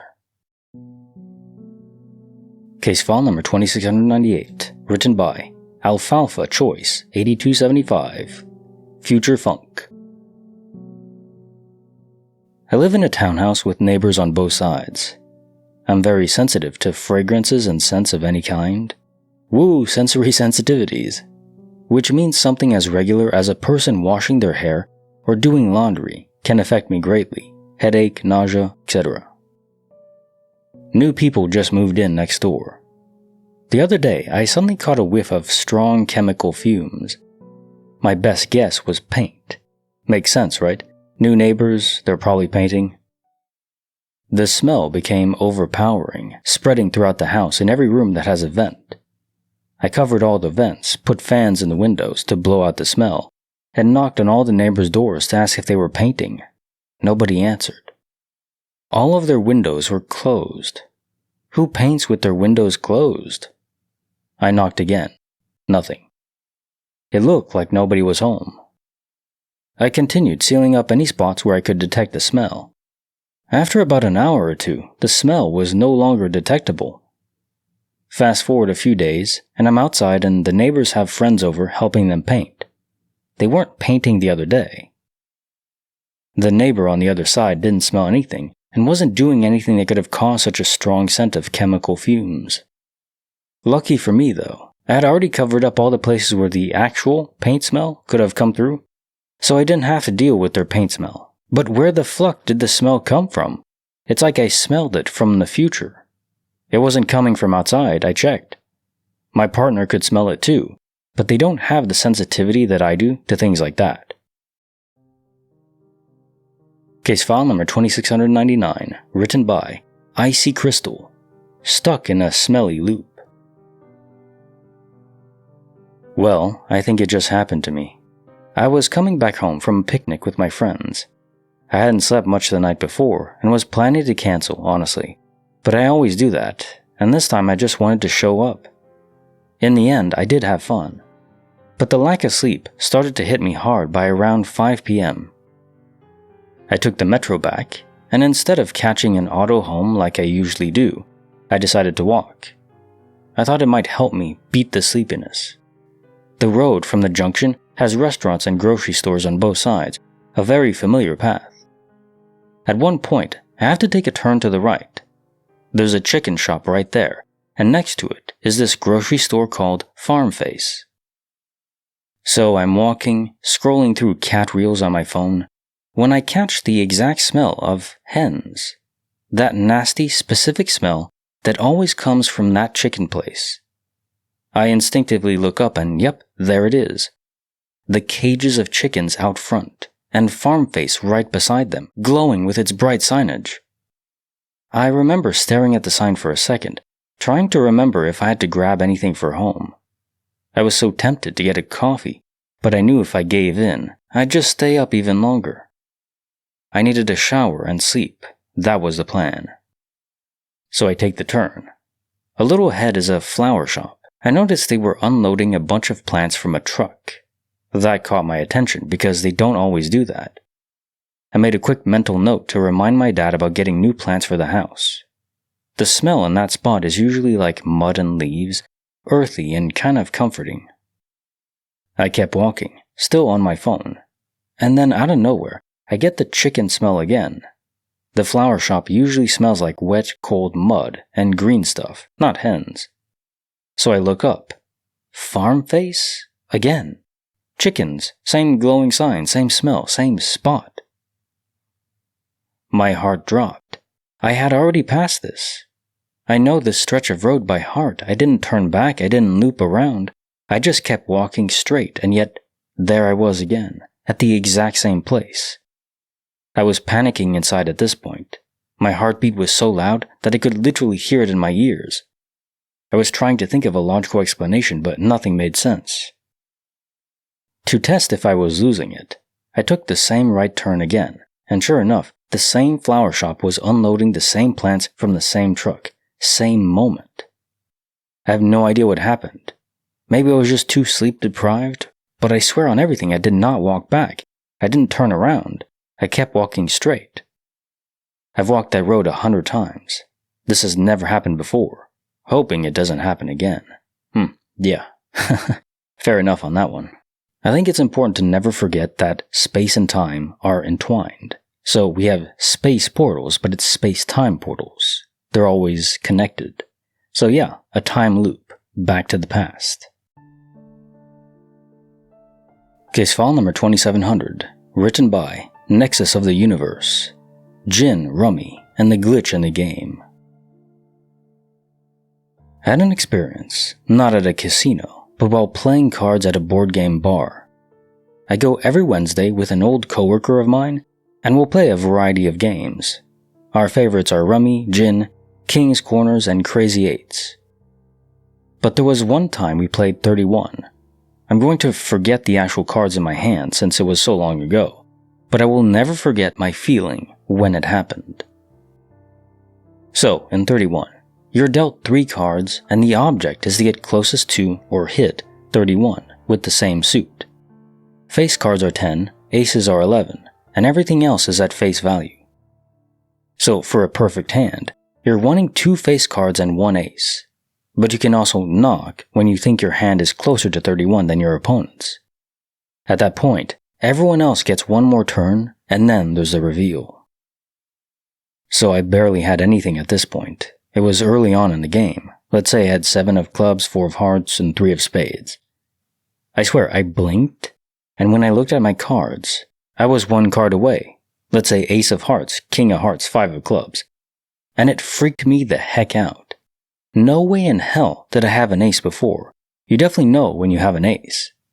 To this day, it's the only time that's ever happened. Maybe the white aliens like to mess with people at game bars too.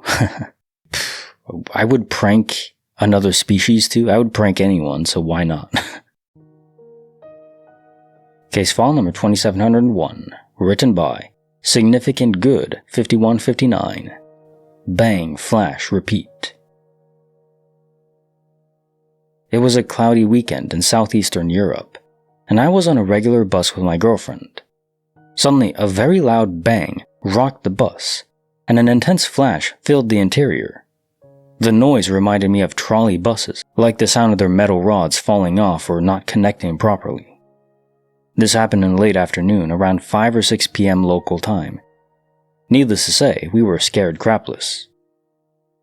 The absurd part, however, was what followed. The flash only lasted for a second or two, but when it ended, the bus continued as if nothing had happened. The other passengers seemed unfazed, as if they hadn't noticed.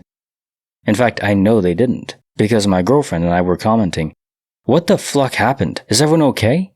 And people looked at us as if we had gone mad. It was almost like something glitched in the Matrix and we had a reality reboot. I don't think any time was lost, we were too dumbfounded to check though, but the rest of the ride was normal. This occurred in broad daylight, and both of us were sober, without any drugs or other intoxicants. We weren't tired, dehydrated, or suffering from any other disorder one might consider. We do not have epilepsy or anything similar. It was literally a case for the X-Files, I guess. There's one other story I remember. People were at home, I think it was a family, it's been so long, years, but there was like a flashbang grenade that exploded. Of course, there was no flashbang, but the appearance, the sound, the flash was all there, and this family had no idea what the source was. So is this reality glitching in a different way? Like you have the sun blipping out, all of reality blipping out for a couple seconds, or a second. Maybe there's an overload? A failure to render, and then just an overload. Case file number 2702. Condition to confuse. I don't live in the best environment. There's a pretty bad mice problem, and I've been struggling to deal with them. Today, I carefully cleaned my shelf that had all my books and old birthday cards in it. There was a lot of droppings. Needless to say, it smelled pretty awful. While cleaning the shelf, I was looking through the old cards, and out of nowhere, I got the whiff of something. It smelled almost fruity, yet like cologne, but I couldn't place where it was coming from. Whatever, right? So I finished cleaning everything and went into the bathroom to wash my hands real quick with the first available soap, which was a conditioner for the shower, because I was out of hand soap for the moment. Not the most sanitary, I know, but I got some hand soap after. And lo and behold, it was the exact same smell. So I went back to the cards and I couldn't find the smell again. Pretty weird occurrence. For context, I don't use that conditioner. I have my own, and no one was around when I smelled it. Case file number 2703, written by Remarkable Paint 7242. One paw in this world, one paw in the next. This is happening to our very old dog. She is 16, and at this point, we're pretty sure she's losing her sight and her hearing. We were actually sure her end was last year in May, but instead of scheduling her end, we figured we would just make a vet appointment for advice. The vet said she still has a good year left. Side note, she is still alive. Just so you know our situation, we sold our main house to our oldest daughter with her family, and we moved into a mother-in-law wing. It's a simple and fairly small, 1 bedroom, 1 full bath, and 1 half bath, a living room and a kitchen. She is old and has about 3 spots she favors, and sometimes she's just gone. The first time it happened, I freaked out and was sure that I would find her in the yard, dead. I looked all over our house, went outside, looked under the deck, walked every inch of the fenced backyard, and no dog. I didn't think it could be possible, but I thought I'd check anyway, and went into my daughter's house and looked there. No dog. I texted my husband, he works nights, and told him that I couldn't find her anywhere, and that I assumed she died somewhere, and when he got home we had to find her. I went to the bathroom, and when I came out, she was lying under the coffee table? Like what? A couple weeks later, my husband was getting ready to leave for work, and he always tells the dog, "Bye," and couldn't find her. A couple hours later, she was lying in her bed, which she has to go by to leave the house. This has been going on for about 6 months now. Everyone in our family, including my granddaughter, my daughters, and my son-in-law, we all experience it.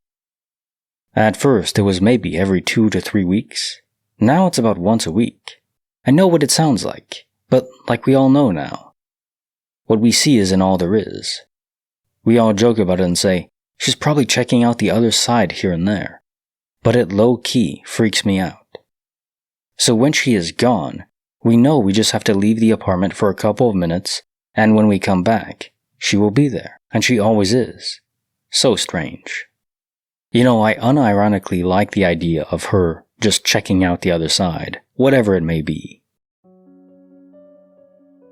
Case file number 2704, written by Nashap, The Green Mile Marker. Approximately 3 to 4 years ago, I was working as a subcontracted installation technician for DirecTV. For those familiar with this line of work, you understand the routine. Some days are simply awful, requiring you to be out from dawn until early midnight.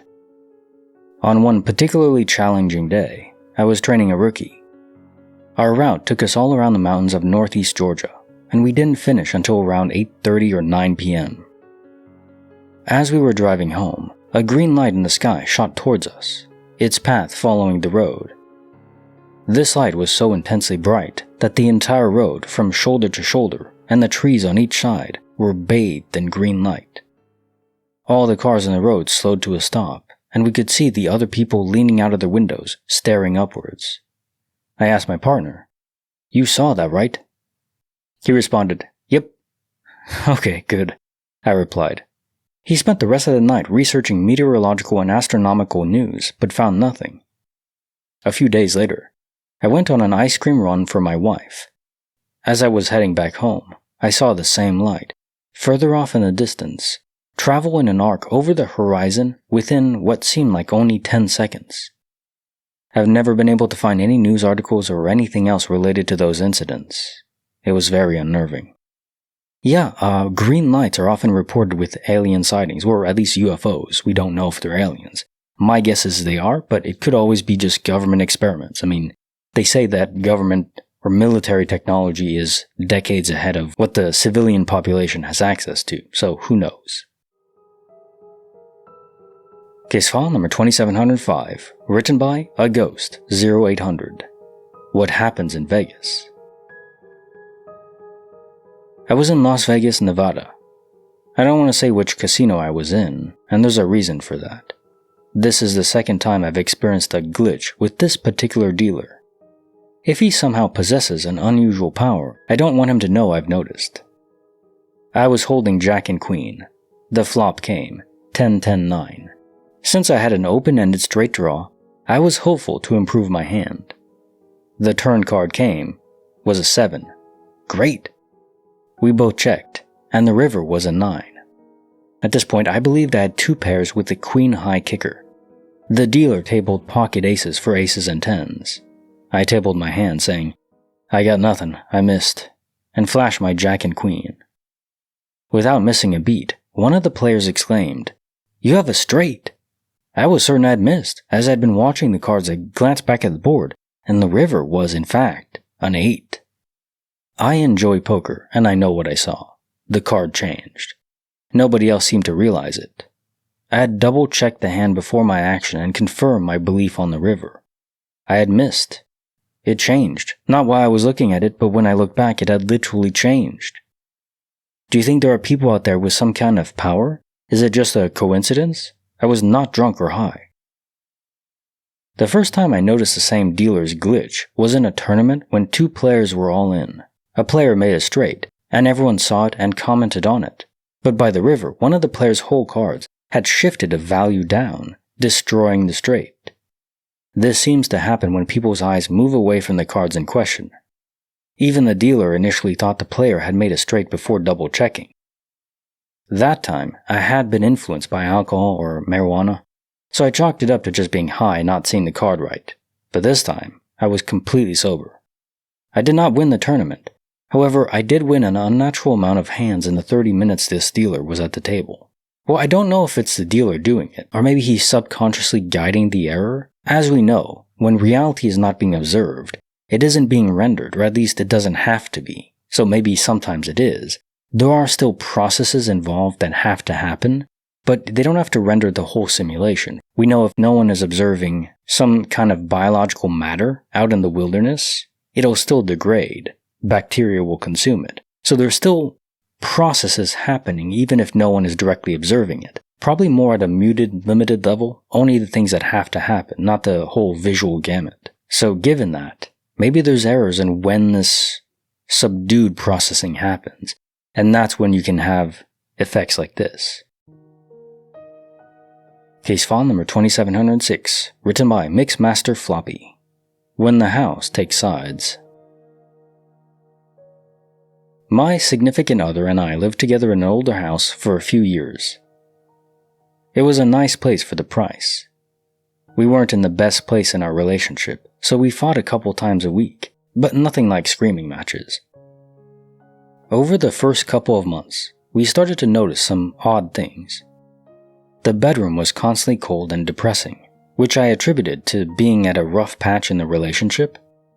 However, I couldn't really explain the cold since we didn't have central AC, and would hit over 100 degrees in the summer, with the rest of the house being a sauna. The animals stopped going in there, and we both stopped sleeping in there. Some of the things we use daily, keys, wallets, etc., would end up in odd places, like on dressers or in the closet.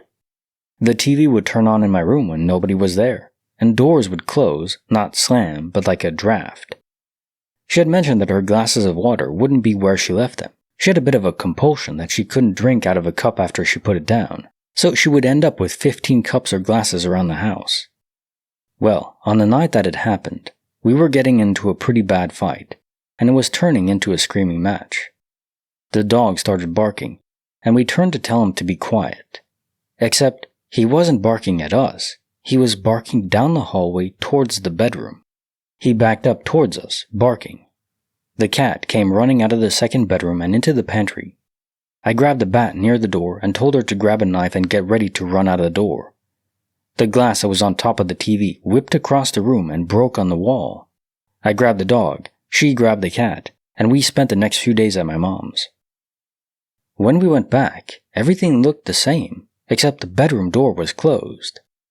We took our stuff out of that room, put it in the spare bedroom, and understood that was no longer a room we were going to go into.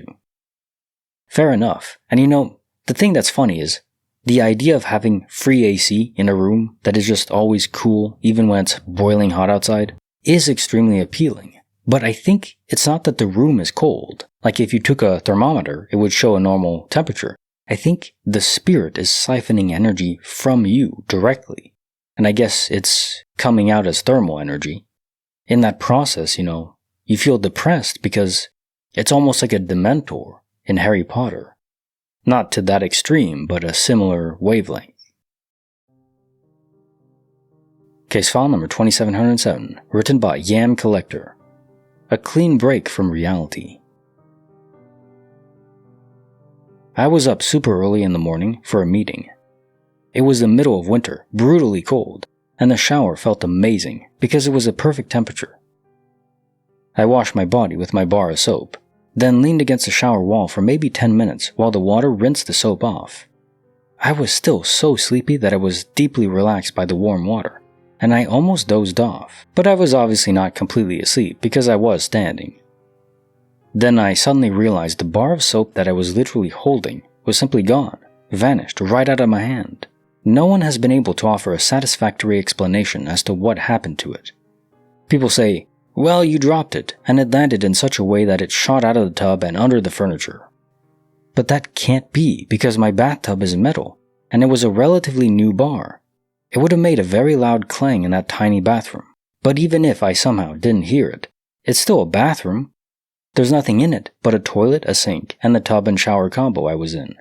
What furniture did it go under? The bathroom door was closed, and the toilet lid was down. Both drains, the shower and the sink, are too narrow to fit a bar of soap, and also, they have crossbars in them to catch dropped items. Other people say, okay, well, if you didn't drop it, then you fell asleep standing up and the water melted it. But that can't be what happened to it either, because again, it's an almost full bar of soap. Dissolving that would take hours, and I didn't have hours, I had a meeting, and I made it to the meeting on time. Other people say, well, then you simply hallucinated the soap, and you never washed with it at all. But again, I never found the soap. So even if I suffered a 30-minute long hallucinatory episode, despite not doing drugs, drinking, or taking any medication, and I never picked it up, then it still had to disappear from the soap tray. I couldn't have just imagined it was in my hand when it was really still in the soap tray because it stayed gone forever. I had to open a new bar. I truly believe that it clipped through the map of reality and is now floating somewhere outside time and space. Yeah, it could be, or just in a different universe where another you has two soaps. Reality is so weird.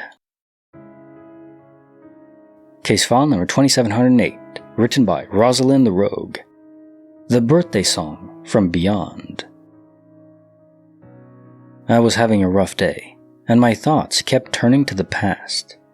The phone started ringing, and my mom and I looked over at the caller ID.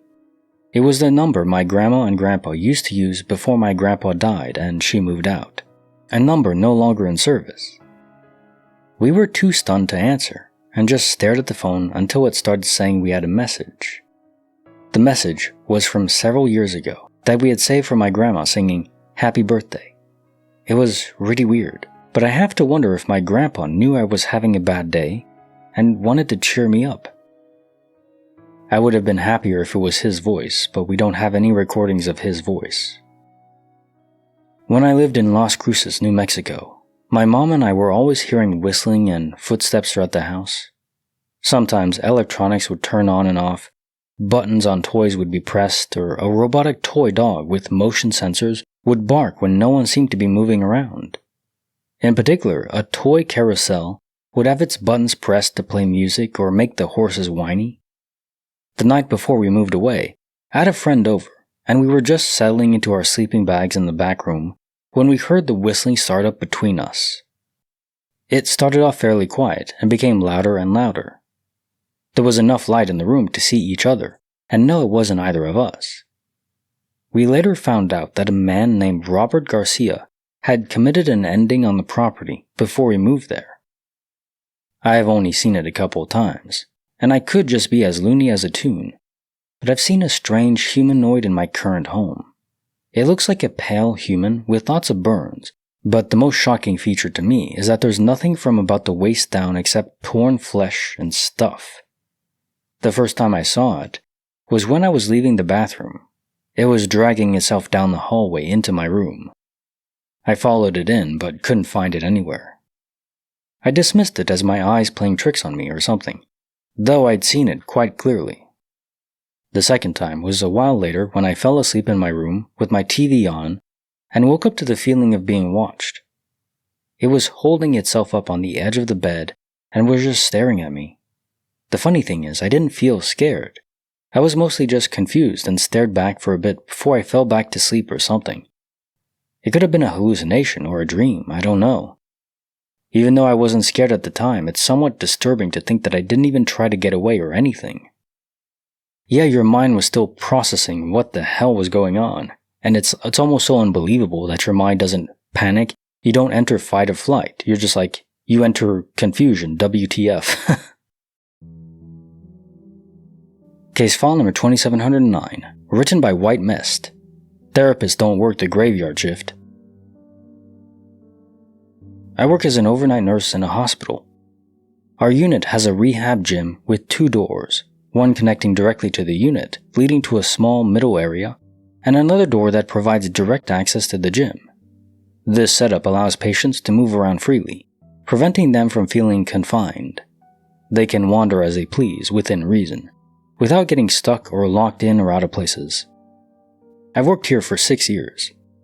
About 6 months ago, around 11 or 12 a.m., I was in a patient's room when a fellow nurse casually asked me why there were still therapists in the hospital at midnight. I looked at her blankly, thinking she was joking. She told me she heard the passcode on the door going off, as if someone was literally typing it in to enter. It then occurred to me that I had heard it too, but I hadn't registered because I was so focused on administering medications. She then asked who she saw. As she apparently hadn't just heard it, she saw someone in a tiny window between the gym and our unit as well. I calmly went down to the doors and looked around. All patients were asleep and accounted for. Upon opening the doors, I verified they were indeed locked. However, I swore I saw a tallish shape in the rehab gym itself out of the corner of my eye, which vanished as I turned the lights on. I can't quite recall if it was my mind playing tricks on me or if I indeed saw something. We spent an inordinate amount of time looking around because nothing like that had ever happened on my watch, although others had claimed to see things. Her paranoia about it projected onto me too. Ever since then, I keep my ears open for the alarm door and for odd shadows I never really paid attention to while working the graveyard shift. The thing is, I've never really believed in that stuff and used to mock anyone who brought it up. Now, I'm not too sure. Oh, and that nurse? She hasn't worked on my unit since. Lucky butt. Case file number 2710, written by The Odd Whale Out, haunted by Huggies. I'm going to admit right off the bat that I have been a little stressed, but not much more than normal. I got out of the Navy in 2023, and since then have had 4 deaths in the family, including my mother-in-law-to-be. My sister-in-law's wedding, my wedding, 2 cross-country moves, a house renovation and sale, and a honeymoon baby. My husband is still in the military, so he got orders across the country, which was a second move. The house we were supposed to rent turned out to be technically legal, but definitely unsafe, and we had to get out of our lease. It was missing entire windows with winter coming, had exposed wiring, and was very unsanitary. I didn't feel safe staying there while pregnant. Our stuff was already packed in the moving truck and on the way, so we redirected it to storage, and I moved in with my parents while we shifted gears to buying a house instead of renting. They lived in state, but 4.5 hours away from the base.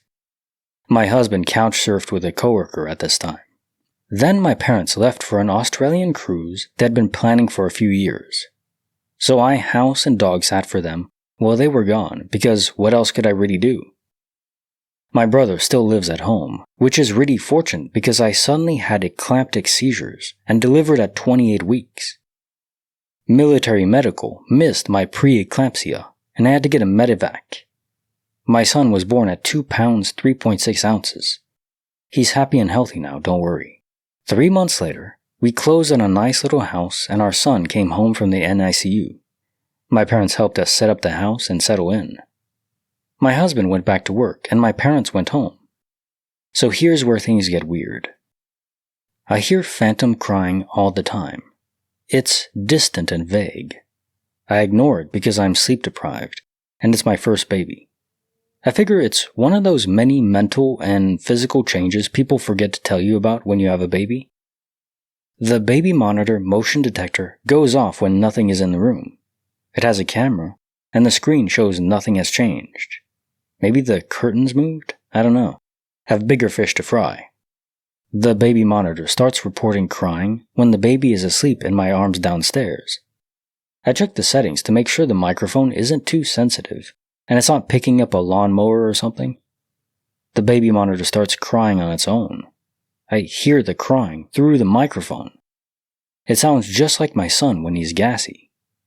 When I check the screen, he's dead asleep or he's in the room with me. It's a Wi-Fi monitor, so I changed our password in case somehow our neighbors had a baby without me knowing, and they've hooked up their baby monitor to our Wi-Fi by mistake, resulting in some kind of interference. I have been dealing with a lovely mental health cocktail of general anxiety and depression of a 20-something-year-old postpartum military-related PTSD, some kind of neurodivergence and new mother jitters, amplified by the NICU experience. During this time, the baby was still eating every 2 or 3 hours, and he had an NG tube, so I just chalked it up to the very rational explanation that I was just crazy now. The baby is healthy, but I don't think I can take on ghosts or phantom babies until the next financial quarter. So I scheduled an appointment with a psychiatrist and went about my life. The other day, my husband came home early, and my baby and I were trying to start a garden in the backyard. My husband came out and asked why I was leaving the baby upstairs alone and crying. But then he looked over and saw the baby right next to me. He's really confused because he definitely hears crying from upstairs and from the baby monitor. I'm like, "Oh, you hear it too. I just assumed I was nuts." He went out and bought a new fancy monitor, twice. We still get interdimensional baby crying. It stops if I stick my head in the nursery and say something like, "You okay, sweetheart?" Mama loves you. It's weird, but it's happening less frequently. Yeah, that's all very weird, but makes me think about having a family, having kids, having a baby. I think raising someone to be a good, decent person it's doable, but it's that first 2 or 3 years where the baby is so dependent, and the lack of sleep would just kill me. If I don't get good sleep, I get migraines, and I don't know how people do it, even if they don't get migraines. It's crazy. Case file number 2711, written by Reflection Wavy. The French Coast with a Twist. This happened to me and a friend at a beach in southern France some years ago. We were sitting on a bench close to the beach. This place is quite busy during the daytime, but very calm and deserted at night, with almost nobody around. As we love to do on weekends or holidays, my friend and I were just chilling, staring at the beach with just a few city lights still up, not far from the shore. It was around midnight when we saw 2 people who looked like a father around 40 years old and his daughter about 10 years old. To this day, we both clearly remember what they said when they walked past us. The girl, who seemed joyful, told her dad she wanted churros, and her dad replied that she had already eaten something not long ago. We thought, okay, weird. It's very rare to see people here at this time, and even weirder that the kid is still up and wanting churros at midnight, when everything is obviously closed. But hey, nothing that strange. So we just minded our business and kept smoking and chilling. 1 hour later, at around 1 a.m., the exact same dad and daughter were walking in front of us again. What creeped us out a little was that they were saying the exact same thing as earlier. The daughter wanting churros, and the dad telling her that she already ate something not long ago, with the exact same words and inflection. At least, that's how my friend and I both remember it. We were a bit creeped out, but just told ourselves that they might be tourists who love night walks. Weird for a kid this age, but hey, okay. The thing is, the exact same thing happened an hour later, at around 2 a.m., and the exact same conversation, the same words, the same tone. The little girl wanting churros and her dad saying, "No, you already ate not long ago." By then, my friend and I were absolutely creeped out. We hesitated for a second and discussed whether or not we should try following them and talking to them. But my friend was very, very scared. He started to think that they were ghosts and that we should not disturb them, so we just went back home. Funnily enough, we never chilled at that spot again since that day. Well, that night. Unlike my friend, I don't really believe in ghosts. Maybe this was totally normal, but the exact same use of words and the fact that the dad was walking with his daughter this late still feels weird to me. It does sound weird, and maybe they were caught in a temporal loop. They probably weren't aware of anything. It was only you seeing the copy rerun, like a localized replay. Case file number 2712, written by the Lurker X. Version update, Earth 1.02.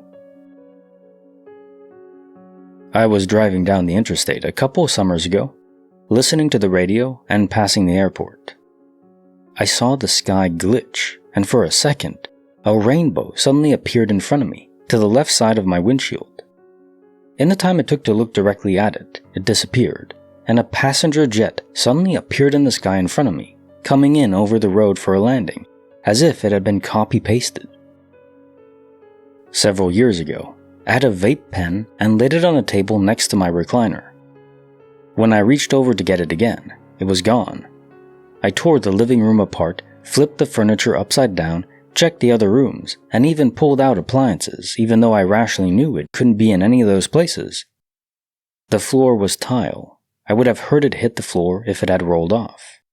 It just disappeared, off the table between puffs. I moved out of state, boxed up, gave away or sold everything, and never did find it again. Once, I saw one of our cats walk into my bedroom door.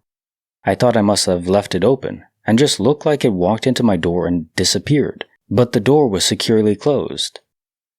Last spring, my ex and I saw a bird just stuck in the air, a little bit off the ground. A few months ago, I was sitting at work, drinking coffee, and looking out the window at the scene across the street. The tree they had planted near the road looked like static for a split second, changed into a different type of tree with different leaves, and then quickly changed back again. Within a couple of weeks, I also saw this happen to a drink cup on my coffee table. The static, anyway. It lasted for a split second, then went back to normal. Just the drink cup, nothing else. And a random spot in the living room did it one night, just above and to the left of my television. And one thing I didn't see happen, but was impossible. A whole business popped up and started doing business over a weekend. I was driving to work and I passed a place that hadn't been there Friday. It was a big barn-type home improvement place, selling lawn and landscaping stuff, with a big double gate and fence, newly opened from the look of it. But there's no way they dozed, put in a pad, parking lot, plumbed, wired, built that building, finished, and stocked it in a couple of days. It's literally impossible. It messed with me badly enough that I turned around, went back, and took another look at it. I had driven that route to work for a couple of years. I had a house I drove by all the time change colors. I thought they must have painted it. I stopped, looked at it, and the paint was peeling. I asked the guy in the yard about it anyway. I asked when they painted it, and he looked at me like I was nuts. I went home and asked my roommate about it, and what color it was. He said the same thing, red, and I told him it wasn't, it was blue. He asked me when they painted it. I told him they hadn't. The paint was old and peeling, and the guy who lived there said it had always been blue. Yeah, this is cool. This is a whole ensemble of glitches that happen to you specifically. I don't know what's going on with your life, but your code has errors in it, drawing in glitches. The coolest one for me is just the building or the business that popped up. Even the Amish couldn't have built it that fast. Case file number 2713, written by Jimmy Jam's Disciple, Snacrifice. I was just eating a piece of pizza, a pre-bed snack, nothing irregular. I was standing in front of my desk, chopping away, when I went to bite and a loose piece went tumbling toward the floor. Right before it hit the ground, it was just gone. I don't know how else to describe it. It blinked or was deleted, or however you want to imagine it. The crap was just there, and the split second it was going to hit the carpet, it just phased out of existence. Yes, my floor is clean. Yes, I searched the entire room, not just the desk. There wasn't even a drop of oil or a stain on the carpet where it would have landed. It would have been very noticeable if there were. The weird part, it was like I noticed a shock in my body or just a weird uncomfortable feeling the moment it happened. I could easily write it off as a reaction to what I saw, it probably was. But I swear it felt like the feeling came on at the exact same time as the piece disappeared, not as a reaction to it. I don't know if that makes any sense, but that's what my brain was able to put together in the few moments since it happened. I'm going to go to sleep now. Maybe I'm just dumb and the piece will appear somewhere on the carpet and I'll simply have overlooked it. I don't think it will, though.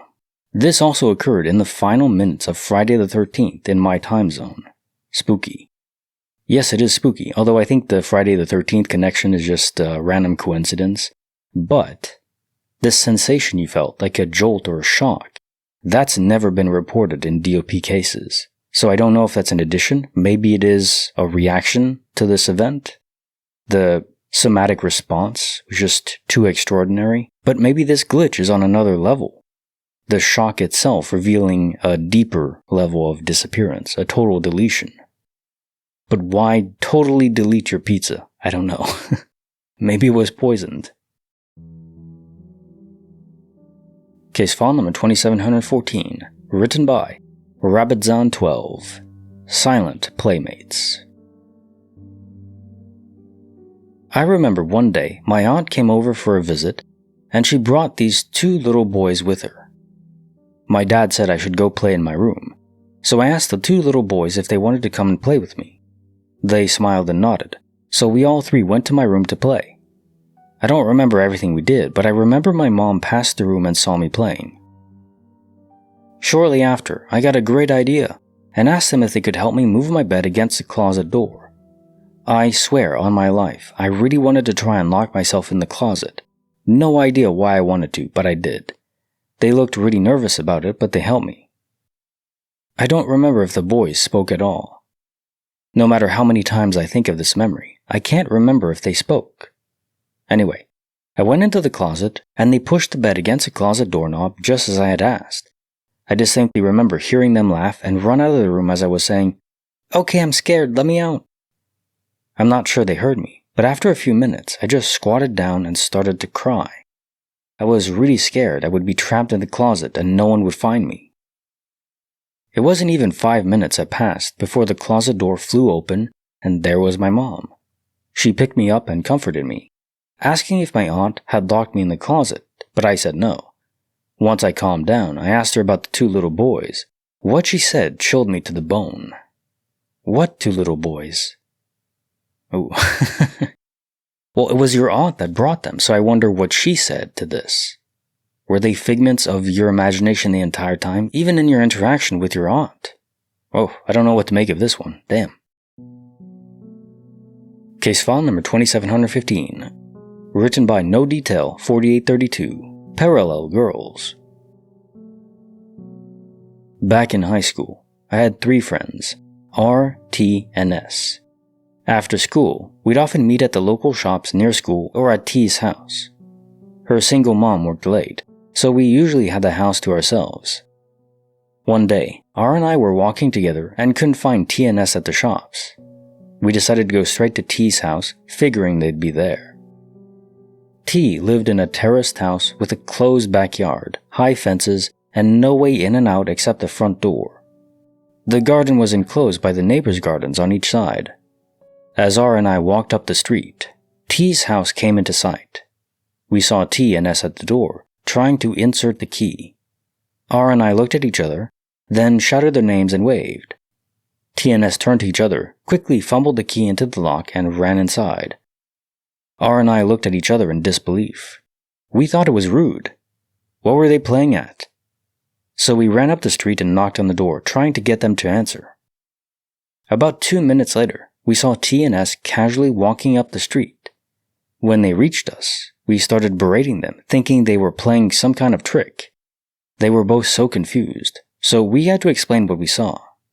They were adamant it wasn't them. Then T started getting super freaked out and crying, thinking someone was in her house. She called her mom, who said she was being silly. So we decided to go inside together. We went into the kitchen and grabbed some knives, super stupid, and searched the house thoroughly. There was no one there. We were all so freaked out. It was absolutely T and S that we saw, no mistake about it. 2 high school girls, same uniform. T is black and S is ginger. There was no mistaking them. There was no way they could have gotten out of the house once they were inside without coming back through the front door, which we would have seen. All we could talk about afterwards was how weird it was. I have no doubt in my mind that their reactions were genuine, and they weren't playing a trick on us. It's like we saw their doppelgangers, and they just disappeared. Gives me chills to this day. Case file number 2716, written by Divine Silver Dingo. The Copy-Paste Commuter. A few months ago, I went to Japan. It was a trip of a lifetime for me, with a lot to see and do. One thing I did every day, especially in Tokyo, was take the trains. I was riding the Tokyo Metro one day. I forget exactly where I was going, but at one station I watched a man get on the train. He was Caucasian, shorter than I was, wearing a maroon polo shirt, and slightly balding. He looked sort of like my high school piano teacher, which is why I remembered his appearance. He entered the train, made a left turn from the door, and made his way behind me. Around 2 stops later, the doors opened, and passengers got on and off. There was one particular passenger who got on, a white male, shorter than me, slightly balding, looking like my high school piano teacher. He was wearing the same maroon polo shirt. He came through the door at exactly the same angle, made the same turn, and this time he looked at me, and his eyes looked like he had seen a ghost. It was the same exact passenger at 2 different stops, 5 minutes apart on the Tokyo Metro, entering the same train car at the same angle. This is notable because you both glitched out. The way he looked at you means that he also repeated the same thing. So a shared space-time portal that somehow reset both of you, but no one else noticed anything? Weird. Case file number 2717, written by Where's the Pizza? Now you white it, now you read it.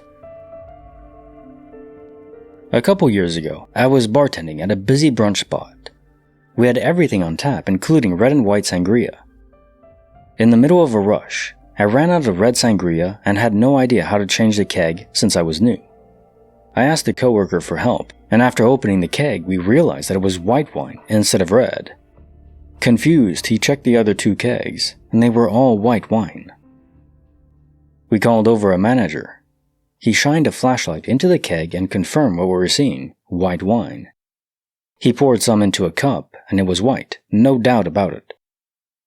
Then, he called over a second manager just to let him know that someone had placed all white wine instead of white and red. He looked inside the exact same keg, paused, and said, "That's red wine." We all looked again, and somehow, it was red wine. My 2 coworkers and I stood there stunned. We were all 100% sure we had seen white wine just a minute ago. It felt like reality literally changed in front of us. We all looked at each other like we'd just seen a ghost. No one could explain it, and we never talked about it again. I only worked there for 2 months, but that moment has stuck with me. This was making me think of Jesus changing water into red wine. It is red wine, right? I think not. Is it just wine or red wine in the story? Well, anyways, as far as I know, it's red wine. So, some guardian angel changed white to red? Back again? I don't know. Curious. Case file number 2718, written by Oreo. A friend in the snow. I was driving on my way to work, just like I do every morning. It's about a 30-minute drive, almost entirely highway. It had snowed the night before, and while there was still some snow on the ground, the highway was mostly clear, except for the shoulders. I am an absolute stickler for having my seatbelt on and ensuring everyone else in the car does too. However, on this particular day, about 15 minutes into my drive, I noticed that mine wasn't on. I buckled myself up, and then felt the most weird feeling of dread and doom throughout my whole body. I told myself, "You're fine, nothing to be worried about." But then 30 seconds later, I looked to my right and saw snow flying everywhere. A white work van started spinning. So much snow was flying that I couldn't see anything at all. In that moment, time slowed down, and I told myself, just drive straight. Do not try to correct, because you can make this worse. Keep in mind that I was driving a 2000 Mercury Cougar stick shift, so there was a huge size difference between the vehicles. I was in the left lane, and at this point of the highway, there were only 2 lanes. We were also coming down an overpass portion of the highway, so to my left was a large drop to a lower road, and to my right was a lane the van was in. As I kept driving straight, the van appeared right in front of me and hit my passenger side toward the nose of my car, sending me straight to the left, through the median, and toward the other side of the highway with oncoming traffic. I had just passed the bridge portion where the middle of the highway was a grass median. All kinds of smoke poured through my car, and I couldn't really see anything. My airbag had deployed, but luckily, I didn't hit it. As I looked through the smoke, I saw what I was heading straight for, the other side of the highway, and I started to turn the wheel as hard as I could to go back the other way. The median had an embankment on both sides. As I reached the top of it, towards the southbound side, I slowly started heading back to the middle and barely missed going into the road on the other side. I had to pretty much put all my weight into the door to even get it cracked enough to get out. I escaped the crash with some real bad whiplash and bone bruises, but nothing serious at all. What's really crazy is that I lost my best friend almost exactly a year before that day to a substance overdose, and for some reason, I wanted to wear a white shirt with his picture on it and in memory of his name under my work clothes. Had I not been wearing my seatbelt, I would have either gone through the windshield or hit the windshield and been knocked unconscious, which would have sent me into oncoming traffic, possibly leading to a head-on collision with another car. Turns out the driver was texting and driving on the highway, drove onto the shoulder, hit some ice, and started spinning out of control. I honestly can't explain the feeling I had, and I honestly think my best friend was looking out for me that day. To this day, I'm very thankful I made it out alive. Yeah, your friend is a guardian angel, who knows? That's a beautiful thought, though. Case file number 2719, written by Winkleberry1. License, registration, and cake. My best friend and I shared the same birthday. On our 18th birthday, we both had the day off from work, so we headed to the beach in the afternoon. We were on a one-lane road, and I let myself get distracted, accidentally rear-ending the car in front of me. We were going maybe 5-10 miles per hour when we hit, if that, as it was a stop-and-go traffic situation. A motorcycle cop heading the opposite direction on this road passed by just as our bumpers touched. He made a U-turn, and we all pulled into what I later found out was my voting precinct. They were having local elections that day, in fact. The officer spoke to the other driver first, and we walked closer to them. He was already looking at the other driver's information. He then took my license, registration, and insurance, and walked back over to his motorcycle, where the other driver was standing. I turned to talk to my friend and heard the officer say, "Well, happy birthday." In unison, the other driver and I replied, "Thank you." That is pretty cool. Same birthday, accident, huh? Probably just a coincidence, but you never know. Case file number 2720, written by Burnt Out IT Guy. That one night in the desert. I was driving home from Vegas after conducting some business. It was the middle of the night, around 3 a.m., and I was somewhere in the New Mexico-Arizona desert. It was pitch black, and every star was visible in the sky. As I cruised along at about 70 miles per hour, I saw a light hovering above the highway. It was about the size of my hand and was blinking. It was probably a good 3/4 to a mile away. As I approached it, it continued to blink periodically, with no discernible pattern, and just hovered there above the highway, but it didn't appear to get bigger as I got closer. I drove under the strange, hovering, blinking light and looked back, but I could not see the light at all after passing beneath it. I don't know if it simply vanished or if it was somehow not visible from the other side. Adding to the mystery is the fact that I had been awake for close to 20 hours at that point and was hopped up on caffeine, trying to stay awake. So, my brain may not have been processing things clearly. I'm a skeptic, but to this day I don't know what that light was. Aliens! Woo! What'd you think, Dave? Is it aliens? He agrees. Case file number 2721, written by Res30Stupid. Too late to blame the cat.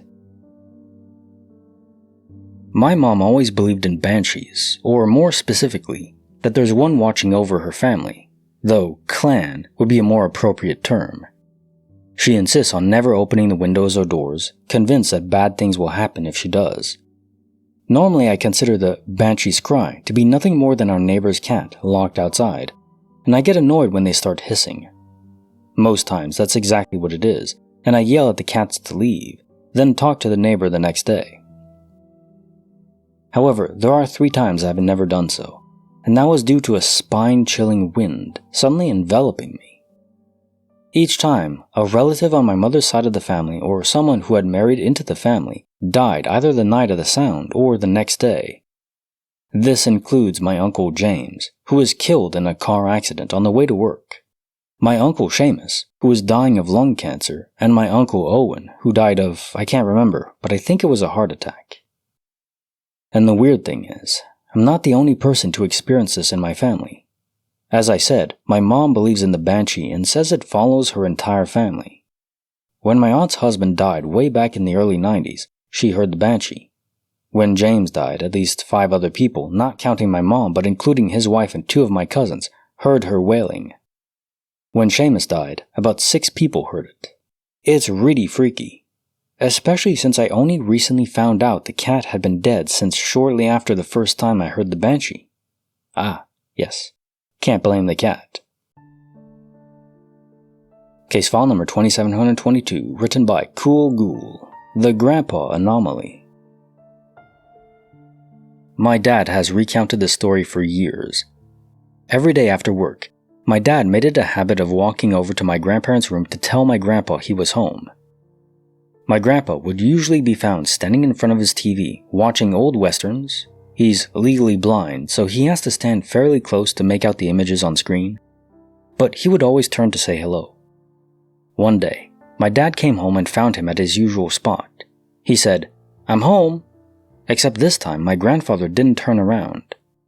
So my dad, assuming he didn't hear him or was too engrossed in the show, knocked on the doorway and announced it louder, "I'm home." My grandfather still didn't move. My dad chalked it up to bad hearing and gave up. He went to the living room and sat down, not thinking much of it until the phone rang. My grandfather had a habit of answering the phone within the first 2 rings, but this time it kept ringing. My grandma turned to my dad and said, "Aren't you going to get that?" My dad answered confidently, "Dad'll get it. He's in his room." My grandma, confused as hell, said, "Your dad left this morning to run some errands. He hasn't been home since." My dad argued still. "Oh no, he's home now. I just saw him in his room watching TV." My grandma shook her head and said, "I'm telling you, he's not home." My dad got up to check, hoping to prove my grandma wrong, but found the room empty with the TV off. My grandpa came home later that evening and said he hadn't been home all day. I think the weirdest part is that the TV was on in your father's, not imagination, but visual experience. So, was it seeing into a different universe? Maybe. Case file number 2723, written by Representative Pool, 35. One lid, last seen near boiling water. Last week I was cooking rice for dinner and making it with pork. I realized the rice would take about 20 minutes to cook and the pork about 45 minutes. Since the water was already boiling for the rice, I put the pork in the oven, took the heat off the stove, and removed the lid from the rice pot. I then played the crossword on my phone for about 10 minutes to pass the time so that both dishes would be ready simultaneously. I distinctly remember placing the perfect fitting lid right next to the pot. After 10 minutes, I looked at the stove and the lid was much larger. It wasn't the one I was using before. It looked identical to a lid for a larger pot that I already own. The lid to the smaller pot was nowhere to be found. I initially dismissed it as perhaps not thinking clearly about the lid when I started boiling the water, but I know the lid was smaller. Now I have 2 identical lids for a larger pot and no lid for the smaller pot, and I've never had these 2 larger lids before. It has been a week, and I've conducted a deep and thorough search through my kitchen, with no sign of the smaller lid. I told my family about it, and they also find it strange because they don't recall our household ever having 2 identical larger lids either. Case file number 2724, written by Jenny V. 753, 2 Sons and a Storm. Starting when my son was about 4 months old, he would sleep in a rocker chair next to my bed. He would wake up between 5 and 6 a.m., and I would put him next to me and breastfeed him. We would both fall back to sleep. I know some people think this is dangerous, but I don't move in my sleep and never had problems laying with my nephew in the past. I think this happened when he was 4 or 5 months old. I woke up and everything was blurry and strangely bright. I kept hearing a noise and everything, including my TV, was very loud. The noise that woke me up was what I thought was the sound of my father blowing raspberries at my son, making a farting noise with his mouth. He did this a lot. I remember wondering what my father was doing in my bedroom. I couldn't move my body, only my eyes at first. It was also like a tornado was in my room, like this crazy wind blowing. I rolled my eyes to the right where my son's rocker was set up next to the bed, and I saw his feet kicking like crazy, but he wasn't making a sound. He was kicking so much that the chair was rocking frantically. I couldn't see anything but his legs. But then I started freaking out because I remember putting him in bed with me so he could feed. So I rolled my eyes to my left, and my son was there, sleeping soundly. I rolled my eyes to the right, and I saw his legs kicking in the chair. I was so confused and started freaking out. Everything seemed to be getting louder. I put my eyes straight ahead and slowly started trying to make my body parts move. I started with my toes, then legs, then waist, and then I finally just bolted into a sitting position. Everything stopped, dead quiet except my TV quietly playing what was on. I looked over at my son on my bed and he was still asleep. I looked at his rocker and nothing was there. Well, this sounds like sleep paralysis, though not with a demon or anything nefarious like that. It's a strange sleep paralysis episode, but I guess if you have sleep paralysis, why does it have to be a demon or something evil, right? Couldn't you have sleep paralysis and imagine bubblegum and fairies and, happiness? Why does it have to be a nightmare illusion when you're trying to wake up, but your brain hasn't unlocked your body yet? Case file number 2725, written by Gil PR. Everyone hated that room.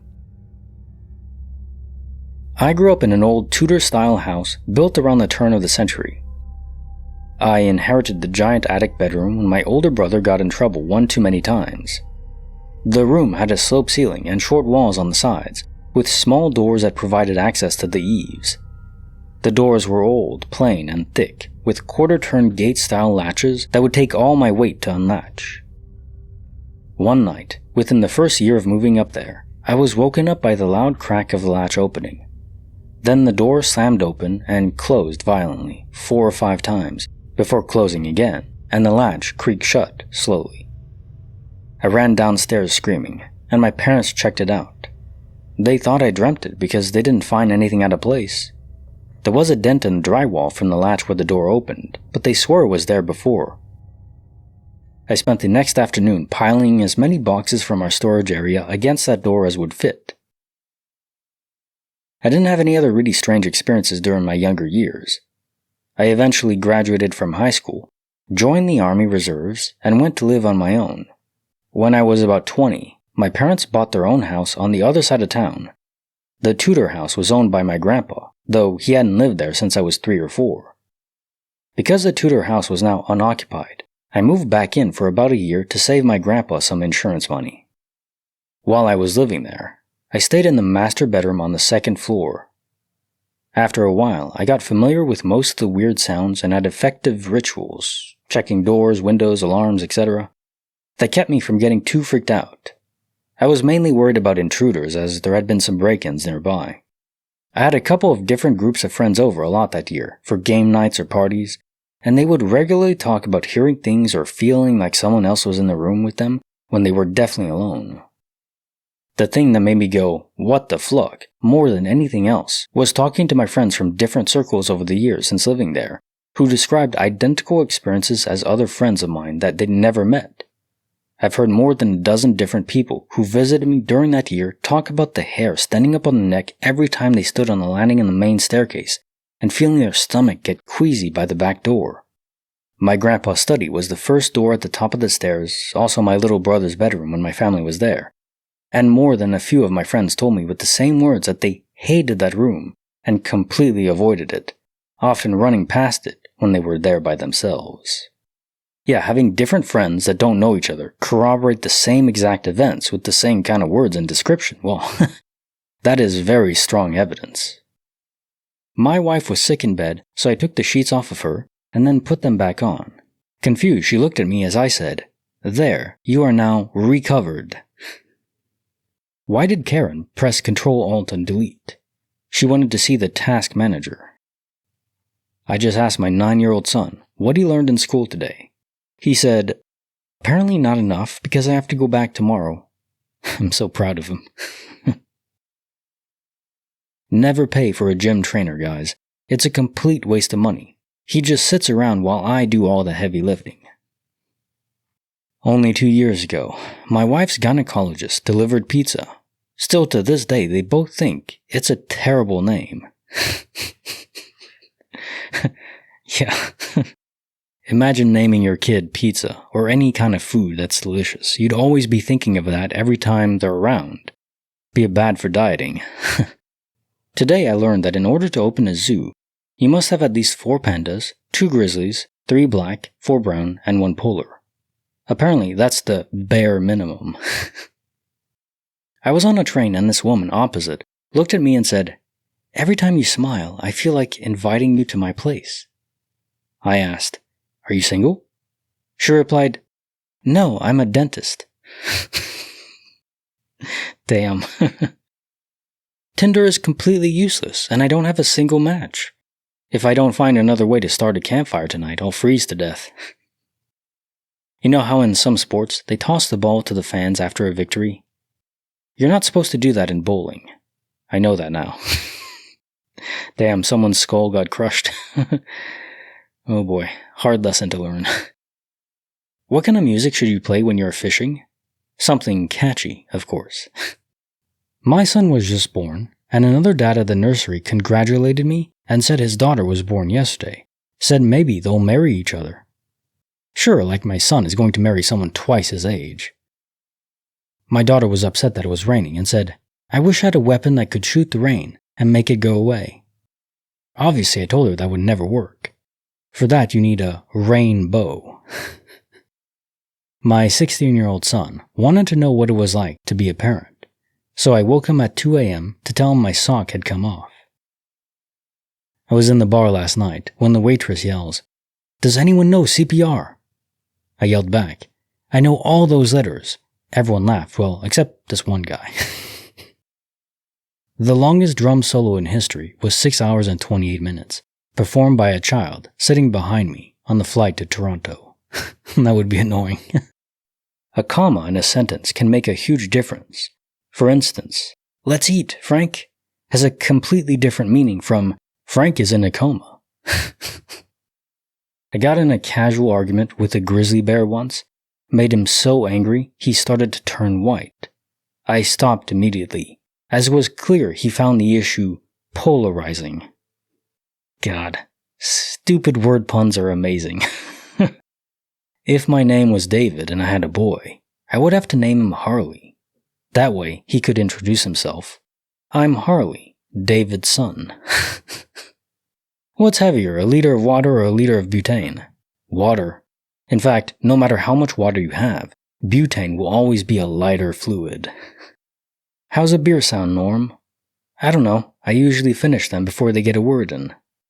Rest in peace to George Wendt, aka Norm. He was in Cheers, which I never saw, but I just saw that he passed away and, that's always sad. Immediately after the birth of our son, I gave my exhausted wife strawberries, apples, and bananas. She deserves to enjoy the fruits of her labor. I checked my phone and had like 50 texts from my wife. Call me ASAP. I text back, I'd rather keep calling you babe, but sure. Apple filled 20 jumbo jets with iPhones and flew them to the US to avoid tariffs. Imagine how long it took to put them all in airplane mode. I am Buzz Aldrin, second man to step on the moon. Kneel before me. A photon checks into a hotel. Clerk asks, Can I take your baggage? Photon says, No, I'm traveling light. An infinite number of mathematicians walk into a bar. The first says, I'll have a beer. The second says, I'll have half a beer. The third says, I'll have a quarter of a beer, etc. The bartender interrupts them, says, I know your limit, and pours them 2 beers. They'll never get to 2. If they attempt Mission Impossible 8 times in a row and succeed every single time, shouldn't it be called Mission Very Very Likely by now? Facts. Still entertaining though. A raisin, a peanut, and a note. Sit down and order a drink. Bartender says, What do you think this is? A granola bar? That's good. Some people think that the shovel was a groundbreaking invention, but I think that the whiteboard was remarkable. I asked my girlfriend what book she was reading. She said, The Invisible Man. I said, I can't see myself reading that. Beyoncé is refusing to hire roofing companies that aren't woman-owned. She hires only shingle ladies, only shingle ladies, only shingle ladies, only shingle ladies. I was at the grocery store and the kid bagging my stuff asked if I wanted paper or plastic. I told him I didn't care and he could decide for me. He told me that I had to pick because baggers can't be choosers. Did you know Vin Diesel only eats 2 meals a day? Breakfast and break furious. And he always eats with family. Woke up holding a wooden spoon and mixing bowl. My wife said, Rough night? I'm like, yeah, how'd you know? You were stirring in your sleep. I asked my wife why she hadn't wanted to drive her new car around for the first 90 days. She said it was part of the finance agreement. 0% interest for the first 3 months. My wife and I were cuddling last night when she said, "Show me a good time." So I stepped outside and ran an 11-second 100-meter sprint. Nice. A truck full of Vicks Vapor Rub crashed in the middle of the highway during rush hour. Amazingly, no congestion at all. Every day, I tell my wife I'm going jogging, then don't do it. It's a running joke. My uncle retired this week after being a lumberjack for 40 years. At his retirement party, he said he knew that in his career, he cut down exactly 27,419 trees. I asked him how he knew, and he said, "Every time I cut down a tree, I keep a log." Sadly, the inventor of the throat lozenge has died. There will be no coffin at his funeral. I was cuddling with my wife when she said, "Treat me like I'm a queen." So I married her off to our neighbor to strengthen our political alliance. Nice. My wife really hates it when my 20-year-old neighbor sunbathes topless. Me, I'm on the fence.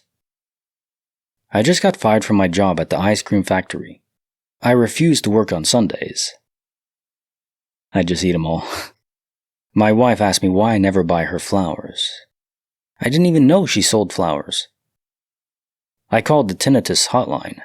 It just kept ringing. Like the video, subscribe, hit the bell. Kinetic Symphony, signing off.